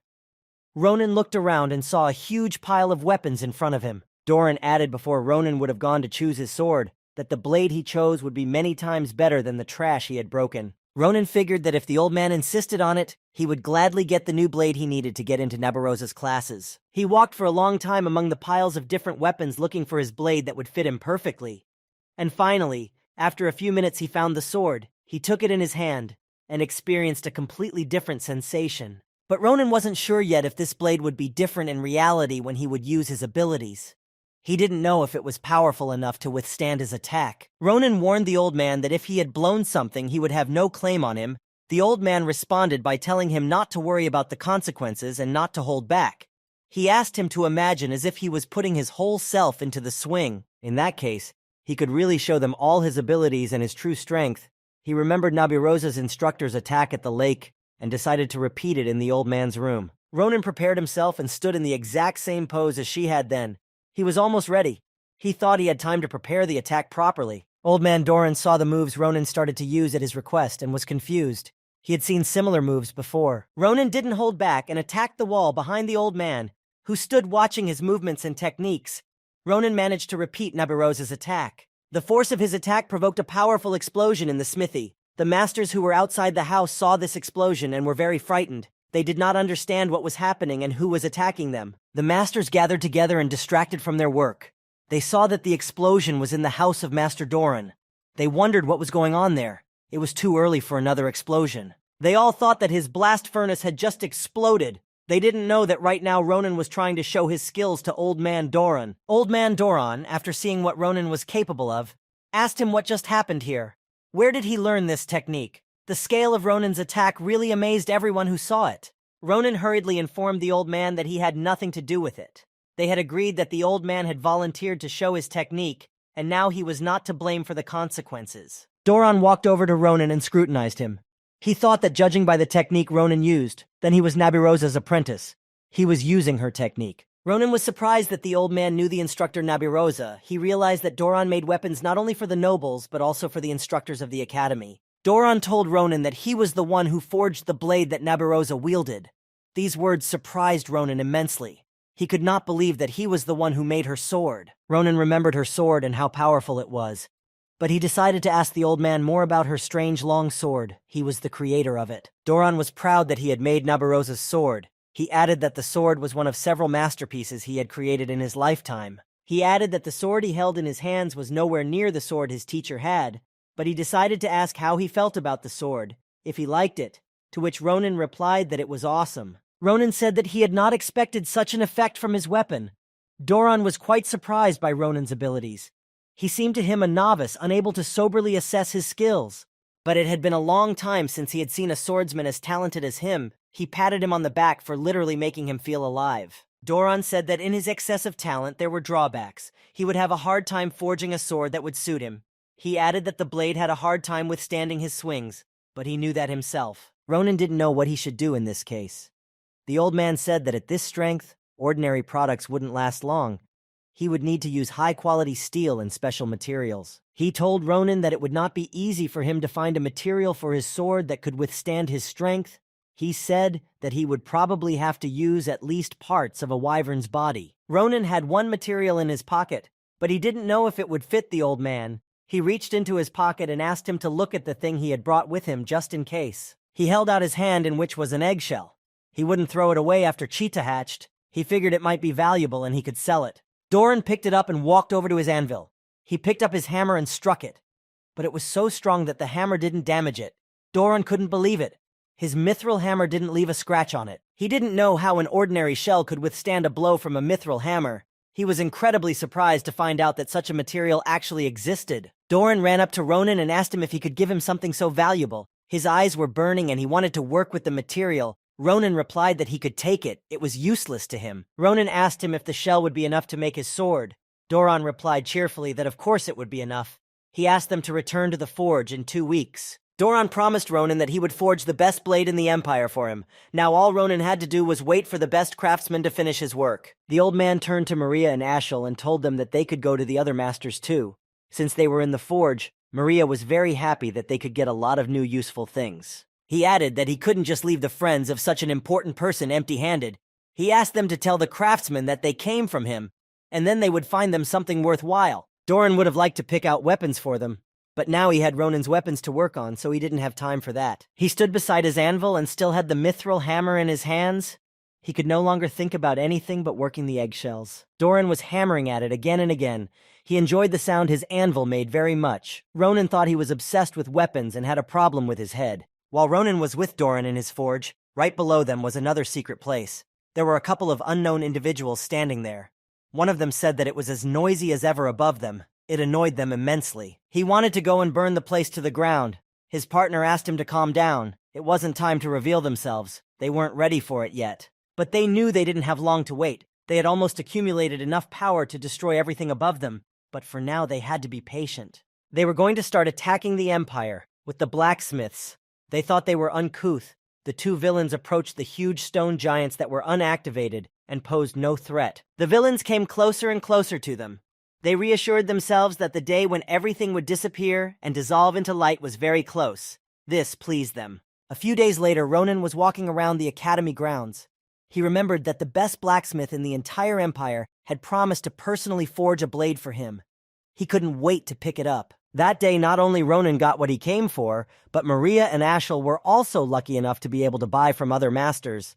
The price for everything they bought was not insignificant. But it didn't concern him. He didn't pay for anything. All the costs were on the Grancia family because Sholofan had given him the sign of his family, and Ronan didn't spend his money. He spent other people's money. Ronan now had only one problem left. Making the sword took 2 weeks, and he couldn't get to Nabalos's lessons until then. He needed the blade. He had absolutely no idea what to do now. He had plenty of free time. He had no classes. He was bored. Maria and Ashel were in classes, and he had no one to go out with. Ronan stopped and saw the unique instructional and lecture center for advanced students in front of him in the Galilean building, and he wanted to go there. He was sure that Instructor Nabirosa's classes were also in that building. She had told him to come with a normal weapon, so he was in no hurry to get in there, but he had a temporary substitute and decided to try and get in after all. Before Ronan could think about it, Nabirosa's instructor was beside him. He couldn't even figure out at what point she had managed to get near him so silently. She grabbed him by the ear like a delinquent student and told him that it had been a long time since they had seen each other. She was angry with him. She didn't understand why he was near this building and skipping class. Nabirose had definitely told him that he could have come to class as soon as he found a decent weapon. She wanted to know what he was doing now, why he wasn't looking for a weapon. Ronan said he had a valid reason for being in this place, and he wouldn't be able to skip class, but Instructor Nabirosa didn't listen to him and simply told him to follow her. She added that she would listen to all his excuses along the way. Ronan understood exactly what she told him and asked her to let go of his ear. He was in a lot of pain, and it didn't feel good. As she passed the window, the girl heard Nabirosa bringing up Ronan and how he was screaming in pain. She looked out the window, but she didn't see anyone there. She wondered what was going on. She started to move away from the window, but a guy ran into her, and the paper she was carrying fell out of her hands. The guy angrily told her not to block his way. He rudely asked her to step aside. The girl looked up and recognized the guy. She apologized to him. She was a little distracted and didn't notice him. The guy named Carden wasn't interested in her apology. He only noticed that she was very slow in collecting her papers. Carden was still rude to her. He told her that if she had time to do nothing, she should go and prepare for her upcoming class. He didn't choose his words and was rude to her the whole time. Nabirosa and Ronan stood in front of all the students she was teaching. She told them that she was sure that after the hype at the entrance, some of them already recognized him. But she still wanted to introduce him again so that everyone would know who he was and that he would be in the same class with them. The students stood and listened intently to their master. Nabirosa introduced him. She said his name so everyone would finally remember him, and added that from today, he would be joining their classes. Ronan bowed to them as a sign of respect and said that he was a first-year martial arts faculty member and that it was a pleasure to meet them. Everyone around them started whispering. They were aware that he had beaten the genius Sholofan himself in the practical class. They figured he had skipped over the course if he could already study with them. The boys in the class couldn't understand why he had been given such an honor. They couldn't believe he was good enough to study with the seniors, and noted that he was too smarmy looking. Ronan walked over to them and said that he heard them, and didn't understand why they were being so negative towards him. He didn't understand what exactly it was that was embarrassing them, but he paid them no mind. Among the crowd of students, he noticed some faces that were friendly to him. Among them were Brahm and Nazdo, who weren't whispering behind his back. They were happy to welcome him to their class. Ronan also noticed one face that wasn't too welcoming, but he knew him well. Among everyone there was the genius Sholofan. He stood quietly looking at Ronan. Suddenly, the girl who ran into Carden in the hallway entered the classroom. She apologized to instructor Nabarosa for being late for class. She didn't mention the unfortunate situation in the hallway. Ronan recognized the voice he heard. Ronan turned around when he heard her voice. He couldn't believe what he saw. He recognized the girl he knew in his past life. She said she was late because she had an extremely urgent matter. Ronan couldn't believe he saw her. The girl looked at the instructor Nabarosa. She was ashamed of her tardiness. She asked if she was too late. Nabarosa told her that it was fine and she could breathe easy. She informed her that they had just finished introducing the newcomer and pointed her finger at him. The girl smiled and asked if it was the first-year boy she had told her about. Nabarosa motioned for her to turn around to him and greet him. He had to know the teacher's assistant by sight. She began to take her time turning to him. She said it was a pleasure to meet him. She smiled happily and welcomingly at him. Ronan stood there and couldn't even say a word. He was shocked at who was standing in front of him. She went on to say that she was Nabarosa's assistant instructor. She was a second-year student in the same faculty as himself. He was in a stupor. In front of him was Commander-in-Chief Adeshan. She recognized her immediately before she even said her name. She was cheerful and smiling. He had never seen such a commander-in-chief before. She extended her hand to him and said it was a pleasure to meet him. Ronan called her commander-in-chief out of surprise, who she had been to him in a past life. Adeshan was known for her incredible talent as a commander-in-chief. She was the first woman to be named commander-in-chief of the empire. She was neurotic. She dominated the battlefield through cold-blooded calculation and brilliant command. She had no equal. She surpassed everyone with her intelligence. Adeshan was an Iron Lady. The soldiers serving under her admired her. She was always with them on the battlefield and never sacrificed their lives in vain. The soldiers often said that her veins were not blood but metal. She was incredibly cold-blooded. They were amazed and admired her. They were ready to follow her into battle. Ronan stood there thinking about the commander-in-chief. He couldn't get in the mood for class. He had a lot of thoughts in his head and he couldn't put them in order. He couldn't even imagine that the commander-in-chief had such a happy expression on her face. Now there was nothing of the Iron Lady he knew. Ronan thought that she clearly had no memories of the future. He realized that was how she had originally been. But he also remembered what she had asked him for before she had given him her ability. He remembered that she had asked him to talk her into not doing anything more stupid and becoming a regular seamstress. He didn't know what he was supposed to do in this situation. Ronan was completely confused. It was too complicated for him. He didn't know how he would be able to convince her to become a seamstress. They didn't even know each other properly yet. Adeshan was constantly being called for help. Some wanted her to come and look at their rack, and she would run to them. She was trying to be helpful. Some students didn't just go to her about technique. They went to her even if their towel stank and they needed a new one. She was willing to fix that problem as well. Ronan didn't understand why she was so busy. He was surprised that she was doing all these small requests that were usually done by servants. He didn't think she was supposed to be doing that. He was standing there trying to figure out why she was doing all this when suddenly a voice came from behind his back. Someone noticed that he looked bored and wanted to make him an interesting suggestion. A guy he didn't know approached him, and with a smile on his face offered him a duel if he would be okay with it. Ronan was surprised at the stranger's request. He didn't know what to say to him. Ronan wanted to know who he was that he offered him a duel so suddenly. The guy laughed and apologized. He appeared like a thunderbolt. He introduced himself. His name was Carden, and he was a third year. He told Ronan that he had heard that he had performed peerlessly at the enrollment, so he was interested in having a fight with him. Carden said that if the rumors were true, then he would like to learn something from him, but Ronan turned him down, saying he had his own plans for now and was against the fight. Ronan offered him a duel a little later, but Cardan didn't hear what Ronan added. He was puzzled that he had come to ask for a duel and hadn't brought any weapons with him. Cardan turned around and called out to Adeshan in a rude manner. He asked her to bring him his weapons immediately. He treated her like a servant and mocked her. Adishan, in spite of that, always smiled at him. Ronan couldn't believe that Cardan called her a simpleton. He had never seen girls treated like that before. Ronan had the urge to kill him right there. He didn't understand how this lowlife dared to open his worthless mouth in her direction. The more Ronan thought about it, the angrier he became. When Adishan brought him a weapon, he lashed out at her for bringing him the wrong weapon. He shouted madly at her and called her an idiot. Adishan got scared and apologized to him. But Cardan didn't care about her apology. He wanted to punish her even more harshly. He showed her absolutely no respect and behaved with her as he wanted. He was outraged that she dared to argue with him. He didn't understand why their assistant was so stupid, so he hit her on the head with the spear she had brought him. Cardan said that someone who didn't get the right to attend these classes, and could only beg it from the instructor, had to be good at least at such little things, and he hit her over the head again. Ronan saw this, and thought that he had no shame or conscience since he had behaved like that with his assistant. She was so scared that she wouldn't stop apologizing to him. Cardan was about to strike her again, but his spear was stopped by Ronan. Cardan didn't understand why he had interfered in their business, but Ronan didn't listen to him and said that he had agreed to fight him. And if he didn't agree to fight him right now, he wouldn't be responsible for himself.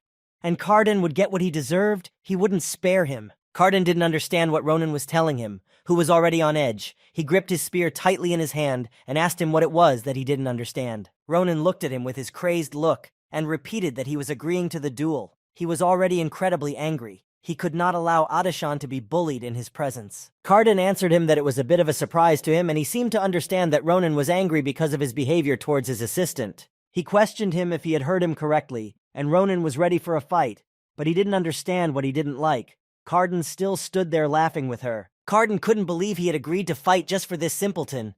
He asked him if they even knew the assistant, that he was so eager to fight for her. He continued to anger and provoke Ronan. He thought it was his commoner spirit kicking in that he stood up for her. Cardan looked at him and told him that he thought they would be closer, but it turned out that he didn't know something. Cardan wanted to finally provoke Ronan. Ronan had had enough of Cardan's coddling and asked him to shut up and defend himself, if he could. Now the time for words was over, and he would have to answer for all the nasty things he had said. He was already out of his mind with anger. He said that if he didn't want to die, then he would have to defend himself and take his spear. The time for the duel had come. Ronan made his first attack, but he didn't hit Cardan. He deliberately hit his weapon. Cardan didn't realize how he had time to attack him so quickly. Ronan's blow practically broke his spear. Cardan barely kept himself on his feet. He didn't realize where he got such power from without using a single drop of mana. Ronan stood and watched him. After finishing his attack, he told him that he was whining that his spear was too long and didn't fit him, so he decided to refine it a bit. Ronan's attack broke his weapon in half. Now Cardan had nothing to defend himself with and counterattacks. Ronan managed to strip him of his weapon with his first attack. Cardan was furious that Ronan had broken his favorite weapon. He didn't understand how he dared to touch him. He began to use mana to attack him back. He raised his spear and aimed all his power at Ronan.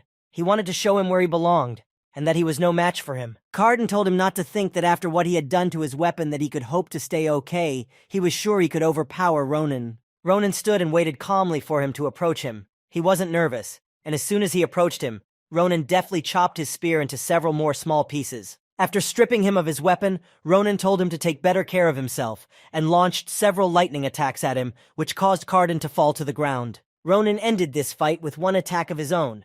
He walked over to him and told him that he should have been grateful that they were at the academy, and this was a training fight. If they had fought outside the academy, he would have killed him without hesitation. But Cardan didn't hear him. Ronan knocked him out and he lay unconscious on the floor. The students watching this fight couldn't believe that Cardan had lost so quickly. They realized that Ronan, even among the third years, was one of the best.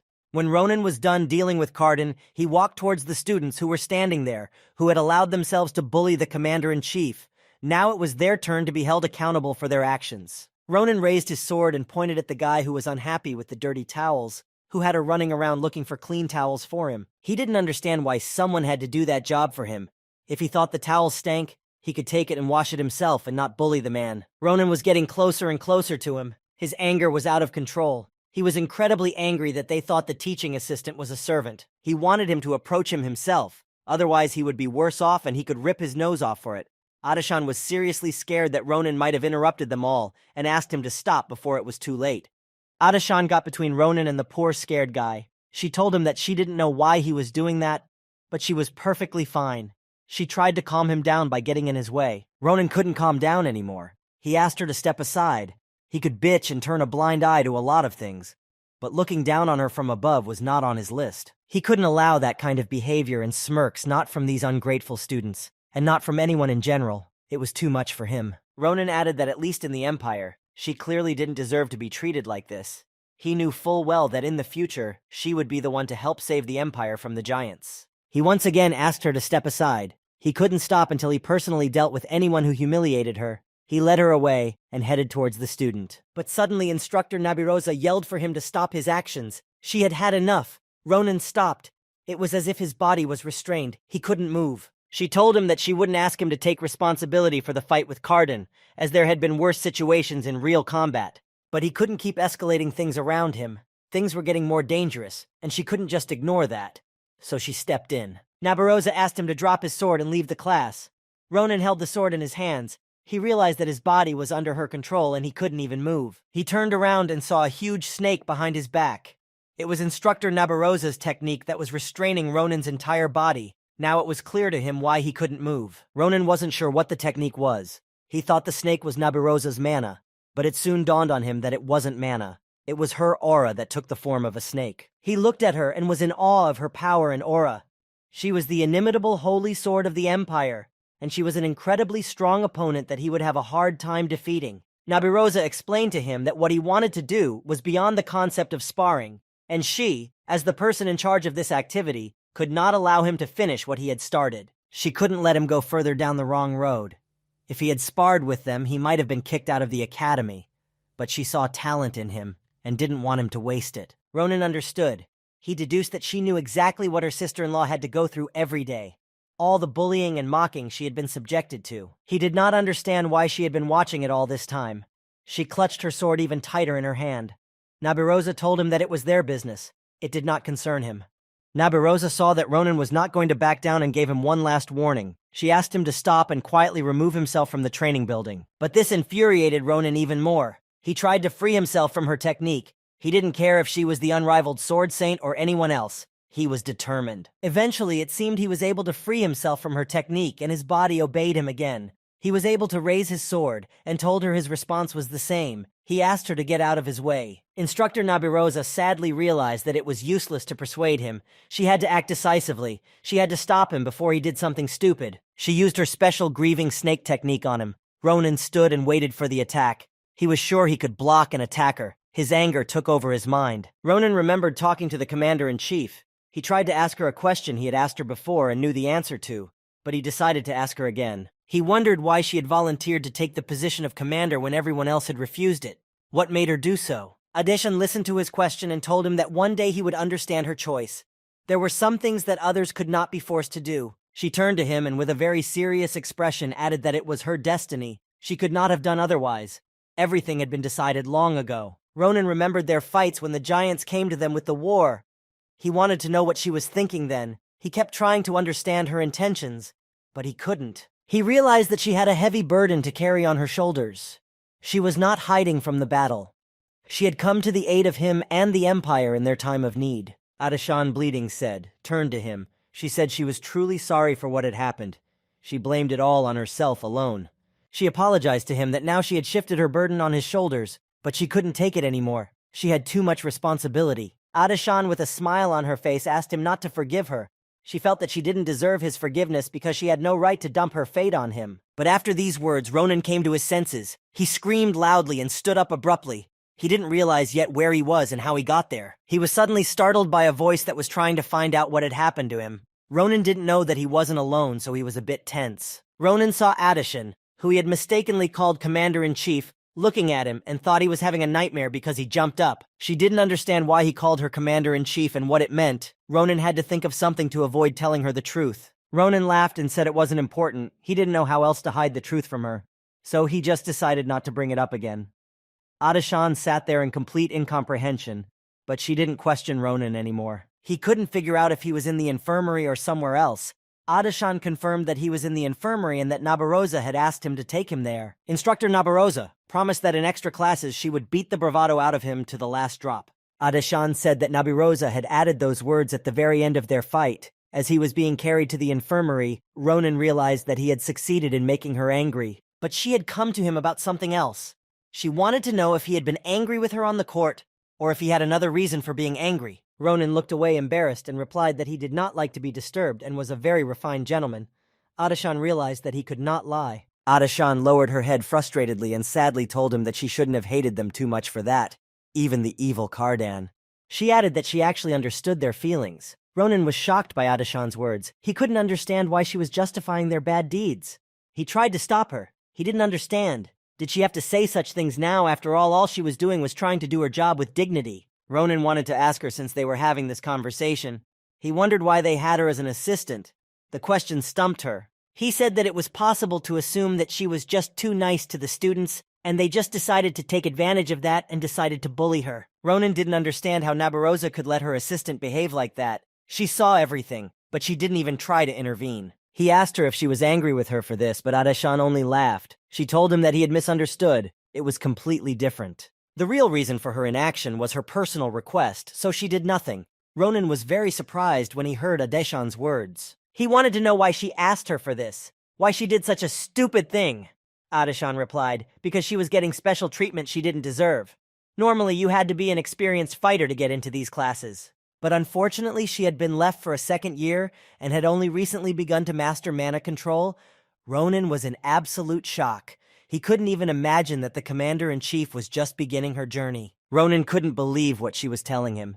He knew that in the future, she had such a unique aura. But now she hadn't even mastered mana. It was very strange. Now he understood what she was going through. Adeshan went on to tell him that she had personally asked Nabirosa to ignore whatever was going on in class. She realized that since the instructor had already accepted her as her assistant, she didn't want to put more problems on her. So she put up with all the mockery and ridicule.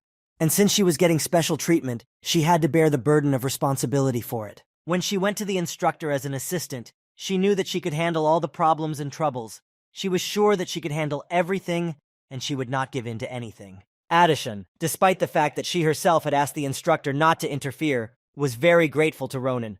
What Cardan was allowing himself was too much for her. She thought she was used to it all. But remembering the time she was hit on the head with a spear made her unbearably sad. She thought that no one deserved to be treated like that. Adeshan fixing her hair, all she said was that it was too harsh and she was glad that Ronan came to her rescue. At that moment, she wanted Cardan to be punished. Ronan listened to Adeshan carefully. He understood her perfectly. He also knew the reason why she was going so far. He knew almost everything about her. He knew that she had put up with it all for the sake of one day becoming the commander-in-chief. Adeshan was shocked when Ronan told her this. She couldn't believe that he knew about it. She thought her aspirations were obvious. Adeshan confirmed Ronan's words and added that even though she was a bit lacking and couldn't be proud of it yet, all she could do was to be a dutiful assistant. She smiled and confessed to him that her main dream and the essence of her life was to one day become the commander-in-chief of the Imperial Army. Adeshan quickly decided to justify herself. She said that such a statement from someone like her sounded very rash, and she knew it. Ronan sat on the bed and listened to her carefully. But she wasn't going to give up. She had a lot of knowledge of military science and strategy. And day in and day out, she put in a lot of effort. She worked hard, day in and day out. They sat there for a long time sharing their thoughts. They didn't notice it was time for the next class to start, and she had to hurry. She didn't want to be late and cause trouble for Nabirosa. Leaving the room, Adeshan asked Ronan to rest properly, regain her strength, and get back to class soon. Ronan thanked her for her support. Ronan smiled at her and thanked her also for looking after him while he was unconscious. They were able to talk and figure things out. He enjoyed spending time with her. Adeshan was already near the door. She smiled back at him so much she was so pleased to talk to him, and she was pleased that he understood her intentions and supported her. When she left the room, Ronan immediately sank into his memories and he analyzed their conversation. He needed to get his thoughts in order. Ronan remembered her last words when she had asked him that if they ever met again, he would talk her out of doing something stupid and convince her to become a simple seamstress. Her last request never left his mind. A few days later on their day off, Ronan and friends headed to the forge of the Great Cappadocia. He couldn't wait any longer and wanted his sword. He told Maria and Ashel that he had been invited by the blacksmiths themselves to pick up their weapons. They went inside the building, but there was no one there. Didakin did not show up to greet them either. It seemed as if the forge was completely empty. Ronan didn't understand why no one was there to greet them.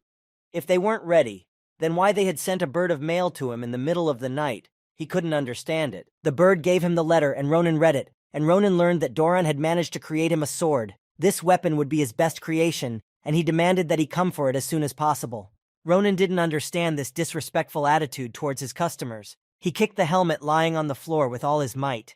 He resented the fact that there were things scattered everywhere. He didn't understand why no one had cleaned up the place. Maria and Ashel stood behind him. Maria noticed that he had been very nervous lately. Ashel had noticed it as well. He suggested that he might have been having trouble in class. Ronan told them that he was tired of waiting for someone to come out to them. He told them that he was going to go down to the forge on his own. He discouraged Maria and Ashel with these words. Maria asked him if they could do whatever they wanted in a strange building. Ronan replied that they had invited him, and therefore he had the right to go down there. He asked them to stop talking and follow him. They entered the same empty room where they had to search for the secret button so the elevator could start to descend. Ronan went to the wall, and if he remembered correctly, he pressed on one of the stones of the wall. Ronan managed to hit the right button and the elevator started to go down. He was serious and unemotional. It rubbed off on him that he was right, and they managed to head down. He was annoyed. He was angry at the old man for not knowing how to deal with customers. He thought that when he got to him, he would have told him how to deal with customers. When they arrived at the forge, he stopped talking and his face changed. What he saw made him forget that no one had met him upstairs. Ronan and his friends saw a forge that was on fire. Someone had attacked it and tried to burn it down. They were amazed at what they saw, and they didn't know who had done the attack and which of the blacksmiths had survived. He didn't understand what was going on here, but he knew that they had to get down and help everyone who was trying to get to safety. They went down and saw most of the blacksmiths were already dead. They arrived too late, but they could still save those who needed it. The fire was spreading more and more across the blacksmith. Ashel suddenly saw something that really scared him, and he immediately called Ronan so he could see what was destroying the smithy. Ronan saw a huge stone giant chasing after the remaining blacksmiths, who were trying their best to get away from him. He couldn't believe that the giants had gotten to them. He didn't understand how he managed to get to this place. Ashel shouted that the blacksmiths would catch up with the giant quite soon. He wanted to know what they needed to do. They needed how to help them escape. Ashel saw Ronan standing there thinking about something, but now they had to act fast before the giant killed the poor blacksmiths. Ronan walked up to Ashel and took him by his tunic. Ronan took him under his arm and was going to jump down with him. He had no other option to get down quickly, so he decided to use Ashel. He stood on the railing of the elevator and prepared to jump. He turned to Maria and told her to run upstairs and get the instructors or something. Maria understood the task and went to get help. Ronan jumped down and asked Ashel to use his telekinesis magic right now while they were flying so they could land safely and not crash. Ashel used his invisible hand ability and they were able to land successfully. At that time, the giant had the blacksmiths cornered and was about to kill them. They couldn't believe they would be killed just like that. But after a moment, someone came to their rescue and cut the giant in half. They didn't see who it was yet, but they were glad to be alive. Help came to them at the most opportune moment. Ronan came to their defense. He got there just in time and killed the giant right in front of them. When he came down to them, he thought he had so many different thoughts in his head. He was stressed after talking to Adashan, but now all thoughts were behind him. After killing the giant, he came to normal. All his thoughts were focused on protecting the blacksmith. He turned to the giants and said it was their time to die. As Ronan was preparing to attack, he was already getting hit by a giant. Ronan remained calm and did not panic. He realized that they were not a threat to him and he could destroy them at any time. He dodged the giant's attack and counterattacked. Ronan was so fast that the giant didn't even have time to do anything to defend himself. Ronan chopped him in half. After Ronan chopped him, the giant's body parts fell right in front of the blacksmiths. They couldn't believe that he alone was able to defeat such a powerful creature. They recognized him. They remembered that he was the one who had come to Doran for weapons. They were amazed that he at such a young age had scattered them in the blink of an eye. They couldn't believe their eyes. While the blacksmiths were talking amongst themselves, Ronan finished with the giant. He stood on his huge head and turned to the blacksmiths. He didn't have a scratch on him. They couldn't overpower him. Ronan asked the blacksmiths to tell him in a nutshell what had happened here. He needed information, and as soon as possible, he wanted to know where they had come from. He found out that they were attacked by a lot of stone giants. The blacksmiths told him that they started appearing just out of nowhere and started killing them and burning down their homes. The blacksmiths said that they barely had time to escape them, and if it wasn't for Ronan, they would be dead by now, just like everyone else. The blacksmiths couldn't understand the reason why the giants decided to wipe them out. They said that they started to come out of the ground. They were in a rage, and this rage destroyed all the forges. They were mercilessly killing everyone they met on their way. They didn't know what purpose they were pursuing. The giants killed all the blacksmiths they could reach. No one could resist them. Everyone tried to escape, but they found them. They were waiting for help, and then Ronan suddenly appeared. The blacksmiths told him that the giants had captured several blacksmiths, including Duran. It was to him that Ronan had come. He hoped he had hidden his weapons. They said Didikin had chased after them, hoping to save his comrades. One of them told Ronan that Didikin was not a very good fighter. He had no special skills. He suggested that at this rate, the giants might have already eaten them. Ronan listened to them carefully and started to rise. He said that there were no more enemies left. He had killed the last giant they had in the forge. He turned around and turned to Ashel. He told him that until Maria returned with reinforcements, he needed to look for the wounded that might be in the area. There was hope to save them. Ronan told him that if he found anyone, he had to give them first aid. Ronan said he would leave him Cheetah. With him, it was much easier for Ashel to help the injured. Ashel asked what Ronan would do while he was searching for the injured. He told him that he would go looking for the missing. He had to save them. Ronan noticed the tracks that the giants were leaving. He followed them and went looking for them. Ronan didn't forget that Doran had his sword that he needed for his classes. He couldn't let the giants kill his master, so he had to hurry to find them. Doran didn't let Ronan's weapon out of his hands. He thanked Didikin for risking his life and coming to save him. Without him, he would have been dead long ago. He noticed that Didikin's invisible armor was almost destroyed. He knew it wouldn't hold up for long. Didikin asked the old man to run away as soon as possible while he could still hold the giant back. Didikin was angry at the old man for telling him about the armor. He asked him to be quiet. He said he needed to concentrate, and he kept shooting him down. The half-wolf added that if the old man still had the energy to babble, he'd better get a sword and help him fight the giant, but Doran told him no. Doran told him that this blade was his best masterpiece. The other blades weren't even close to it. He couldn't tarnish it. It wasn't meant for him. He added that he couldn't afford to use it and tarnish it with his wretched level of swordsmanship. He would rather die than defile his masterpiece. Didikin said that even with his reverence for weapons, this was clearly too much. Now was not the time to think about such things. They needed to survive. Their conversation was interrupted by a giant who was already near them and was about to crush them. He raised his hands up and growled viciously. He was about to attack and finish them off. The giant hit them with all his might, but they were saved by Didikin, who stopped the attack of the evil giant, but he continued to press on him, and the half-wolf could not stand it for long. It was urgent to do something. Didikin realized that his protective charms placed on his armor were already exhausted, and soon the giant would be able to overpower them. They were on the verge of death. Only a miracle could save them. He threw back the giant's arm and thought that if he had known earlier that he would die this kind of death, he would have done what he wanted. But it was too late. In just a few long jumps, Ronan managed to reach the place where the Didikin was fighting with the giant. He was already behind him and was about to attack him. Ronan was just in time. He made a deadly attack on the Valken. They were very lucky Ronan had gone in search of them. The half-wolf was already running out of armor, and the next attack from the giant could have been their last. He noted that Didikin had handled them well. He had lasted as long as he needed to and protected the old man. Now he asked him to leave them to him. He could deal with them himself. Didikan wanted to stop him. He was worried that he might have gotten himself killed, but he wondered how he was able to find them. If it wasn't for him, they would be dead by now. The half-wolf remembered that there was still a whole crowd of giants upstairs. He didn't understand how he had defeated them so quickly and had time to come to their aid. Ronan was a mystery to him. Ronan confirmed that there was a whole crowd of them, but he had managed to kill them all while he was trying to save the other blacksmiths. It was no problem for him to kill these monsters. Didikin couldn't believe that he had single-handedly slaughtered them all. He thought it was impossible. But Ronan asked him to finish with the idle chatter. It was unnecessary for him right now. Ronan turned to Doran. He held out his hand and asked for the roll that was in his hands. He thought that his current sword was already at its limit, and he needed a new one. He remembered his words that it was a thing he called a masterpiece. He already knew that in the package was his sword, and he needed it now more than ever. Doran handed him the blade and added that the hilt was not yet finished, but he could still use it now. He would be able to withstand its power. Ronan took the sword and thanked the old man. Ronan gripped it firmly in his hands and prepared to see how good it was in battle. Had Doran really managed to create a masterpiece for him? As he drew his sword and prepared to use it, the giant stepped up and began to attack him. Ronan saw this. He calmly controlled the situation.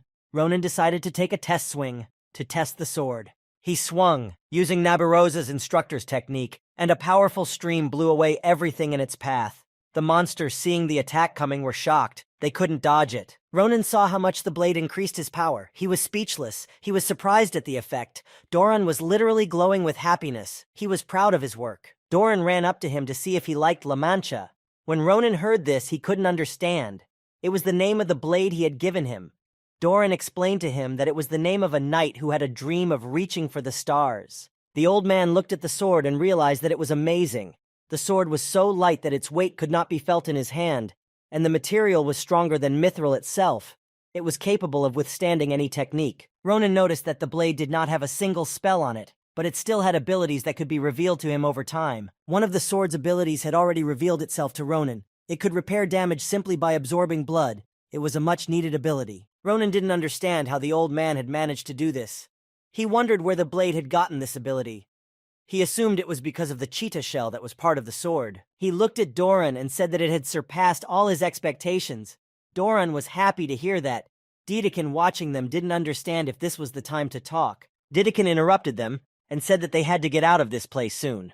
They were the last ones, so there was no need to save anyone else. Ronan told the half-wolf to take Doran and leave, and he still had some things to check before leaving this place. Dedekind wanted to know from him what exactly he wanted to check. He wouldn't tell him the whole truth. He said it was nothing. It just seemed like something to him, and he wanted to check it out before he left. It seemed to Ronan that there were stronger enemies than giants hidden in those tunnels, and he couldn't just leave the place. But he wanted Dedekind and Doran not to risk their lives. He knew that the Empire could have enemies who wanted to destroy it. He knew that this was what had happened in the future, and he couldn't let the Empire be destroyed again. Dedekind was surprised to hear that someone else could be in the dungeon besides them. He wanted to know what Ronan meant. Ronan replied that there was obviously something wrong here. He could feel it. Ronan said that he knew a lot about the habits of the giants. They usually didn't gather in crowds. They acted alone, and if you didn't mess with them, they behaved decently and didn't destroy everything around them. He walked over to the head of the giant and said he had never seen such strange signs before that were on the back of their heads. He didn't understand what kind of magic circle it was. Doran walked over to look at it. Ronan asked him if he knew what the sign was, but the old man wasn't sure. He wasn't that good at it, and he couldn't guarantee he knew what the sign was. The old man looked at the sign carefully. He tried to decipher it. He sensed that the echoes of mana were by no means as simple as they might seem. Doran realized with horror that they were the reason the giants had gone mad, and that they had been placed on them so that they could destroy the forge and kill everyone in it. The old man felt sorry for the giants who had been used to kill the smiths. He could not understand who could have done such a dastardly deed. It depressed him. Ronan saw tracks that led deep into the cave. He told the old man that he was going to find out and follow the tracks. He was determined. He wanted to find the enemies and prevent the collapse of the Empire. He ran down the tunnel and worried that his suspicions were true, but with each step further, he became more and more certain. Ronan noticed that between the footprints of the giants, there were other footprints. They were the size of human footprints. He was right that the enemies had already infiltrated the Empire. He had to hurry to catch them. He ran farther and noticed other strange things. He noticed that there were mana protection stones placed on the walls, but he managed to rush past them without being noticed. Ronan was almost at his goal. He remembered that there were all signs of planning for what happened in the future. He needed to catch them and find out as much as he could to be ready for an attack. Suddenly he stopped. Ronan heard voices. He couldn't make out clearly what they were talking about. He needed to get closer. He decided not to give himself away right away. He sat down near the rock so that he could hear their conversation. He should have found out who it was and noticed they had arrived in the dungeon of the forge. He thought that this way he could find out something valuable. He managed to see a huge giant that was bigger than the ones that had attacked them. It looked deadlier, but it hadn't been activated yet, and carried no threat to him. Ronan also noticed two people standing near the giant and talking about something. One look at this picture was enough for him to realize who was behind it all. They stood and looked at the giant. They realized that the other giants next to him looked like mere toddlers. He was of incredible size. Ronan was calm. It looked like he was still sealed up, but if he started moving he would immediately engage them. He couldn't let the giant get to the smiths. But suddenly he heard one of them say that someone had infiltrated them. But they didn't know where he was yet. Ronan didn't start to worry much. He hadn't found out their real plans yet, as they had already discovered him. One of the enemies asked if his partner was sure of what she was saying. He confirmed it, adding that her mental link to the subordinate stone giants had suddenly broken. She said that it seemed to her that a third party had intervened in the battle, her partner removing his hood, furious that the Imperial warriors had finally reacted in time. He wanted to know what they should do. They had no more giants, and the biggest giant they were not yet able to control. There was only one thing left for them to do. The villain with a wicked smirk on his face asked her, maybe he should have gone upstairs and killed them all himself, since the giants couldn't finish what they started. The girl told her partner Eduan that she shouldn't have done that. They had destroyed most of the workshops, and it would have already greatly affected the production of weapons in the Empire. She feared that if they went into battle and revealed their identities, that person wouldn't sit idly by. They had no use for it. Eduan noted that his partner Cirilla was very strict.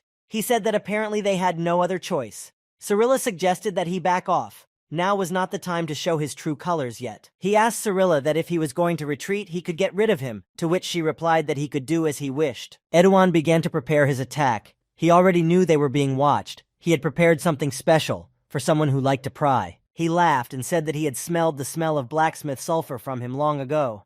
Ronan understood that he was talking about him. He could also see that he was going to direct the tongues of flame that came from his hands at him. Edouan was too annoyed by his smell and he was going to end it. He aimed his attack right at where Ronan was sitting.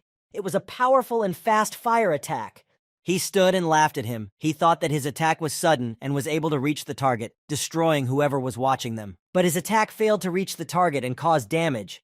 Ronan deftly dodged it and was already standing in a safe place as soon as they saw him. Edouan wanted to know who he was. Edouan was a little surprised that he managed to dodge his attack, but he wasn't about to let him go. He was already trying to make his next attack. He used fire against him again. He realized that since he had managed to dodge his attack, he must have been quite agile. Not many people were able to escape his fire. Edouan decided to bind his legs so he could no longer dodge his attacks. He directed tongues of flame at him while Ronan was trapped in a corner. It would seem that this time he would not have time to dodge. Ronan was calm and confident. He was surprised that Edouan was creating a lot of fire magic very quickly. He knew that he was clearly not easy, and he needed to keep his guard up. Edouan wanted to know how he had managed to get to them. After all, it wasn't easy to get through the defenses they had left, but he had successfully managed to do so. Ronan stood up and told him that he had literally stolen his words. He had also wanted to know who they were and why they had enchanted the giants. He, with a smile on his face, told them that if they wanted immense privacy, then they choosing such a place was a bit much. He wanted to know if it seemed that way to them. Edouan answered him that killing him amidst the jokes would be much more fun. Cirilla looked at Edouan and said that they were wasting time and needed to leave. He asked Cirilla to let him get away for a bit. He wanted to finish the fight. He was sure it wouldn't be long now. Suddenly, Edouan laughed hard. He wanted to kill Ronan before this empire was swallowed by starlight. He was sure the empire would soon be over. Ronan became serious. He wished that Edouan had repeated those words again. He felt like he had heard them before when he was in the war, and he knew that starlight could destroy the empire. After hearing those words, it was as if Ronan lost his temper. He was incredibly angry. He asked them, did they even have any idea what those words meant? Ronan couldn't let the starlight get to the empire. Edouan noticed that after his words, Ronan's mood had changed drastically. He couldn't even imagine what it was related to, but he wasn't smiling now either. He was trying to keep Ronan in his sights. Ronan drew his blade and jokingly told them that they would both go with him. Ronan was now serious. He realized that he could not let them go. Otherwise, history would repeat itself, and the empire would collapse. He saw that Edouan was going to attack him. He stood there calmly. He told them that he had a lot to ask them. He needed to get everything they knew out of them. Edouan just laughed. He didn't believe any kid could beat them. He thought Ronan was out of his mind. He didn't think he could take them prisoner. He turned to Ronan. He wanted to know if he really thought he could take them captive. Edouan began to prepare his attack, using flames to destroy Ronan. Ronan answered him that he would definitely succeed. That he would succeed. He didn't wait for Edouan's attack, and was the first to attack him.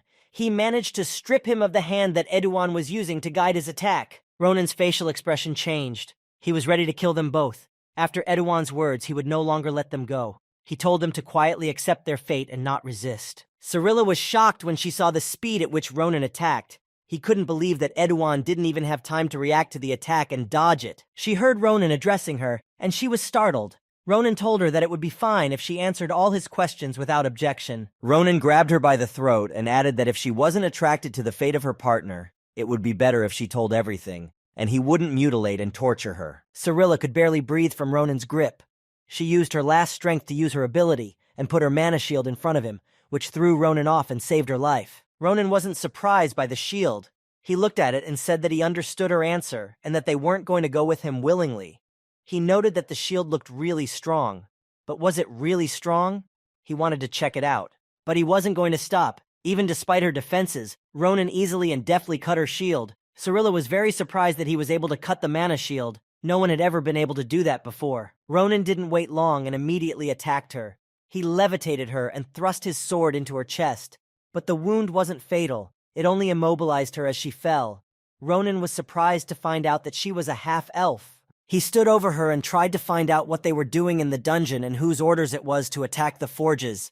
He wanted to know everything in detail, or he would have killed them. While Ronan was trying to crack the half-elf at his back, Eduan regenerated his severed arm and unleashed his fire attack on him. He used the blast so he could manage to save Cyril. Ronan looked at Eduan and didn't understand what it all meant. He had already severed his limbs. How did he manage to regenerate them? He wasn't as simple as Ronan thought. He turned around and saw how regenerated Eduan was. He was able to regenerate his lost limbs using dark magic. Ronan thought it looked extremely disgusting. Eduan was furious when he saw that he had injured Cyril. He aimed his powerful attack at Ronan to save her. He couldn't let him torture her. Ronan got up and thrust his sword into her leg. He looked at Eduan and said that he hadn't fully realized the gravity of the whole situation yet, that they were on the verge of their deaths. He began to drive his sword into Cyril's leg, causing her unbearable pain. He wanted Eduan to make a choice: either they would start to obey him, or they would be worse off. Ronan added that if they disobeyed him, then the half-elf would experience the full benefits of amputation. He wondered if she would be able to grow new limbs like him or not. Eduan couldn't watch him torture Cyril. He made a choice and said he would go with him where he said he would. He was willing to surrender and be captured if he would stop torturing Cyril. Ronan told him that he had made the right choice. He didn't want to see more blood. He was willing to spare them, but he needed information about the impending attacks on the Empire. He realized that their deaths were not good for him right now. He hadn't learned anything yet, but things were shaping up very suspiciously for him. He felt that they wouldn't just give up. Ronan looked down at Cyrilla and couldn't understand what was happening to her. She suddenly started smiling eerily. He didn't know yet that Eduan had been all this time, just distracting his attention. While he was talking to Eduan, the half-elf had managed to activate the giant lying near them. Ronan saw her use it to attack him, but he couldn't understand when she had time to cast the spell on the giant. She aimed his arm straight at Ronan. The giant struck at him with all his might. From his blow, Ronan was thrown back into the rock. She was able to cause him no small amount of injuries that he could have died from. Eduan quickly made his way to Cyrilla. He asked her if she could move. They needed to get out of there immediately. She said she was fine, and she thanked him for his help. She told him that if he hadn't diverted Ronan's attention by trying to attack him, she wouldn't have had time to weaken his attention with magic, and wouldn't have been able to activate the giant. Cyrilla stood up and added that she had only activated the giant's arm, but she was sure that Ronan would have been hurt by that attack. Eduan told her to go first. They needed to report to the church what had happened. He said he would catch up with her when he was done dealing with Ronan. He needed to make sure he was dead and no longer a threat. It was important for their future operation. Cyrilla had wanted to warn Eduan before she left that Ronan was no ordinary child, and that there was a monster imprisoned in his body. Eduan had answered her that he was not that careless and understood perfectly. Eduan realized that this was no child, and that if they didn't kill it now, it would become a huge threat to them in the future. That couldn't be allowed to happen. He said that this time he would definitely not lose to him. After these words, he directed his attack at Ronan, who had not yet recovered from the giant's attack, which had caused him no small amount of trouble. But before he could even speak, Ronan lightning attacked him. He used his blade to chop him into many pieces so that he couldn't regenerate. He held the sword tightly in his hands and wanted to know where they were going from him. Ronan could barely stand on his feet. His body was badly damaged. He tried to say something to Cyrilla, who couldn't believe he had massacred Eduan. She prepared to defend herself against his attacks. He was in shock and couldn't understand how he could still move with such wounds. She thought the giant had managed to kill him, but he managed to survive. Ronan was trying hard not to fall, and he was leaning on his sword, but his body was not listening to him. He had to do something, or she would be able to get away from him. Cyrilla thought she was very angry with him, but she had no guarantee of defeating him. She realized that her priority right now was the report to the church, so she needed to back off. Walking into the portal, she turned around and told Ronan to get ready. She would find out every little thing about him, and she was going to take everything he had from him. Her face was insane. She threatened to kill everyone he cared about, his family, his friends, and everyone he loved. She would take the life of each and every one of them. After saying this, she was about to enter the portal and was able to escape it. Ronan watched Cyril enter the portal. He didn't know what to do or how to stop her. His body refused to obey him. He thought he had just gotten a lead and he couldn't let it slip away. He managed to raise his hand. He started shouting loudly for her to stop. He couldn't let the story happen again. She was almost into the portal and Ronan shouted at her to stop with all his might. Suddenly, Ronan heard a familiar voice telling her to really stop.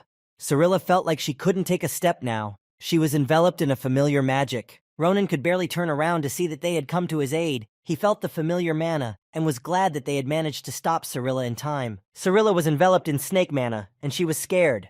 She realized that this was the person they were avoiding, and she had many questions for her.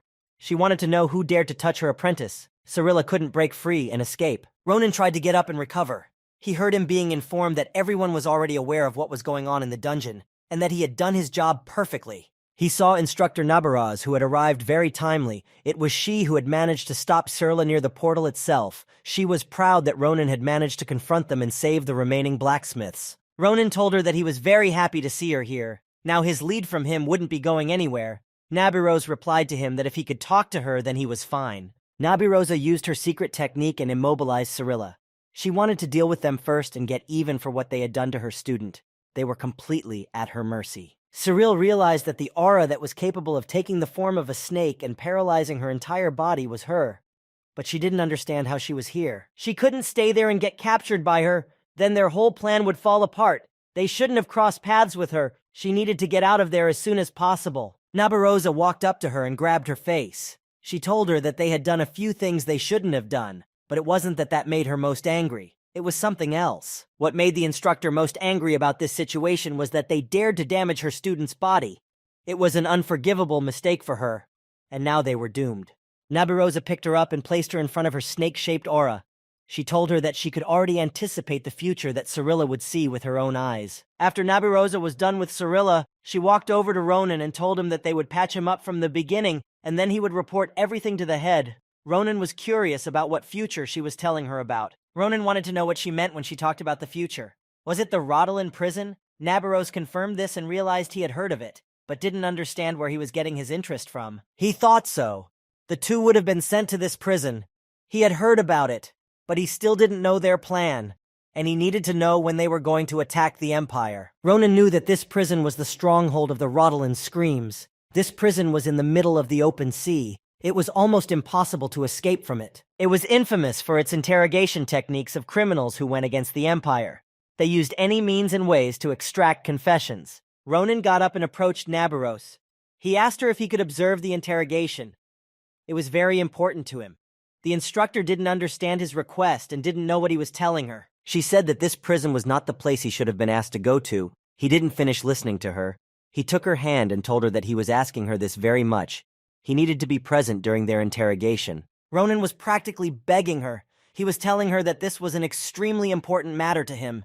He couldn't just stand by. He needed their information. While Ronan and Nabiroza were dealing with the criminals, Maria and Ashel were looking for survivors and trying to help them. It wasn't long before Maria wiped the sweat from her face and said they were finally done. Maria turned around to Ashel, who was almost exhausted. He was holding Cheetah in his arms, who had given all her strength to heal the injured blacksmiths. Now they could breathe a sigh of relief. Ashel was a little sad. He didn't know what had happened to Ronan. He told Maria that he hoped Ronan would be back with them soon. He didn't want anything to happen to him. Before Ashel could finish, they heard a familiar voice call out to them. They turned around and saw Ronan, who already knew they had done a good job. He was happy for them that they had done well. He was told how Maria ran off very quickly and called for help. She brought the medics who helped the injured. Maria gave her all to come back with help as soon as possible. While Maria was running for help, Ashel and Cheetah rescued more than half of the injured. They worked together to find the blacksmiths from under the rubble and help them. Ronan asked them if they were hurt and if they were all right, to which Maria told him that they should have asked him. He wasn't a living thing on him. They wondered why he was in such a state. Ashel saw how bad Ronan's injuries were. He reached out to Cheetah to get him treated as soon as possible, but Ronan replied that he was fine and that he had already received first aid. They could take it easy. Ronan noticed the bodies of the criminals they had apprehended being brought out of the dungeon.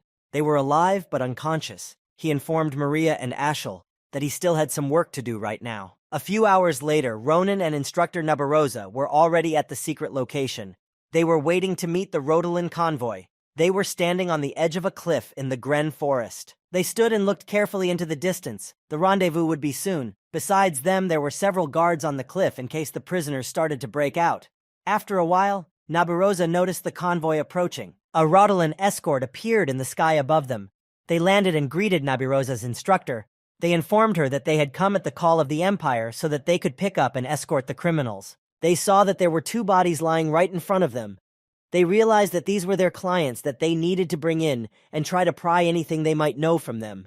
Nabaroza informed them that Edwan had immune-less regeneration. She asked that this fact be taken into account when questioning him, to which one of the escort replied that their interrogator would be happy to know. He scrutinized Edwan's body and said that it was the first time they had come across such an amusing object in a long time. It lifted their spirits. They listened to what Nabirosa told them and began loading the bodies on board. They said their goodbyes and asked them to continue to work hard for peace in the Empire. As they departed, Nabirosa told Ronin that a week in Rodolan would be enough to loosen the tongues of these criminals. Nabirosa watched the departing carriage carefully. She told Ronin that she would let him know when she received the notice and asked him to be ready to go to prison at any moment. She turned to him and asked if that would be an option, to which Ronin responded positively. He thanked the instructor and glanced at the departing escort. Ronin noticed that time was passing quickly. With the help of the Empire, the rebuilding of the Great Cappadocia was progressing at a decent pace. Didakan and Doron were working hard to get the forge up and running faster. He at that time returned to the academy where he actively attended the instructor's extra classes. He was learning new techniques and methods that could help him in further battles. A couple days passed and they received their notices. Now they could go to the fortress of the Rodolan Cries, where the Doznavator was so engrossed in the process that he completely forgot that his guests must have already arrived. The Doznavator came out to them, taking off his pith suit. He looked completely harmless. He greeted them and thanked them profusely for visiting them. He informed them that he was the investigator in charge of the recently arrived criminals, and he was also their guide for the near future. The investigator asked them if they wished to visit the prisoners first. Nabirosa replied that that was why they had come to the island, and added that they would listen to the information they received on the way.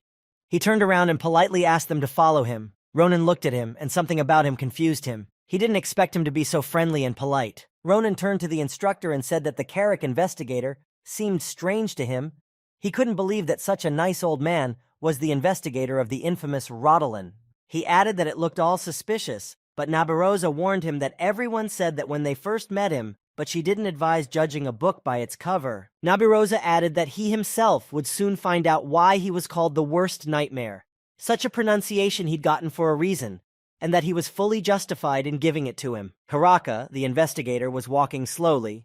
He informed them that the prisoners' cells were not far away, and he decided to tell them only the most important things he had learned from them. He stopped and turned to them. He said that first of all they should know what he thought was the most important thing, and he told them something strange. He said only Nebula Claudia. The investigator said that was what they called themselves. Nabirosa told him that it was the first time she had heard such a name. Ronin hesitated, but it was obvious that he didn't know they existed either. Nabirosa wanted to know if they were a criminal organization like Calaboro, to which Karaka replied that they were, except that there was no information about their organization, so they were more of a threat. They had attacked the granaries of Nalanda, which had been devastated by a huge fire, and they had blown up the Edaman Magical Research Center, all of which had been discovered with the help of the captives. And now they knew that this group was behind all the major incidents of the past year, and with the help of the captured criminals, it would be possible to find out their plans for the future. Ronin couldn't even imagine that these guys were so significant, even in his past life. He had never heard anything about them. It amazed him. He hoped that the report would have laid out all the details on this organization, and he could look into everything and try to figure out who they were and why he had never heard of them. Ronin asked Karakin if he had ever heard the word Starlight from the captives. That was why Ronin had come here, because he knew that was what would destroy the Empire. He asked him about another name, Star Descending, if that was something the captives had said. The Karakin's face changed. He was very surprised when Ronin asked about it. He said he could not remember anything like that. Ronin added that he had overheard something like that from them when they were captured, as he sat there eavesdropping on them. But it was obvious that the interrogator had no idea what Ronin was talking about. The investigator nervously clutched his mask in his hand. Ronin continued. He suggested that this all could probably have something to do with their end goal. Ronin smiled and was a little surprised that they really hadn't said anything about it. The investigator was scaring Ronin a little, so he didn't want to tell him anything else further. Karaka put on his mask and said that everything was clear. Ronin suddenly felt that the atmosphere around him suddenly changed, which confused Ronin a lot. He walked over to the cell where Edwan and Cyrilla were.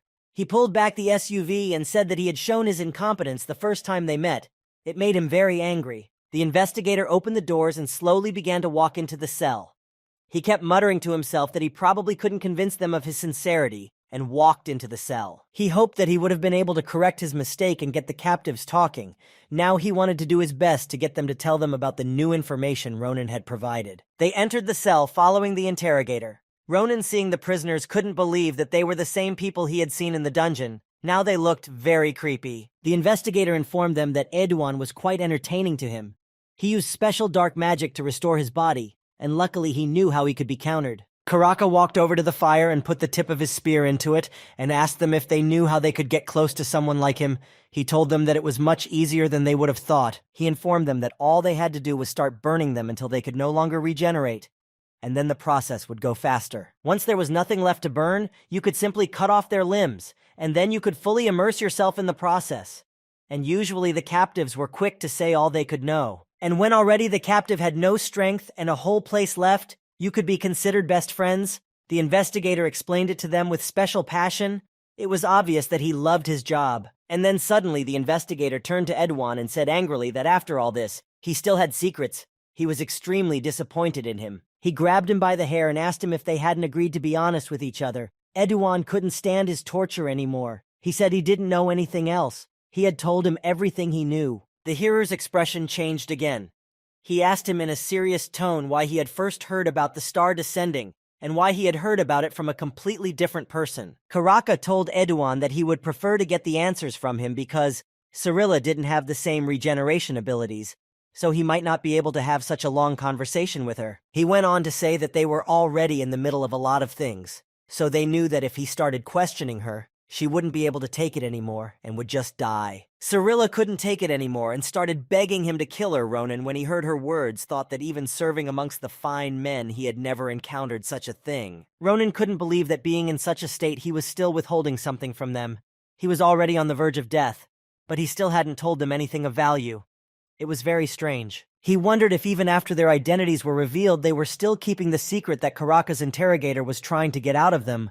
Ronan thought that something was wrong. Ronan assumed that maybe he didn't want to confess and tell the whole truth, but couldn't tell them. It was more complicated than the investigator thought. Nabaros couldn't understand how it was that he couldn't tell.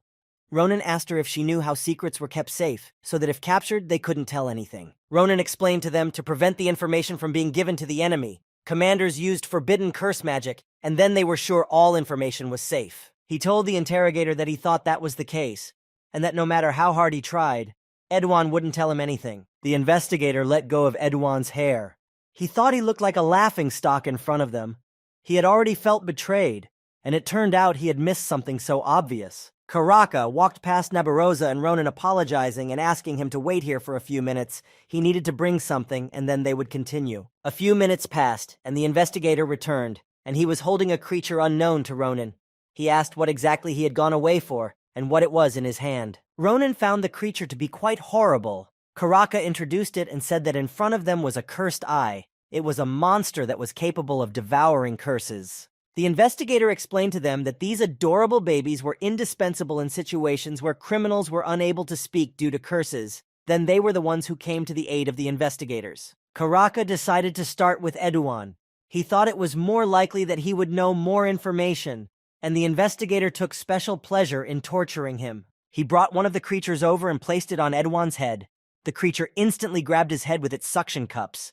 The interrogator told his monster to get fed up and help them get rid of the curse. The creature sucked on his head and began the process of eating the curse. It was a very painful process, and when he was full, his eye began to glow. The interrogator saw this and decided to start the interrogation again. Edwan could barely speak, but he began to tell that the star was an eternal entity, and that only its grace could save the wretched inhabitants of this world. He went on to say that as small lights, they were waiting for the star to descend from the heavens. Cirilla heard what her partner began to talk about, and didn't understand how he could give away their secret. Edwan said that they were making sure that not a single obstacle stood in the way of their dream. Cirilla couldn't stand it and shouted for him to shut up immediately. The investigator stood in front of him and told him that he was speaking too many words for his old ears.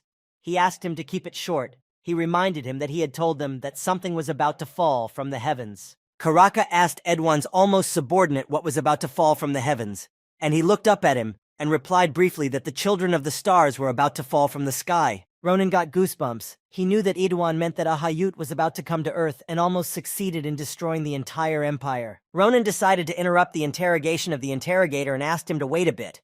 He wanted to ilk him with a few questions that had been bugging him. He approached him, looked at him carefully, and asked him not loudly about the star children he had told them about. He wanted to know more information about them. Ronan wanted to know it was about Ahayut. When he mentioned the star children, Edwan couldn't believe what he knew about him, but he couldn't resist and only told him the truth. Edouan didn't have time to answer him. His face slowly began to puff up and get wider and wider. A little more and it would have exploded. Ronan looked at him and couldn't understand what was happening to him. But suddenly the investigator put his hand on Ronan's shoulder. He asked him to step aside. It wasn't safe for him to be near Edouan now. He knew what was about to happen. Unexpectedly for Ronan, Edouan just exploded right in front of him. The investigator standing beside him managed to put up a shield in time and prevented the explosion from damaging him. Ronan was shocked that such a thing could happen. The investigator could not have expected such an effect at all. He could not believe it had ended like that. He didn't understand how this could have happened. Even after absorbing the curse with his eye, Edouan still exploded. The spell he was subjected to was incredibly strong.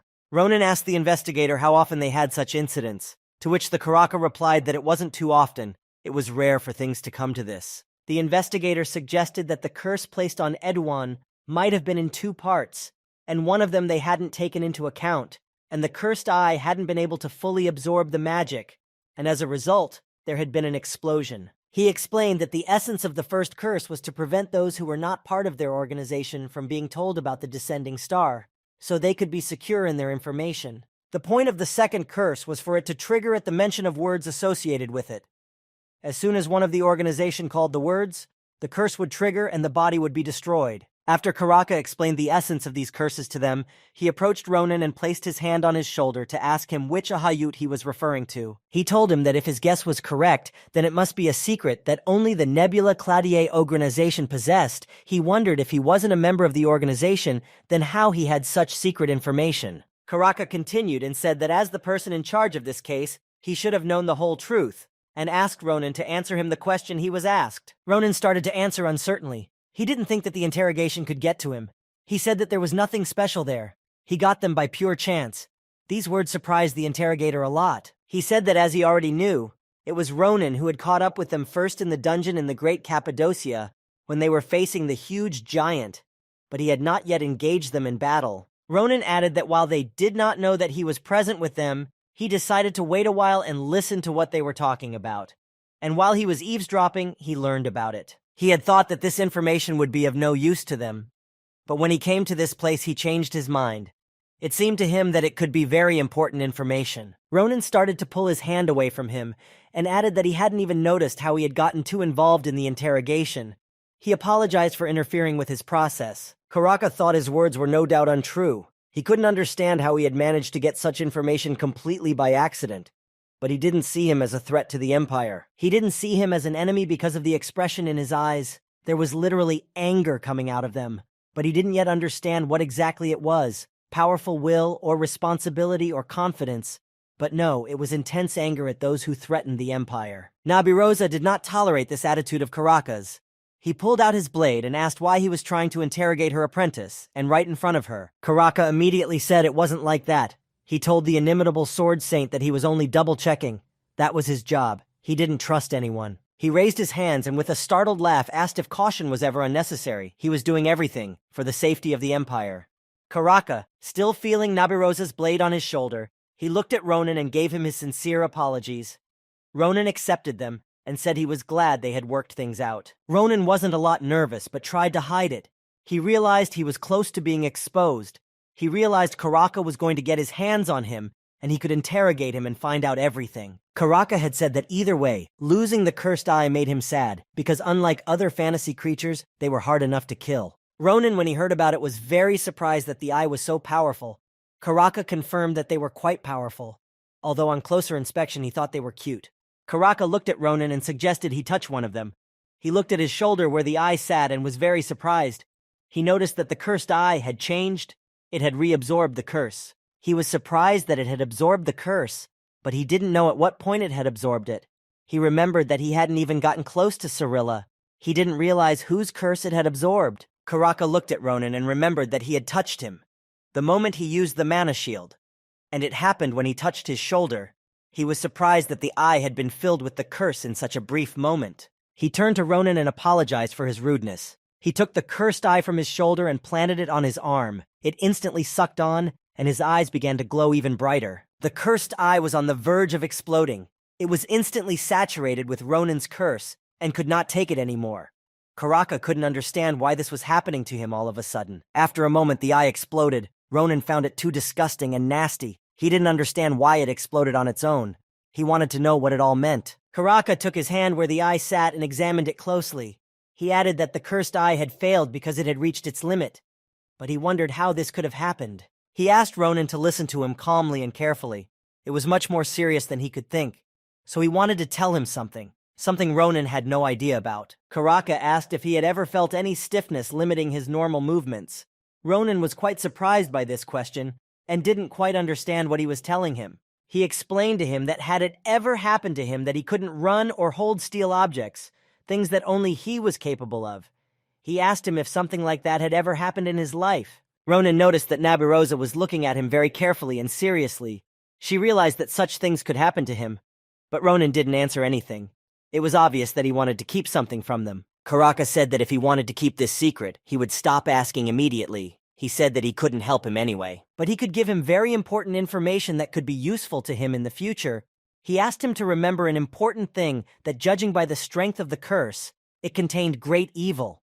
But unfortunately, he didn't know who had put it on. The Nabirosa thanked Karak for his hard work. He told them that as soon as he got rid of the curse, he would continue the interrogation of Cyril and let them know the results. The curse was powerful, and it needed time. The instructor said she understood and asked him to report back as soon as he knew something. Ronan stood back and kept thinking about what Karaka had told him, about his curse. But then, unexpectedly for Ronan, Karaka turned to him. He noticed that he was head over heels in his thoughts that were keeping him busy. Ronan confirmed that he was tormented by a lot of thoughts. The fact that he was cursed was bothering him. Karaka tried to calm him down and said that he understood, but asked him not to worry too much. He didn't have to worry about the curse because he was a student at the academy, but Ronan was confused. He couldn't understand what his studies at the academy had to do with it. Karaka tried to explain his words to him. He told him that as far as he knew, there was a man at the academy who could help him with the curse. He was the only mage who could help him. They got into their karate and flew away. On the way, Ronan started to worry about his eyes, which itched constantly. He rubbed it and couldn't understand what was happening to him. Nabirosa saw that he was fiddling with it and asked him to sit quietly on the mesette. Nabirosa couldn't understand if it was itching so badly that he couldn't sit still. Ronan confirmed this and said that it had been bothering him for some time. He remembered that the problem with his eye had started the moment he had touched the cursed eye, and now he didn't know what he had to do to make the problem go away. Ronan asked the instructor. It wasn't a big deal after all. He wanted to know that he would be okay. Nabiros said that it was one of the common symptoms that manifested when the curse was weakened and told him not to worry. Nabiros asked him if he had any idea who might have put this curse on him. Ronan replied that he didn't know who it might have been. He didn't even have any guesses about it. He realized that it was someone who disliked him very much. But he realized that there could be many such people. He knew that he had ill wishers, but he couldn't imagine who it could be. Ronan turned back to Instructor Nabiros and remembered that he had wanted to thank her for her help when Karaka's interrogator had tried to question him. He told her that if it wasn't for her, he would have probably confessed to something he hadn't even done. He realized that the interrogator could have seriously tortured him. He had seen what he was capable of. Nabiros was pleased to be thanked, but she replied that she was simply fulfilling her duties as an instructor, and said that he might not thank her for that. Ronan realized that she was not only skilled in combat, but also a very good person, and the more they knew each other, the more he was convinced of that. But he found it very strange that he had heard absolutely nothing about her in his past life. It was very strange to him, after all. She was an exceptional warrior who could become a hero of the Empire. He had many thoughts in his mind as to why he knew nothing about her. He thought that it might have been due to the skilled hands of the Nebula Clady organization. The next day, Ronan went to the Sherry Forest. There was a training area for mage students. There was a park of pillars. Accompanying Ronan was Adashan. Adashan greeted him. It was obvious that she was very happy to see him. She said that this was their first meeting since the day he stood up for her in class. She said that if it wasn't for Nabirosa's instructor, this meeting might not have happened. But she was happy that they were able to meet. She wanted to know how he was doing all this time. Ronan saw her and remembered the problem of the commander-in-chief and her request to persuade her to become an ordinary seamstress. He didn't know how to behave with her. Now Adashan dreamed of becoming commander-in-chief and was happy. He didn't know what to do about her request. He didn't have time to think about what he should do. The events that had happened had put Adashan's thoughts away. Ronan decided not to react to the commander-in-chief's request and put the matter on hold for now. He turned to her, and with a smile on his face, he greeted her back. telling her that it had indeed been a long time since they had seen each other. He asked her how she was doing.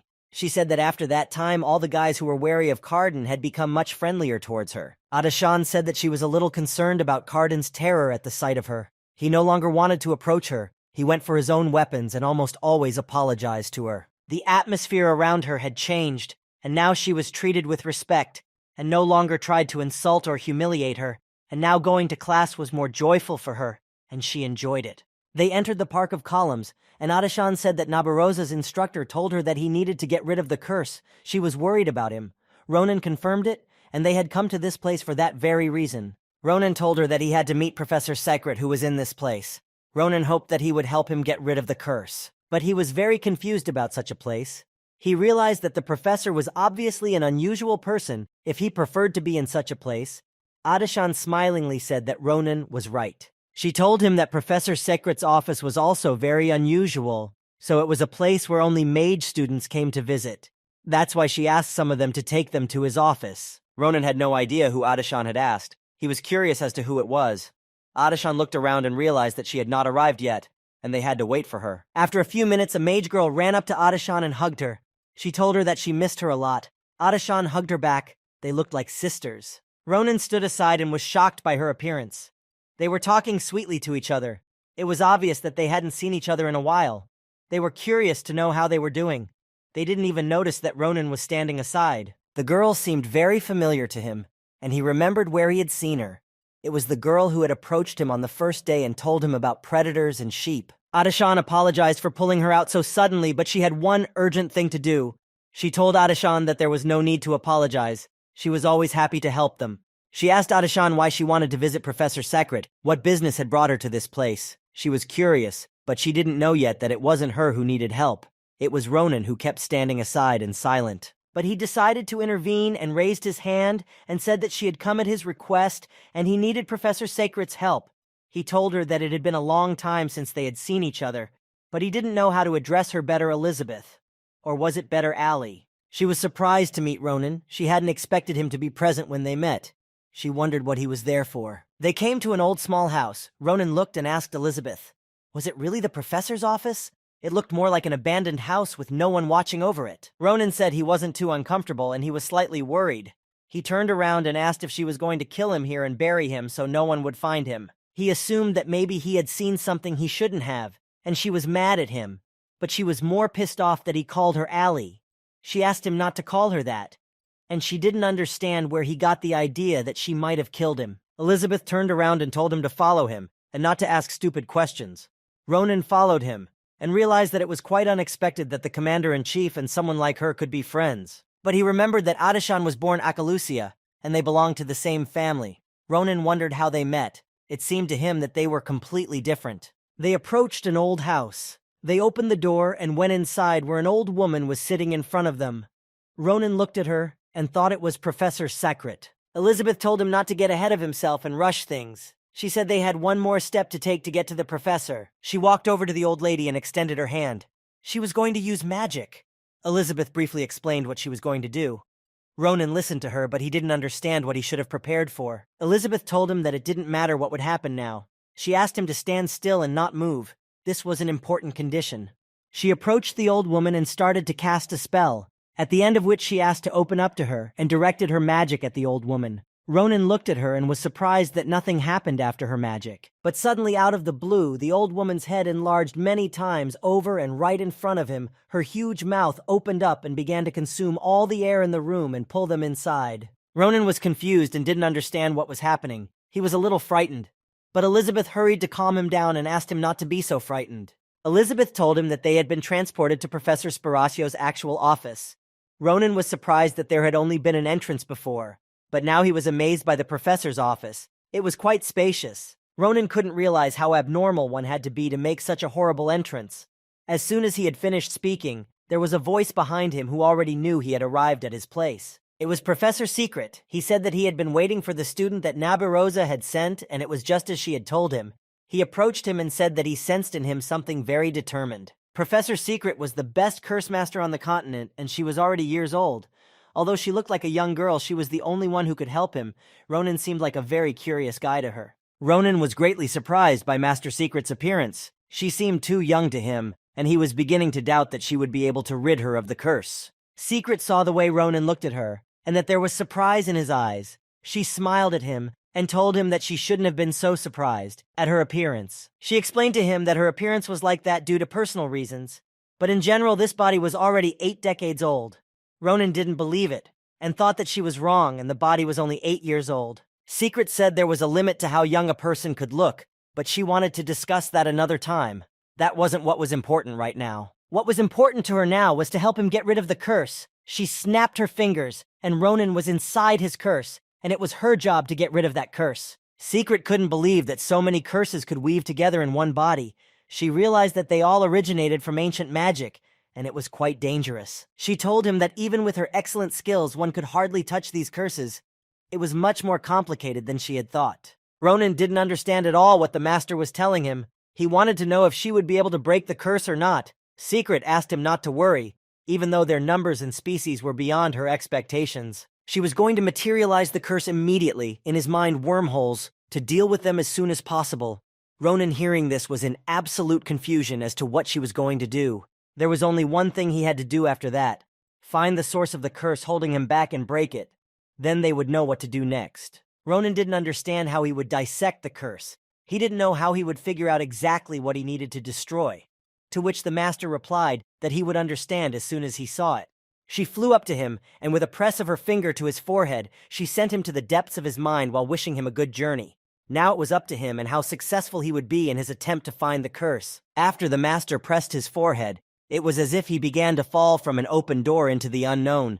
Ronan was shocked that everything was happening so fast. He was not prepared for such an ordeal. Ronan didn't fall for long. Soon he began to notice green leaves and trees. He thought it was the source of his curse that was in the mine's loft. He neared the tree and was surprised when he realized the place he found himself in. In front of him was his home, the one he had been born in and lived in all his life with his sister. He couldn't believe that this was the source of the curse. He was beginning to understand and assumed that the source he didn't understand was inside his house, but he was in no hurry to enter it. He decided to wait for a while. Ronan wanted to know what was going on, but then a little girl ran past him. As if she didn't notice his presence, she was shouting to her mother that she had come home. He recognized the little girl's voice. It was his older sister Irel, but now she was just a child who was happily coming home to her mother. Irel, after she got home, she immediately sat down by her brother's crib. She turned to her mom and asked her why he was sleeping all the time. She was worried if he was sick, she wouldn't want him to be. Her mom, with a smile on her face, answered her that babies, when they slept, they grew. She looked at her with awe and love and said that she herself was just like him. She added that if her brother were to fall ill one day, she as the eldest would look after him, to which Irel replied that she would always protect him, for he was her little brother whom she loved very much. Ronan entered the house and was surprised. He remembered that this was how their house had been shortly after his birth. He remembered it, and could not forget it. He was happy here. He realized that the little child in the cradle sleeping so sweetly was himself. Ronan was amazed at how carefree and peaceful he slept, not thinking about anything in the world. Ronan thought there was no way that could be. He couldn't believe he had ever been this way. He always seemed to be born with a splinter in one place at once and always looking for adventure. He walked closer to the crib and looked closely at the baby, and he realized that right now he was in his past, but he didn't remember any of it. Suddenly the door opened right behind him and an unknown man entered the house. Ronan was horrified that he couldn't move a finger. His whole body was paralyzed. He didn't understand what kind of person had entered the house. Ronan saw Irel run up to him happily and hug him. His mother greeted him and told him he was home earlier than usual today. The unknown man asked her where the baby was, and she said he was in the cradle, and she noticed that he wanted very badly to gaze upon little Ronan. She smiled at him and had no sense of fear at all. It was like she knew he could do nothing bad to her son, and she happily pointed Ronan out to him. The unknown man raised his hand and showed the spell to his mother. She, when she saw what he was going to use, asked him if it was dangerous for the child. But she didn't even realize he could attack her. The unknown man directed his magic at his mom, and she started to slowly fall to the floor, not realizing what he was going to do. When his mom fell on the floor, Irel noticed it, and she didn't understand why his mom suddenly fell. But the unknown man used his spell on her as well, and she fell unconscious as well. Ronan was furious. He didn't understand what the unknown man was doing to his family members. As the unknown man approached his crib, he pulled out his hand, and Ronan saw that it had the same curse on it that was in his body. Now he realized what he needed to dissect. Ronan saw John Doe put the curse on him, but he couldn't do anything about it, and he realized that it was him he had to destroy.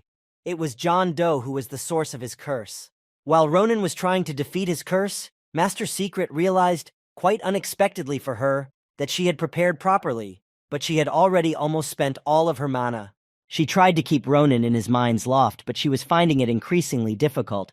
She realized that it was an incredibly strong curse that rested on him. Elizabeth asked her if it was that bad. She wanted to know how many curses he had on him, if even Master Secret was having trouble dealing with them. She told her that if it was just the number of curses, he had at least 10 curses on him.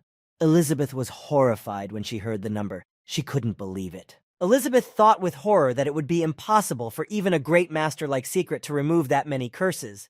But the master objected. She said that it wouldn't take that much effort. What surprised her was something else entirely. What surprised the master was that right now, she was only working with one curse, and it was already incredibly strong, and it would be very problematic to remove it. But it was possible. Ronan stood and watched as the unknown man continued to place curses on him. He was incredibly angry with him, and if he could move, he would have dealt with him long ago. As soon as he was done with the curse, he turned around and headed out, whispering to cancel the spell he had applied to his mother and Arel. As soon as he was out of the house, Ronan realized that he could now move. Ronan rushed to his mom and sister as fast as he could, hoping that the unknown man hadn't killed them. He ran up to them and tried to see if they were breathing. He was very worried about them. After a few seconds, he heard them breathing. He exhaled and calmed down a bit. He could see that they had just fallen asleep after the unknown man's spell. He felt incredibly relieved. Ronan grabbed his head and tried to calm and reason with himself. He reminded himself that in the recesses of his mind, he had only one task before him that needed to be accomplished immediately. He realized that he had to catch up and kill him for the curse to dissipate. But he didn't know if he would succeed or not, but he believed in his own strength and ability. Ronan ran to the door and chopped it open with his blade. When he ran outside, he couldn't believe that the unknown man had stopped and decided to wait for him. This was to Ronan's advantage. He didn't have to look for him. He realized that he had stopped for a reason. He figured that the unknown man wanted something from him. Otherwise, he would have fled to safety long ago. Ronan wanted to know what he was waiting for. Ronan drew his blade and was incredibly angry at him. He couldn't forgive him for daring to touch his family right in front of him. Ronan was going to punish him for it. He told the unknown man that he would never forgive him for that, and he couldn't even hope for mercy. A slow death awaited him, and Ronan ran at him with a lightning-fast attack. Ronan swung his sword and attacked him, but his attack failed, the unknown using magic to block him with his sword. Ronan didn't expect him to have such abilities. The unknown attacked back at Ronan moments later, and he could barely contain the power of his magic. He didn't realize how it was possible that he was so strong. Ronan tried to dodge and fend off his attacks. He couldn't understand, since when curses could use swords for their attacks, Ronan didn't relax and tried to defend himself. He realized that his opponent's technique was superior to his. He tried his best, but the unknown man did not back down and made his attacks harder and harder, giving Ronan no time to breathe. The unknown man was in no hurry to kill him. He slowly and gradually inflicted small cuts all over his body. But when he was done, he gave him a decisive blow, piercing his body completely. Ronan fell to one knee. He realized that the curse could finish him at any moment. He could barely move and defend himself from its attacks, but the unknown man was in no hurry to finish him. He couldn't believe that his attacks couldn't reach their target. He wanted to know who he was that could resist his level of swordsmanship and his attacks. Ronan saw that he was about to leave. He wondered if he would have just left him like that. Ronan realized that he couldn't let that happen. He gathered all his strength and forced himself to get up and continue the fight. He thought he still had a lot of questions. The unknown man stopped and saw Ronan getting up, and he heard Ronan tell him that they were not done fighting yet. Ronan could not understand why he had done all this, why he had put a curse on him, who he was that he could enter his house. All these questions tormented Ronan, and he wanted to hear the answers to them. He remembered the way his sister and mother had greeted him. He remembered their facial expressions, their tone, their actions, and he knew that they didn't behave like that with random people. Ronan knew that his older sister Irel had always looked at him with roughly the same affection. He realized that the unknown man was not a stranger to them, and that meant that the unknown man was the one that no one had ever mentioned in his family, the one that everyone had forgotten about. But now Ronan realized who this man was. Ronan didn't understand why he did this, why he put the curse on him. The unknown man looked at him and answered nothing. Ronan stood up and asked him if he had nothing to say to him. He clutched his sword in his hand. A red aura began to appear around him. Ronan didn't notice it. He was very angry with him for upsetting his mother and Arel. He couldn't forgive him for what he had done. Ronan looked at him and realized that he wasn't going to apologize or explain himself. Then Ronan attacked him. He didn't understand how after all he had done he allowed himself to be called their father. The unknown man listened to him and looked at him carefully. He saw Ronan moving towards him with his attack. He didn't defend himself or dodge. He took the blow and Ronan killed him. Ronan walked up to him and told him that now he might not have to answer. He promised him that he would figure it out himself in time, and he would erase him from his memory forever. After he killed him, he realized that now his father would leave his body. He managed to dissect one of his curses. As soon as it left his body, Ronan woke up, but he couldn't figure out where he was. He turned around and saw the wizard, who was glad he was finally awake. She looked at him and asked how he was feeling now. Ronan looked at her very carefully, and there was surprise on his face. He didn't realize who was standing in front of him, but suddenly he realized who it was. But he couldn't believe his eyes. In front of him stood Professor Secret. But now she looked like her grandmother when they first met. She looked like a child, and Ronan couldn't understand what was wrong. The master smiled at him, and was not much surprised that he could recognize her. She came up to him and told him that he had good instincts, but Ronan paid no attention to her words. He wanted to know why she had aged so drastically. Could it be because of him and his curse? Secret hurried to reassure him. She told him that he had nothing to do with it, but it didn't matter. She wondered if he felt any change or not. Ronan looked at her and could hardly answer her. He just mumbled something. He thought that he had known from the beginning that she was an unusual person, but now he realized that was quite an understatement. She was able to surprise him with her strength and her abilities. He had never seen people with such powerful energy before. Professor Secret smiled at him. She was pleased that everything had happened as originally planned and that he had been able to defeat the curse in the recesses of his mind. She invited him to come to the table and have a cup of tea with her. She had brought a journal with her so she could write down everything he would tell her. She wondered what happened once he was inside his mind. Secret wrote down every detail Ronan said. He told her that the curse used memories he himself didn't know about to create the scene when he received the curse. She asked if he thought the curse could have been placed by his father, to which Ronan said that he was pretty sure it was, and that he was the one in front of him at the time. Secret wanted to know where he had gotten those thoughts from, for he told her that he had never been able to recognize the man. Ronan said that nevertheless, he had heard his mother and sister talking to him, and concluded that it was his father. Ronan recalled that when he attacked his family at that moment he felt something strange, something he had never felt before. He had tried to explain it to her, saying that he had felt something too foreign to call it his feeling. He thought he had felt someone else's sadness. Ronan had thought then that that was probably why he had gotten even angrier. That feeling had helped him become stronger and overcome this curse. But if one could speculate, it could very well have been the feelings of the man he had killed, but he couldn't figure out exactly who they belonged to. Secret remembered that he'd said he didn't remember anything about his parents at all. Ronan confirmed this, adding that he and his sister never talked about them. He couldn't remember anything about them. It was as if all his memories had been cut away. He only remembered a joyful childhood with his sister who had replaced his parents. The professor drank her tea and realized that it wasn't even the sense of mana that was sealed, but its very existence as such, so Ronan couldn't master mana. She looked at Ronan carefully and tried to figure out what other curses had been placed on him. She realized that he could have placed more than a curse on him. Secret thought that while Ronan was being cursed, the unknown person might have altered his memory, and in the process, some of his own memories he had passed on to him when he was very young. She explained to him that magic affecting memory often had a similar side effect, so the mind wormholes could form from the images given to him. The master thought that he was able to use the mana before the curse was broken. He was able to because he felt it briefly, and his connection to the mana was restored for a while. Strange to him, glowing threads started coming out of his hand. He remembered the feeling and felt that strange flowing mana in him again. He liked this new sensation. Secret said he could only see the mana now, but she assured him that one day he would be able to use it, just the way the other students used it. But it wasn't that simple.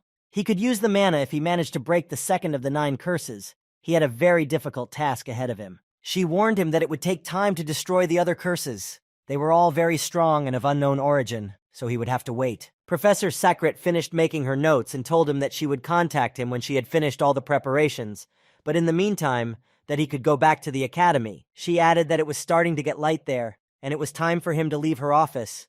Ronan looked at her and could believe his eyes. She had changed again. Ronan was surprised that the professor had gotten younger again. Ronan wondered what this process depended on.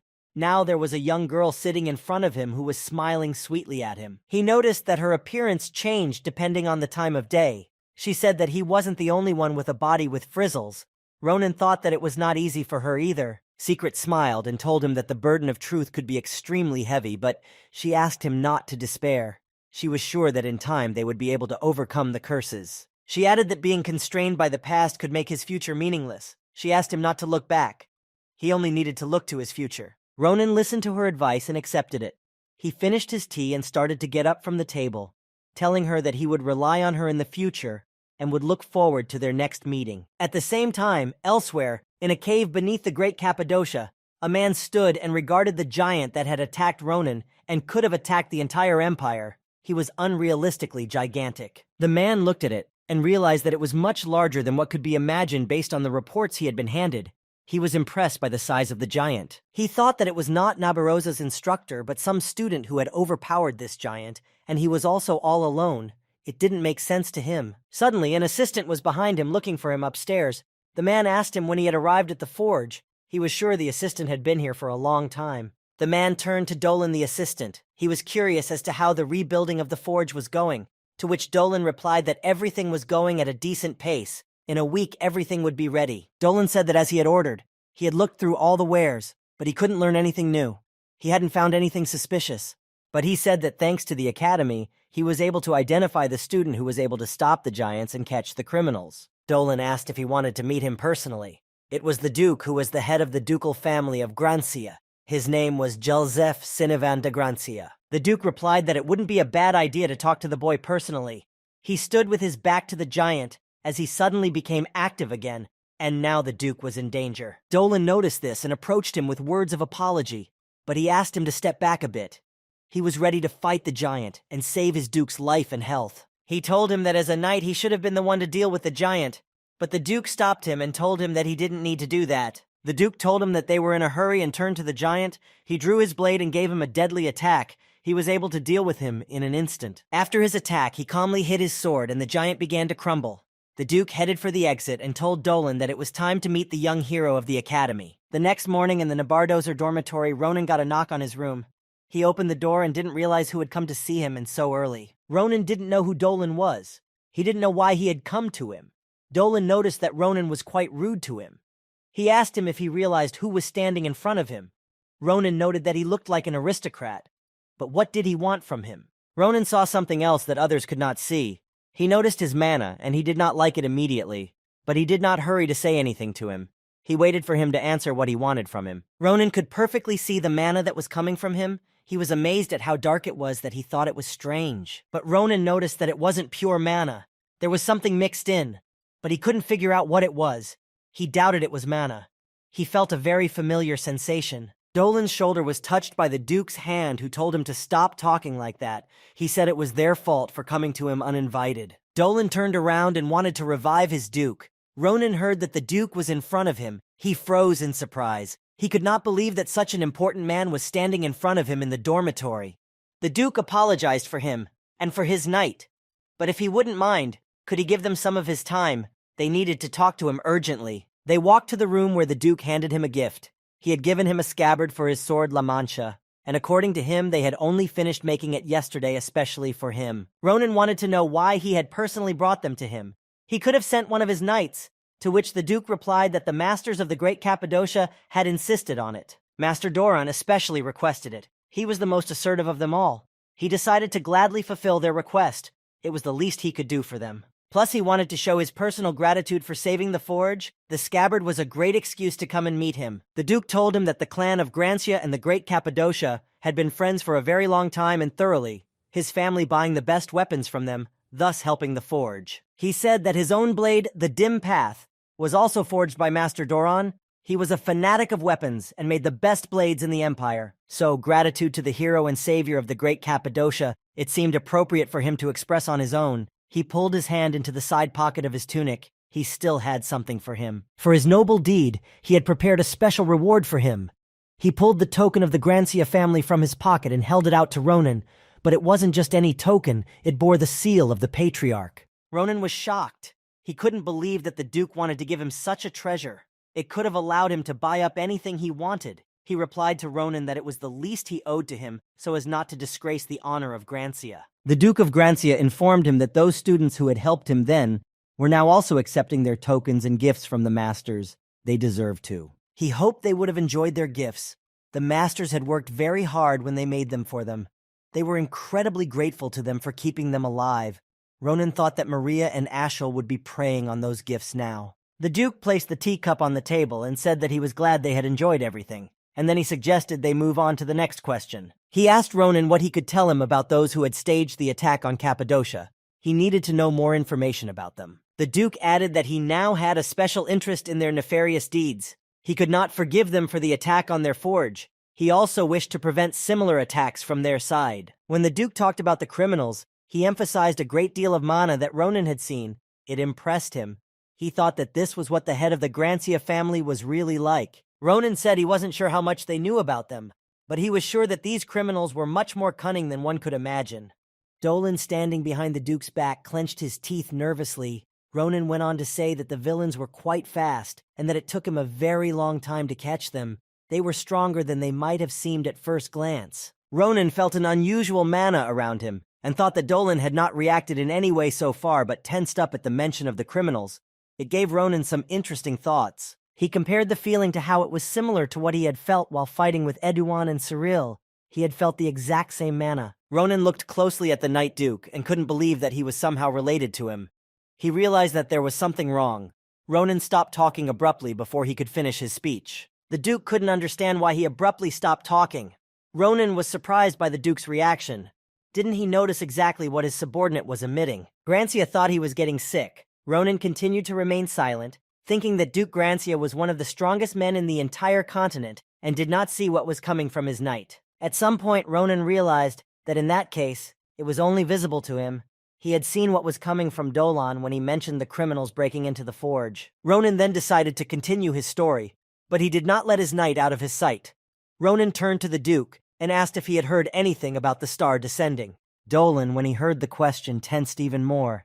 He realized that Ronan might have given away all secrets, but Ronan still doubted whether he should have provoked Dolan further. Ronan explained that behind the descending of the star, there was a group called Nebula Cladier. This organization consisted of admirers of the children of the star. 2 of them he managed to catch and subsequently learned valuable information. The Duke thought about Ronan's words. He couldn't believe that there was such an organization on their continent, and that it could bring so much destruction to the Empire. It was hard for him to believe that he had gotten all this information himself.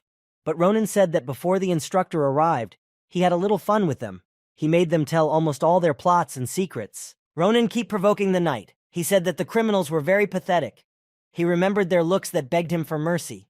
He found them very amusing. He wanted to tell the Duke everything in detail, but he asked him to stop. The rest he would like to clarify with the sentries. He added that further narration might make him lose his appetite. But Ronan already realized that there was no need to continue talking about them, as Ronan could see that Doran was already on edge, so he decided to stop telling. The Duke was about to leave, and then Ronan thought that they had already infiltrated Grancia's clan anyway, and he needed to take some action before it was too late. Grancia got up and headed for the exit as Ronan got up with him and said that he should have known something more about these criminals. The Duke stopped. He wondered what exactly he needed to know. Ronan laughed and said that there wasn't that little information there, and it would be rude of him to detain such a busy person.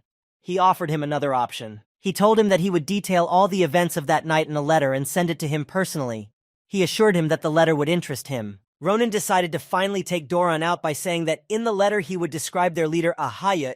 Now Doran was even more nervous. He realized he was on the verge of failure. That night Ronan slept sweetly in his bed. He suspected nothing and heard nothing. Nothing bothered him. He was completely relaxed and immersed in sleep. Ronan didn't hear a man enter his room, with only one task, to kill him while he slept, and didn't resist. The man launched a very powerful attack on the place where Ronan was sleeping. But he missed, and there was no one on the bed. He didn't realize how he managed to disappear so quickly that he couldn't even notice it. Suddenly, Ronan's voice came from behind Dolan's back, telling him that he knew he would have come for him today, and that he had provoked him on purpose. Ronan proved to be craftier and faster than him. He was already above him during his attack, and when Dolan realized he hadn't reached his target, Ronan greeted him by calling him the third culprit. Dolan turned around to see how he realized he was the villain, but Ronan asked him to take his time and look in the corner of the room. He added that he had invited a special guest for his sake. He looked in the corner and saw young Mr. Shulafin, who was furious. He asked him to explain himself immediately. He wanted to know how he would order it to be understood. A few hours earlier, on the top floor of the dormitory, Ronan had come to see Shulafin.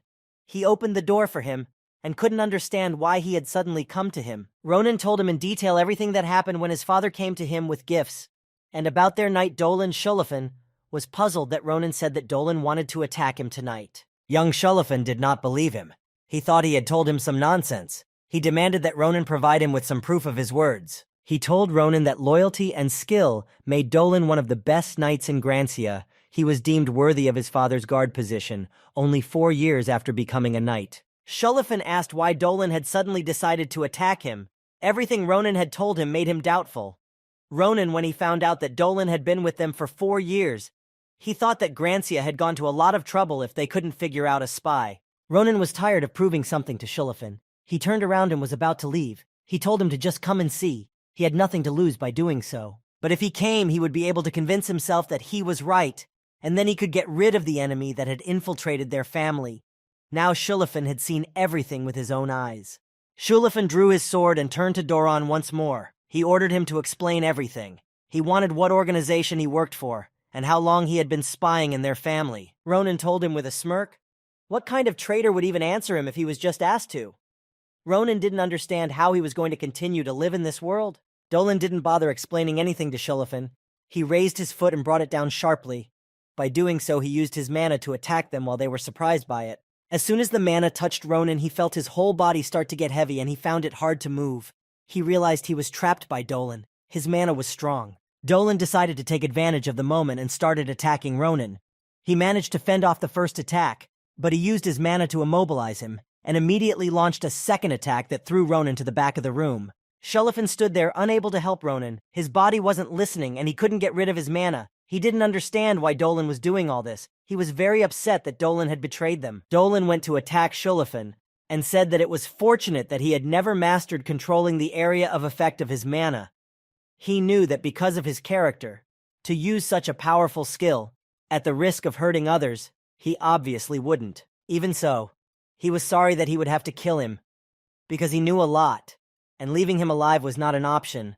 Dolan made an attack with his sword, but Shulafin managed to block it and prevent him from injuring himself. Dolan told him that he didn't want their relationship to end this way. He said that Ronan had ruined everything by calling him to him. Shulafin tried to hold back his attacks. He realized that his skills were not what he remembered them to be. He was hiding their true level, but he still wanted to know why he had chosen to betray them. Dolan looked directly at him and answered him that he didn't understand what betrayal he was talking about, and continued to mercilessly throw his blows at him. He told Shulafin that he had never been a knight of Grancia, so he did not consider himself a traitor. Dolan decided to end the duel and swung to deliver the decisive blow. After saying that, Shulafin lowered his weapon and said that he could do whatever he wanted. What he came here for, he wouldn't resist him. Dolan wouldn't miss such a chance and attacked the defenseless Shulafin as soon as possible. But Ronan came to his aid and stopped his sword, almost beside him. Dolan was shocked that he was able to move. Ronan turned to him and told him that he was being a stubborn fool and that he was starting to get sick of it. Ronan wanted to know from him. Now was he satisfied, or did he still want to risk his life? The expression on Shulafin's face changed. He told Ronan that he had to make sure. He hoped Ronan understood him on this point. But now he was ready to be done with Dolan. He put his hand on Ronan. He told him that it wouldn't be long before there would be a major massacre in the Grancia family. He pushed Ronan away to fend off the attack. He wanted to deal with Dolan on his own. Now Shulafin didn't hide his skills. He approached him lightning fast and prepared to attack. Dolan was surprised that he was able to get close to him so quickly. Dolan didn't understand how he could keep fighting if he was pressing him with all his power. He figured he was doing it with just mana alone. He realized that Shulafin wasn't showing everything he was capable of either. He was much stronger than he thought. He had unreal power and speed to his attacks. Dolan realized that he had become so much stronger during this time. After all, he had only recently entered the academy, and his fighting strength had increased several times over. He was shocked when he saw the level of his swordsmanship. He knew him to be an exceptional genius, but he was surprised to see such a level from a young master. While he was thinking about it, Ronan approached him and was already pointing his sword at him. He saw him stop and decided that this was his chance. Ronan told him that he was brave enough since he decided to get distracted in the middle of a fight and launched his attack at him and thought he was able to get him and do some damage. Dolan was barely holding back Ronan's attacks. He saw how strong he was and decided to retreat from the danger he was in. He managed to dodge his attack and jump back to a safe place. He realized that they were making a lot of noise now, and he had to do something about it. Or at this rate, all the professors would come running to the noise, and he would be in unbelievable trouble. Dolan took a quick look around the room and noticed a window that he hoped he could slip through.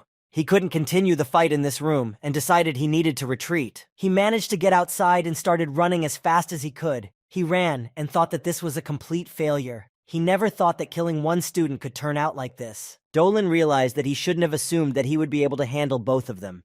He needed to hide and wait for his chance to kill them. But at some point, he heard Sholifan's voice saying that he was right, and unlike his father, he lacked skill and couldn't use the Stormblade properly. However, knowing this, Dolan decided to run away from him. He told him that it was a very foolish act, and that he would not be able to hide from him or run away. It made him angry, and Sholifan wanted to end the traitor. He told him that no one would be hurt here. When using the Stormblade technique, only the pathetic traitor he had to kill.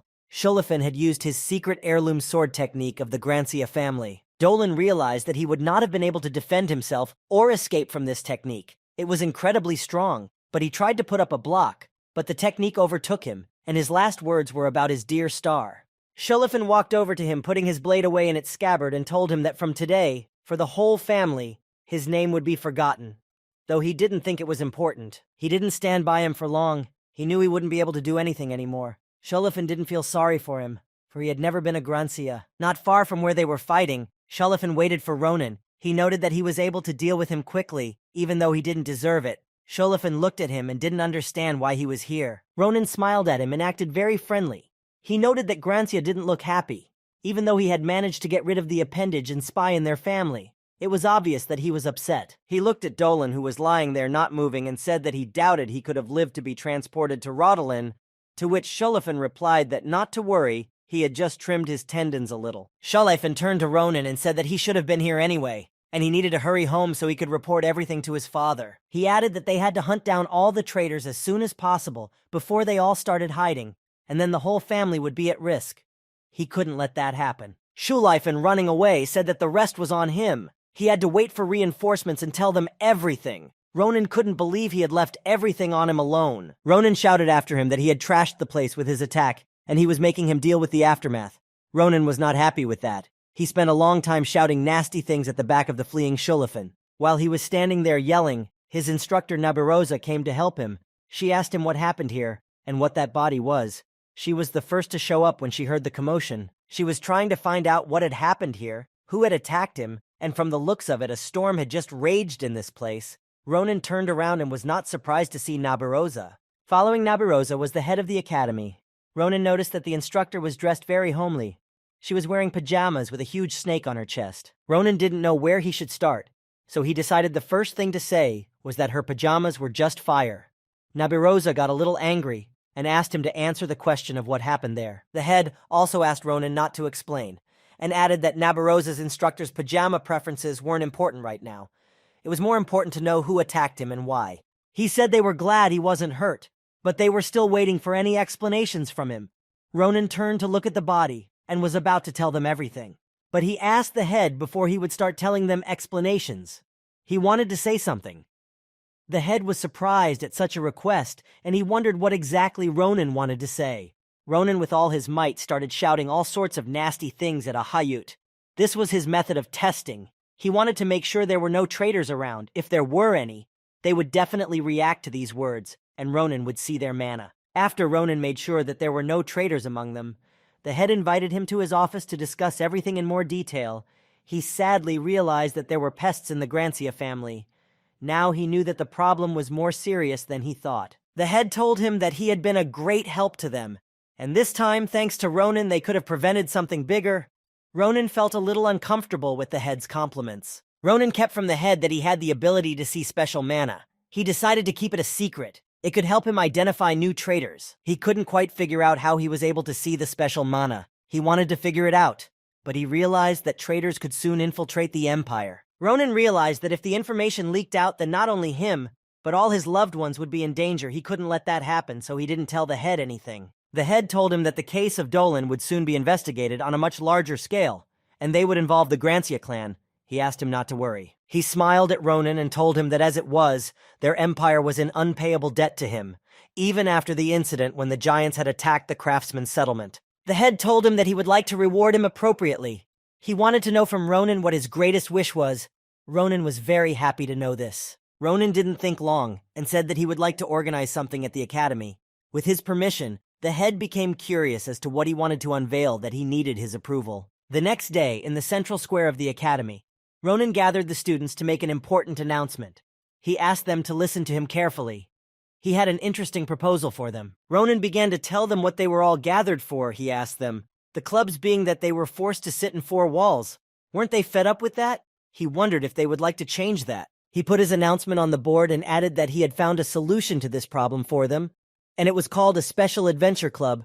Ronan was obsessed with this idea of starting a club for students. The guy standing next to him wanted to ask him what the special club meant, but Ronan didn't let him finish. He was already ready for such a question, so he continued his speech. He told them that it was an extremely practical society, with extracurricular activities whose main motive was combat, which would make them into those who could honorably serve the empire. Ronan literally sputtered to himself. He added that with the approval of the head, it was the only club that was allowed to go outside, and that made it the best. He looked at those who were listening to him and said that if they were interested, they could approach the first arena of the Galalian building during the designated interview hours. While Ronan was telling the students for the club, one girl followed him closely. She listened intently to what he had to say, but she didn't approach the rest of the students, staying to the side. A few days later, Ronan was sitting outside the Galalian building thinking. He had put on a show in the square trying to attract some people to his club. He was surprised that no one came. It had been quite some time and there was no one else in the club except Maria and Ashel.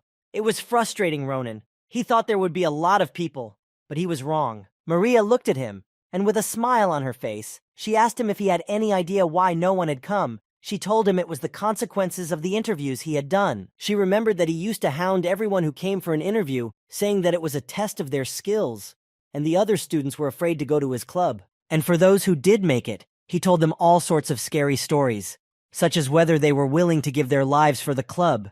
Many were afraid they might die in the club. Ashel hesitantly added that the academy had already started talking about how it would take at least a dozen lives for them to join their club. Ronan was disappointed in the students. He knew all the real battles were so harsh, he thought they were simple cowards. But he realized that wasn't a bad thing for his club.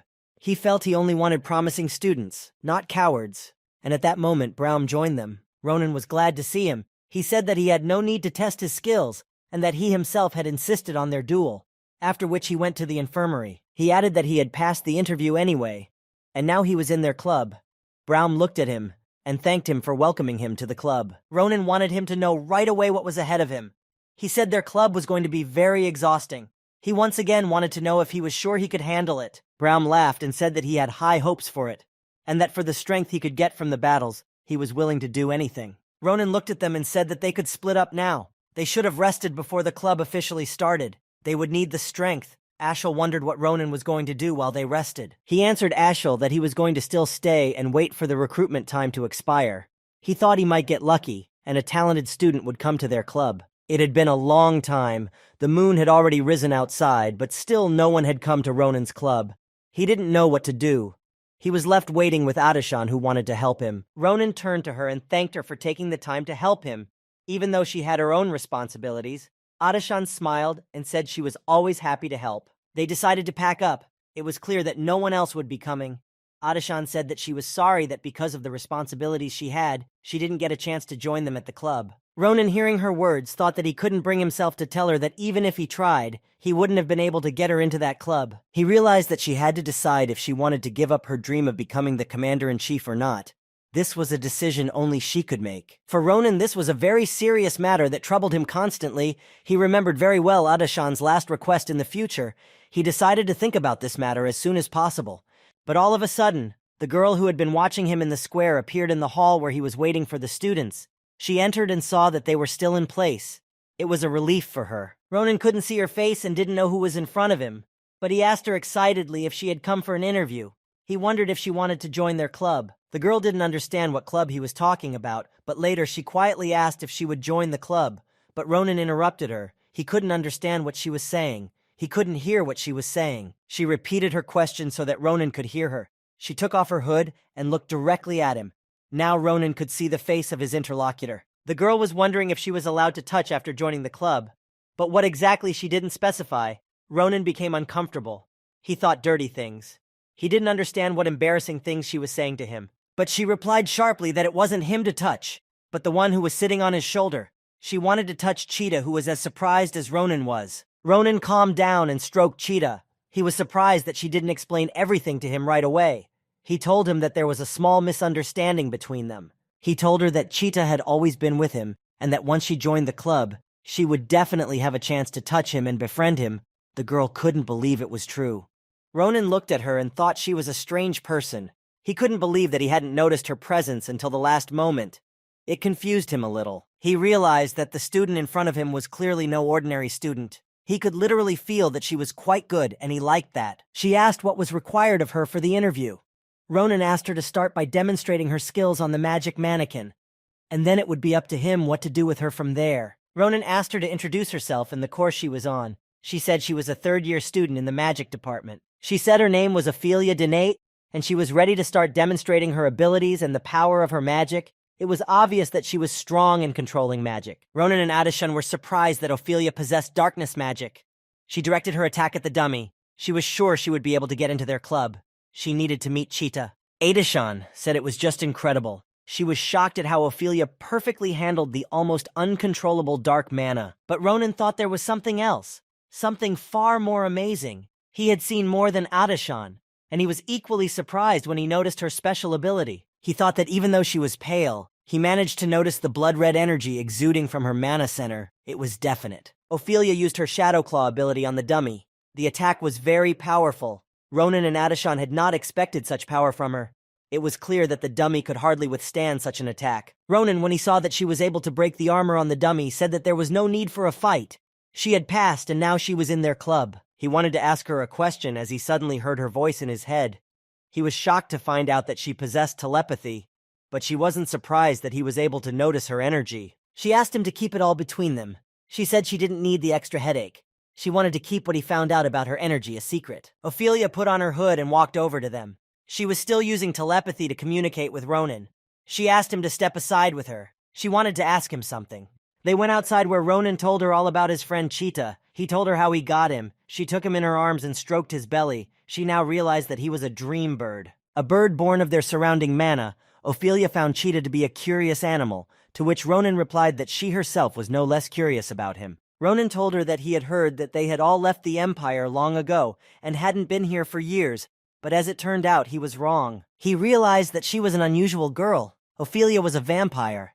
But that didn't scare him. He wondered where they had been for all this time. Ophelia, with sadness in her voice, told him that some vampires remained in the Empire, but tried not to give themselves away, and that there weren't many, but they still existed. She said that they didn't like the attention, so they hid from humans. Ronan listened to her and didn't understand the reason why she had decided to join their club. Ronan guessed that it wasn't the club that attracted her, it was Cheetah, or rather the mana that was in it. Ophelia confirmed that she was interested in Cheetah's mana. It held many secrets that she wanted to know. Ophelia explained to him that she had sensed it back in the square, the energy of blood magic. It was the innate magic of her people. She had felt it when she first saw Cheetah. Ronan guessed that Cheetah had used the abilities of vampires. It was no surprise, after he was born, the first thing he did was suck up a whole sea of blood. Ophelia couldn't believe it.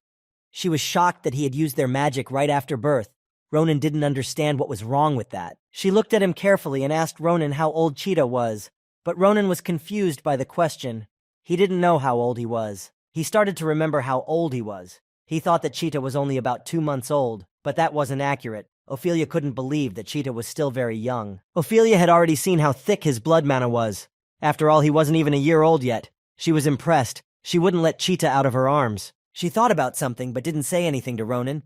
She figured if it was true, then there may well have been something Ronan didn't know about. Ophelia held out Cheetah to Ronan and asked if there was something she could ask of them both. Ronan had absolutely no idea what she wanted to ask them or why she suddenly had such a desire. She told him that she only wanted to touch Cheetah, but if they would do what she asked, then she would be doing her best at the club and on missions. It was important to her that they agreed to help her. Ophelia went on to say that she had some research to do first, and that it wouldn't work right now. But then, she made him a promise. Ronan rushed to stop her. He wanted to understand what she was talking about. The next day in the club area of the Nest Academy, where the Special Adventure Club was located, they were all standing near the entrance, and they couldn't wait to go inside. Ronan had said that giving an entire building for the sake of the student club was generous, and he liked it. He was excited about the building, and he was ready to go inside for the start of their adventure. After he looked around the building from the street, he turned around and noticed on Ashella and Maria the new items that the Duke had given them for their help at the forge. He noticed that they had new weapons from the Great Cappadocia. The craftsman had made a magical bracelet for Ashel that increased her strength, and Maria had forged a new blade as a thank you. Ronan saw that Maria had changed from 2 blades to a 2-handed sword. She told him that a sword best suited to her level of strength had been forged for her, and she decided to try it out. Ashel was incredibly happy that he had gotten a magic bracelet. He told Ronan that the bracelet was created in the city of mages in Delphium. He said that because of the bracelet he had better mana control, and his strength and speed had doubled. Ronan told them that they both had amazing gifts, but they didn't understand why he asked them to come with their new weapons. They hadn't tried using them in a fight yet. Ronan replied that he would tell them everything in detail inside the building.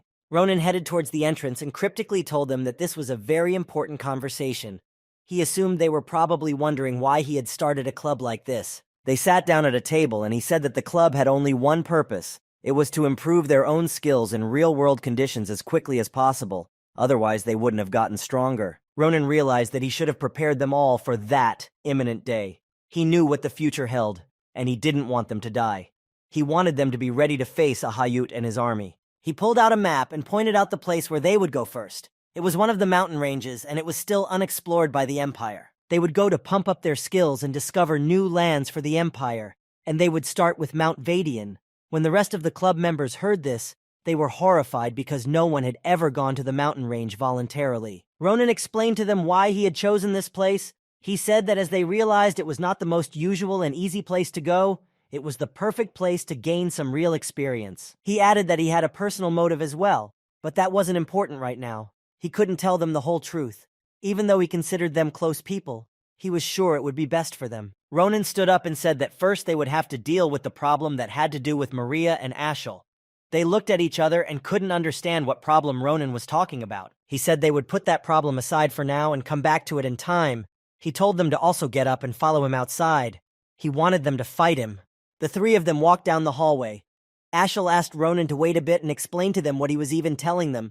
They were completely confused and wanted him to explain it to them again. Ronan turned around and said that they both had one very important problem that could have jeopardized their participation in the club and sending them to the mountain range. He said that the main problem for them was that they had to go to class. They had to pass all the modules early.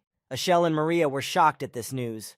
Ronan explained why it was necessary. Each time they would be absent for at least a week, and their classes could not be canceled during that time, so they had only one option. Combining their studies with club activities would be difficult for them, and there was no way the head of the academy would allow it, but they needed to go to the planned location and gain experience. Ronan looked at their shocked faces, smiled, and asked what was the solution to this problem. The only solution was to finish with the classes as soon as possible like he did, and become completely free. They walked to the second floor to the training room, where Ronan said that he wanted to assess their level in combat before moving on to individualized training. Ronan placed his sword on his shoulder and told them to be brave in attacking him. He promised them that he would not bare his blade against them, thus trying to calm them down. He immediately warned them to give it their all, and to give their best, not sparing themselves and not sparing him, because in a real fight, they wouldn't have a second chance. Maria was excited about the training process. She turned to Ashel and said that if they got the chance, she wanted to try what she and he had trained on their own. She wanted to show Ronan how much they had grown, and that they had put effort into training as well.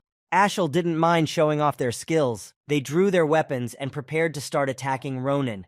Ashel said that he understood what Maria was talking about, and that he would do his best now. Now they were ready. Maria made her first attack with her new weapon, not on Ronan. She hit the floor with all her might to break it into small pebbles. This was part of their plan for the fight. Ronan saw Maria's kick. He told her that her strength had shocked him. He was happy with the training he had started, but he didn't forget to be careful. He kept the fight under control. But he didn't understand why she landed the first blow on the floor, when suddenly he noticed that the broken stones started to rise into the air. Ashel lifted them with the power of telekinesis. He informed Maria that she could start another attack. Ashel directed the stones at Ronan, who smilingly told him that his telekinesis was much stronger. He was able to fend off Ashel's attack with no problem at all. He told him that he was very impressed. But then he suddenly felt that he was not only attacked by Ashel, he had completely forgotten about Maria. He was so engrossed in dodging Ashel's attack that he let her out of his sight. Maria was already on top of him and told him the same thing he had told her during their first fight, to dodge instead of block. Ronan had time to react to her attack. He was amazed at the level Maria was able to reach. He marveled at their interaction and the power of their attacks. He thought that if he hadn't managed to dodge in time, she would have been able to nail him on the spot, and that was out of the question. The blow was incredibly strong. Ronan continued to dodge Maria's attacks and at one point decided to surprise her and see if she could deflect his blow, and he launched an attack at her, which she successfully blocked. He watched them and their actions. He realized that they were beyond his wildest expectations. He couldn't imagine that they had become so much stronger. Ronan continued to pressure Maria with his attack.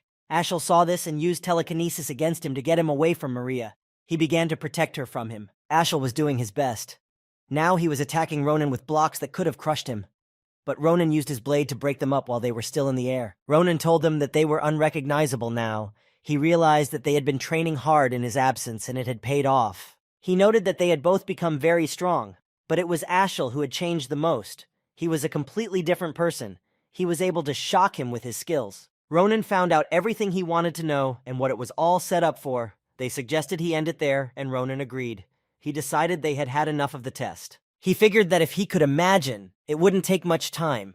He thought that 2 weeks would be enough to make them even stronger. Ronan's facial expressions changed. He told them that they would be getting some special training now.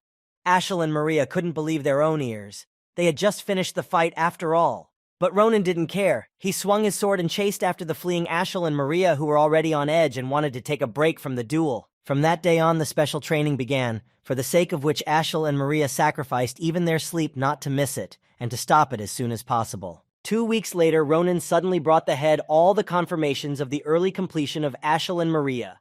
The head could not believe it, that in such a short period of time they were able to pass everything. The head asked if he had brought him the confirmations from all the members of the club, to which Ronan said with a smile that was exactly right. All the members of his club had passed their subjects early. He added that they were not in all the subjects. He wanted to know if that was enough for them to be allowed to leave the academy. The head noted that Ronan always knew how to surprise him. The chapter smiled and said that as promised, he approved their request to leave the academy. He wished them a happy journey and good luck in their new adventures. The next day, Ronan and the team were already at the destination point of the first outing of the Special Adventure Club. They were near Mount Vadian. Maria noted that they had just arrived at this place, and their mana was getting much cleaner than it had been at the academy. Braun smiled and told her that from that mana alone, it was clear that they were going to have a great training session. Braum asked Ronan ahead of him what their plans were. He told him and asked him to wait for now. They were still far from the core and stopped talking abruptly. Ronan added that as for their future plans, they were going to find something here. But they didn't even know what was ahead of them. Their adventure had just begun. In the temple near the stone stood the elf, the guardian of the temple. He felt that someone had wandered into such a dark place. It was a complete surprise for him. He thought he should go and greet the first guests in a long time who had come to his domain. As Ronan and the team finally found what they were looking for and why they had come, they stood watching from the cliff below. He noticed that the place was crawling with dirty, vile orcs. They had come to this place to deal with them and gain valuable experience. Braum walked up to Ronan and said that they had built an entire village here. This was unbelievable to him. Ronan explained to him that things like this often happened in places like this that were under no one's control. He said that there was a small settlement of orcs in front of them now, but they were quite prolific. So soon they would breed enough other orcs to populate all the mountains around them, and then the inhabitants of the nearby lands would be in trouble. So he decided it was worth it to address the root of the problem beforehand and wipe out all the orcs. Ronan informed them that this would be their first task. He asked them what they thought about it. He wanted to know if it was an easy task for them or a difficult one. Ashel hesitantly said that there were a lot of them. He wanted to know if they would be able to handle them. Ronan reassured him by saying that the orcs would be the perfect opponents for them. He didn't rule out that there might be some surprises because the dominant species on this mountain range were the ogres, and they would be hard for his team to deal with. Ronan knew that a particular problem could be their leader, a two-headed ogre that was so strong that even he, at one time, would not have been able to defeat him. He knew that he would not appear for a while yet, and for now they could not think about it. Then he wanted to proceed to the orcs. But then suddenly a voice told them that their intentions were fine. But they could not understand who it was that was speaking to them. He warned them that now was not the right time for this and he would not advise them to start this fight. Ronan was shocked when he realized that someone had quietly snuck up on them. Ronan turned around to see who had managed to sneak up on them so quietly that he didn't even feel anything when he appeared. He wondered who this elf was, where he had come from, and what he wanted from them. The elf was smiling at them. He looked completely harmless. He told them that there was no need for them to be wary. He told them that he was a simple priest dwelling in these mountains. He told them that he served an ancient spirit whose divine name was Seniel. Ronan didn't trust him and prepared to pull out his blade and attack him, but he asked them how they looked at the idea of continuing the conversation in a more spread-out place. The elf wanted to say that it wasn't too safe to be there, but he didn't even have time to say it before Ronan approached him and put his sword to his throat. He didn't trust him. Maria and Ashel were surprised by Ronan's action. They thought he was out of his mind. They didn't know that he could recognize traitors by special mana, so he wanted to test the elf. Ronan said that lately they had been getting a lot of unknown people. He didn't like it. He asked them to listen to him carefully and repeat everything he would say. He began to vilify Ahayud again, and if he was a traitor, he would surely react to his words. After the elf passed the test, they traveled with him to safety. The elf said that it was the most shameful episode in the last 200 years of his life, to which Ronan asked him to forget about it. He said that he could consider those words as a holy cry. Ronan could not believe that the elf was 200 years old. He wondered how old he was now, to which the elf said that he had stopped counting long ago and he was not sure how old he was. He thought for a while and said that he must have been over 1,000 years old. The words shocked everyone. They couldn't believe that he could have lived that long. Ronan looked at him and realized that the elf had been born before the empire was founded, but he knew nothing about him and had never heard of their existence. He watched the elf as he sniffed various flowers. He approached him and asked him what he had told them about when he first met them. He wondered why it was a bad time to attack the monsters then. The elf listened to Ronan and replied that lately he had noticed that the monsters were acting too unusual, so he decided to stop them to avoid unnecessary casualties. He told him that the orcs were not at all nocturnal, that they hunted more during the day, but now they had begun to walk the mountains almost every night, which was uncharacteristic of them. The elf added that the ogres, who usually did not leave their territory, had been seen in the vicinity of this ridge. He said that something very strange was happening here, and since he could not find out the reasons for the monsters' behavior, he thought that they should be as careful as possible not to get trapped by the monsters. The elf offered them some rest and used his special magic. He pressed a point so that his secret hideout could appear that no one knew about. He opened his home to them, where he had lived for over 100 years. He led them to his temple, which was called Sanyel. Here they would be safe. Braum was surprised. The temple appeared right out of nowhere. He assumed it was a magical barrier. Ashel was amazed. It was the first time he had seen a barrier of that size. He thought the elf was superior in strength and magic, even to his instructor. Ashel ran to Ronan to ask him if he knew that there was a temple on this spot, but Ronan told him that wasn't it obvious how stunned he was by his appearance. He didn't know anything about this temple. The elf turned to them, and with a smile on his face invited them to come with him inside the temple. Now it was clear to everyone that he was no ordinary elf at all. The first thing they saw was a huge stone. They all walked up to it. Maria asked if it was Sanyel the elf was serving. They looked at it and found it intimidating. The elf confirmed that he worshipped it, and added that it was a special stone. But to them, a story about a stone would seem too boring, the elf thought, not taking his eyes off the stone. He turned to them and told them that while they could unload and take a quiet breather, he added that there were many spare rooms in the temple, and if they needed anything, they could let him know about it. Maria remembered that Ronan had told them that he had another purpose for his search and suggested they ask him about it. Ronan was a little confused and asked him where he could find the location of the cursed eyes. The elf, when he heard about them, was horrified. He didn't understand what he could possibly need them for. He tried to explain to Ronan what it was all about and why he had such a reaction to them. He realized that he had sought them out because of his curse. Ronan was shocked that he knew of his problem. The elf now realized that it was the cause, the strange and dangerous echoes around him. The elf, after some thought, turned to Ronan and asked him to give him some of his time. He wanted to talk to him alone so that no one would know about his curse. They went out into the fresh air to have some tea and discuss things. The elf told him that he had sensed from the first time he looked at him that he was no ordinary student. Ronan smiled at him. He was pleasantly surprised that he thought highly of him, but suddenly he thought about it. He hadn't noticed himself giving in to his pressure. He set his sword aside, and looking at the elf realized that he was definitely not connected in any way to those traitors he had caught. There was no strange mana emanating from him that he could sense in them. It was strange to Ronan that he didn't see his mana at all. But he remembered that he hadn't reacted at all to the mention of a Hayut, which had irritated the other traders. The elf poured tea into a cup and handed it to Ronan. He noticed that he was overwhelmed with different thoughts. He asked him to drink the tea that would make him feel better. Ronan looked at the tea and hoped he hadn't put anything in it. But then the smell of it reached him and Ronan froze. The smell of it made him question even more. The smell seemed familiar to him. He had never encountered such a smell before. But then he realized that it was the pure flow of mana in his cup. He was shocked when he was able to feel this mana. The elf sat back and smiled. He realized that Ronan had seen this mana and that he was in a stupor. Then he decided to ask him if he liked the scent of the tea. Ronan was stupefied. It was like he was looking through different eyes. This had never happened to him before. He liked it a lot, and he wanted to savor this moment. He looked into his cup and didn't understand how this was possible. The elf explained to him that it was tea with one rare herb growing on the ridge. It stimulated the suppressed senses, revitalizing them. The elf said that usually after one sip the effect was almost imperceptible, but probably the curse blocking his energy allowed for such a result. He added that he would give him the brew to take with him, and ask him to drink it constantly, and as his condition improved, it would help him to feel the mana within him. The elf asked Ronan not to use the cursed eyes again until the curse was removed, but Ronan didn't understand why he shouldn't. He explained to him that although these monsters were useful, they could also consume a portion of the target's life force, so his condition would deteriorate. A single use of these monsters wasn't a big deal, but if he tried to purify the curse with them for a long time, he was risking his life. Ronan was absolutely shocked. He didn't expect that using these monsters they could kill him.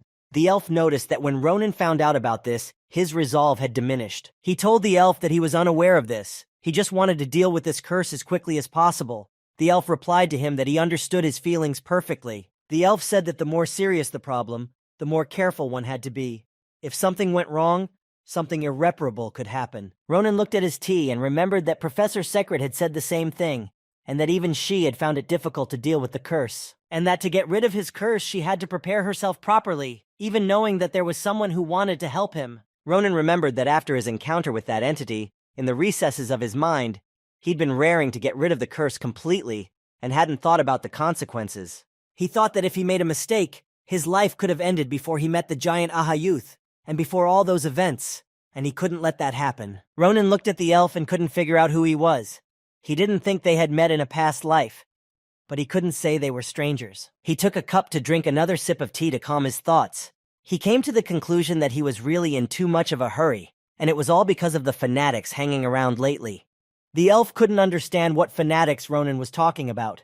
He tried to explain and told him about the traitors within the Empire who were waiting for the star to descend. Ronan added that they were a bunch of sullen and strange people. After his story, the elf wondered if they were acting up again, and that soon everything could happen again. In the evening, the elf came to the sacred stone. He thought that if the fanatics Ronan had mentioned were really the same people, then they were probably up to something again. He realized that if they sneaked into the Empire and carried out their plan, many innocent lives could soon be lost, due to the monstrous catastrophe. The elf thought that he would once again only be able to watch this.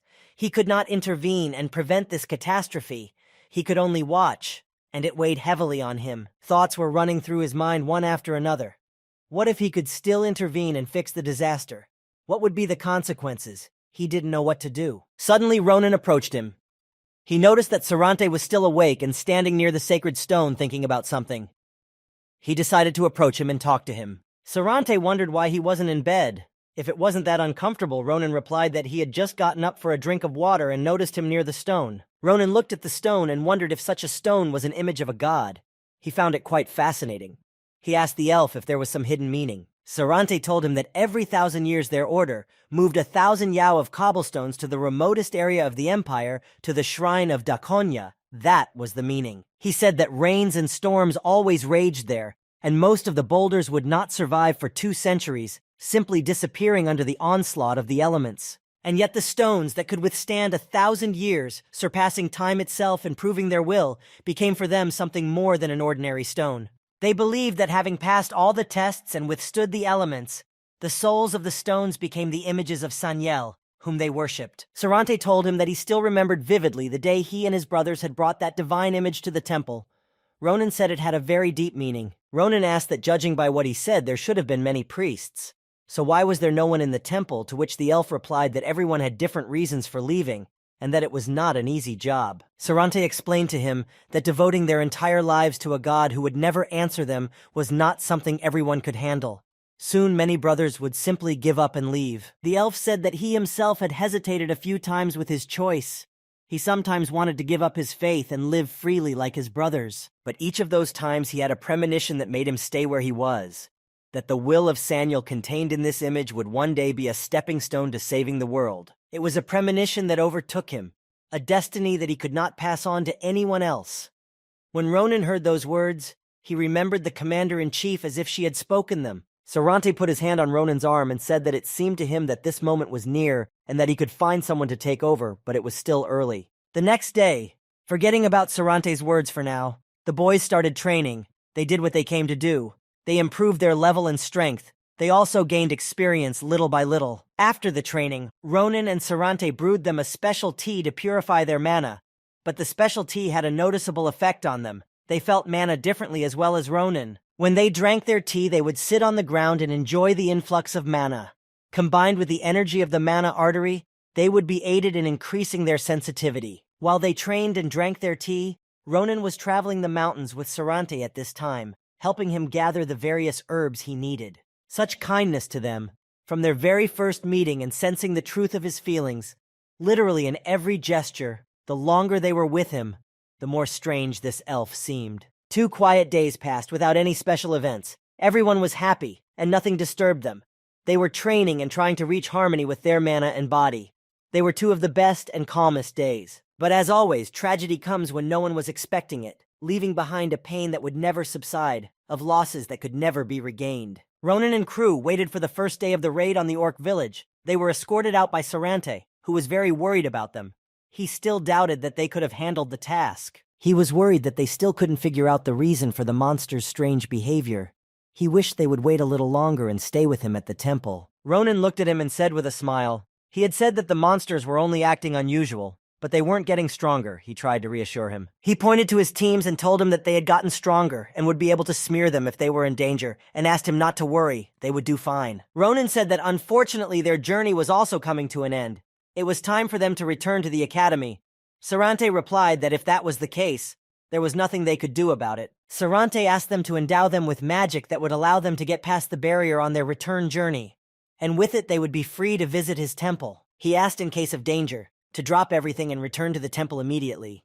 He didn't like that they wanted to fight orcs. He considered it an extremely dangerous raid. Sarante asked them not to relax even for a moment, because even if they were very strong, this forest was still an extremely gloomy place. In the evening, a half-elf who thought that things would be much more difficult was killing orcs in this forest.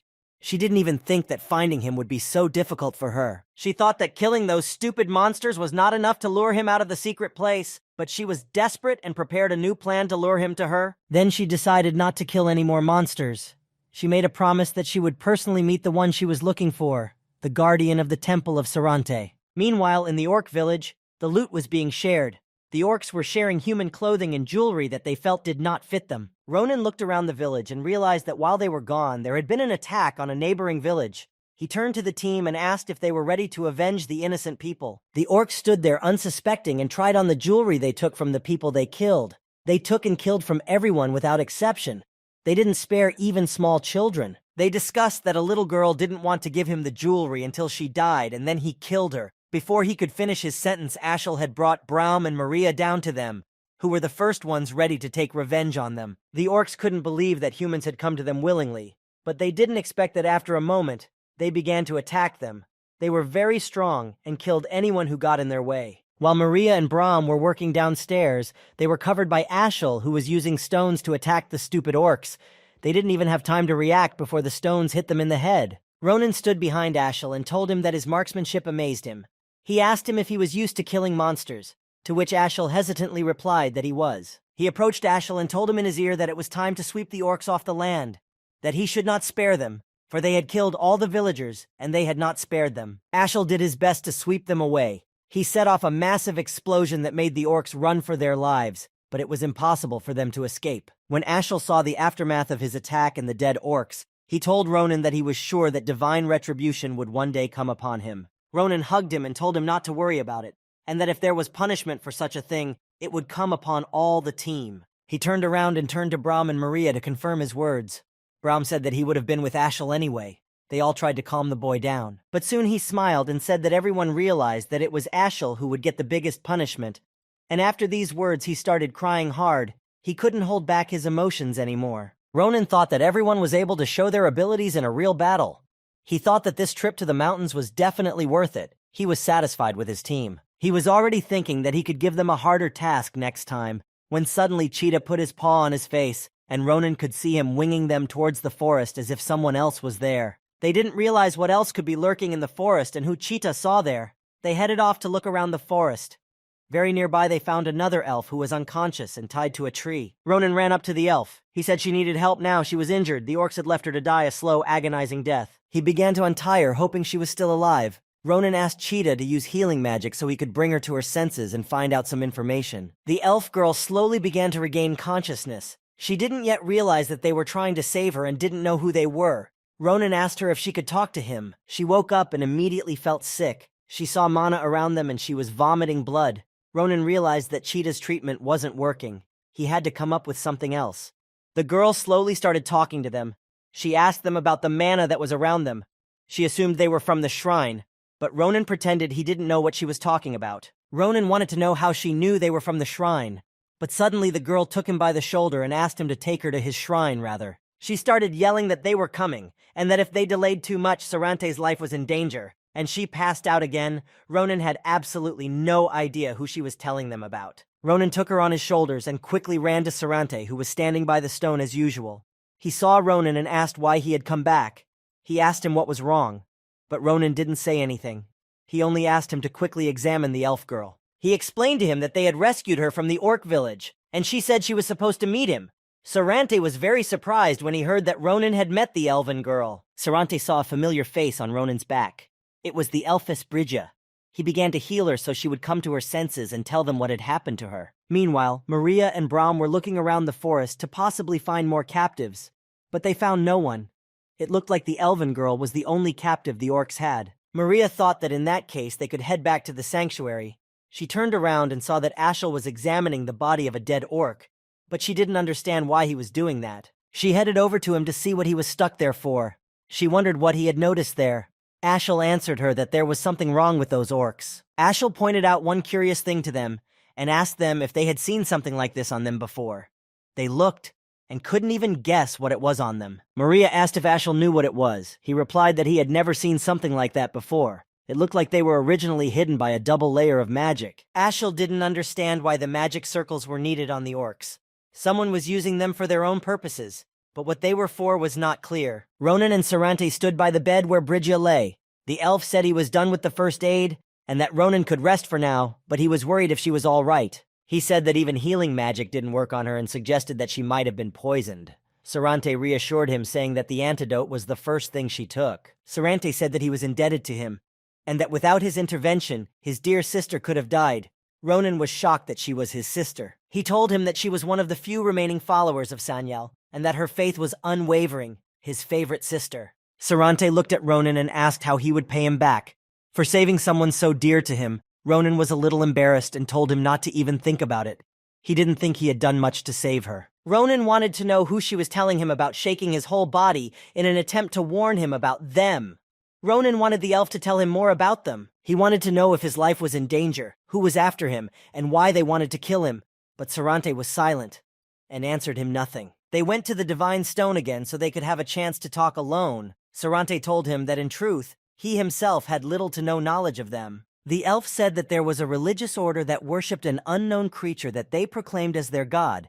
They had hidden their identities for so long that even he no longer knew anything. All he knew was that they had done a great deal of evil, and they called themselves the Religious Order of Nebula Clady. When Ronan heard the name of this organization, he knew that history had already begun to repeat itself. Ronan was beyond angry that the Nebula Cladiae, these traitors to the Empire, and he was being hunted by them. Sarante was a little surprised that Ronan knew of their existence.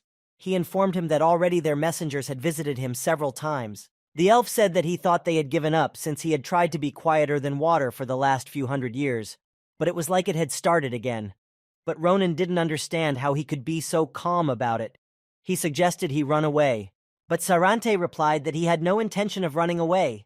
He would not leave this place, and the souls of those dwelling here, even under the pretext of death, he had spent too much time in this temple. Sarante added that in addition, innocent people could get hurt if he ran away. He didn't want that and couldn't let that happen, so he made his choice. He walked over to Ronan and took him by the shoulders and told him that he and his companions should have left the ridge as soon as possible because they could be found and killed. Sarante looked at him carefully and added that he really didn't want anyone to get hurt because of him. He wanted them to escape and save their lives. Ronan, leaving, asked Sarante to wait just a little bit.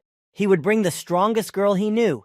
She would be able to save him. He asked him to hide somewhere until he came back with help and not to do anything stupid in his absence. Sarante smiled and said that he would definitely hide properly. Sarante took his hand and put a ring in it. He said it was payment for saving Brygia and told him that the ring was a pass to a unique place. The elf told him that if he were to one day enter the magical Tower of Dawn, he could safely show this ring to the librarian. He would surely be able to help him to find information about his curse. Sarante held his hands and asked him to take care of himself. He added that these few days spent together with them had been a gift to him in itself. He was happy when they visited him. Ronan smiled at him and asked him not to talk as if they would never see each other again. He knew that he, together with the help, had been able to save him. He ran for help, saying that he would be back very quickly. He just had to wait for him. Sarante stood near the wall and asked if he should greet her properly, since they hadn't seen each other for a long time. She replied that there was no need to do so. In front of him was the assassin of the religious order of Brygia, who Ronan had brought wounded to the temple to Sapperit. He didn't know she was pretending to find the elf. Sarante told her that out of all possible candidates, she was the one chosen to be the assassin. He added that her superiors were quite cruel. She replied to him that he was no less cruel since he had given her paralyzing poison. The elf informed Ronan that he had given her the Prot Void, but it was the poison that paralyzed her body. Sarante said that he had done so because the shadow of the Rahim itself appeared before him. He noted the fact that she had played out a ridiculous spectacle of being captured by some orcs. She told him that she had no choice, and that it was not easy to meet him. Brygia told him that all her attempts to get his attention with the crowds of monsters were failing, and then she suddenly spotted them, the ones who could have arranged the meeting. She was referring to Ronan and his team who had raided the orc village. She noticed that they were radiating his energy that he had gifted them with before the raid. Brygia went on to say that at first she thought that cutting them into pieces and then scattering them around would have been a more effective way to lure him out. But due to her previous attachment as a believer, she managed to restrain that impulse. She hoped that Sarante would have appreciated her gesture of goodwill. Sarante finished listening to her and said that if that was the case, he couldn't let her go now. He was going to fight her so she couldn't hurt his friends. She laughed, saying that she was only joking. But anyway, it was time to finish talking. She was going to voice to him the orders she had received. Brygia informed him that she had been ordered to lure Sarate to their side, and if he refused, she needed to kill him. She already knew the answer, so she started attacking him. Meanwhile, Ronan returned to the forest where his team was already approaching him. They couldn't understand where he was, why he left them in the forest. They were slightly angry with him. Ronan noted that they had arrived very timely. He asked if they had looked around, if there were any other captives. Maria replied that they had not found any more enemies. However, Ashel had found something strange. Ashel said that after he left, he noticed something strange on the bodies of the orcs. They had magic circles on them that she had not seen before. Ronan was shocked to learn this information. He had already seen the circles in the dungeon of the forge. A very strong and powerful explosion sounded behind them from the temple. They were all shocked. They were worried about Sarante. He could have been attacked by members of the Nabula Claudie organization. Suddenly, Ronan heard someone approaching them. It was of incredible size, and you could hear its every step. It was smashing everything in its path, and it was so damn strong. Ronan couldn't believe it when the two-headed ogre came at them. He knew it would be extremely hard for him to deal with. He knew that even in his past life, he would have had little chance of winning.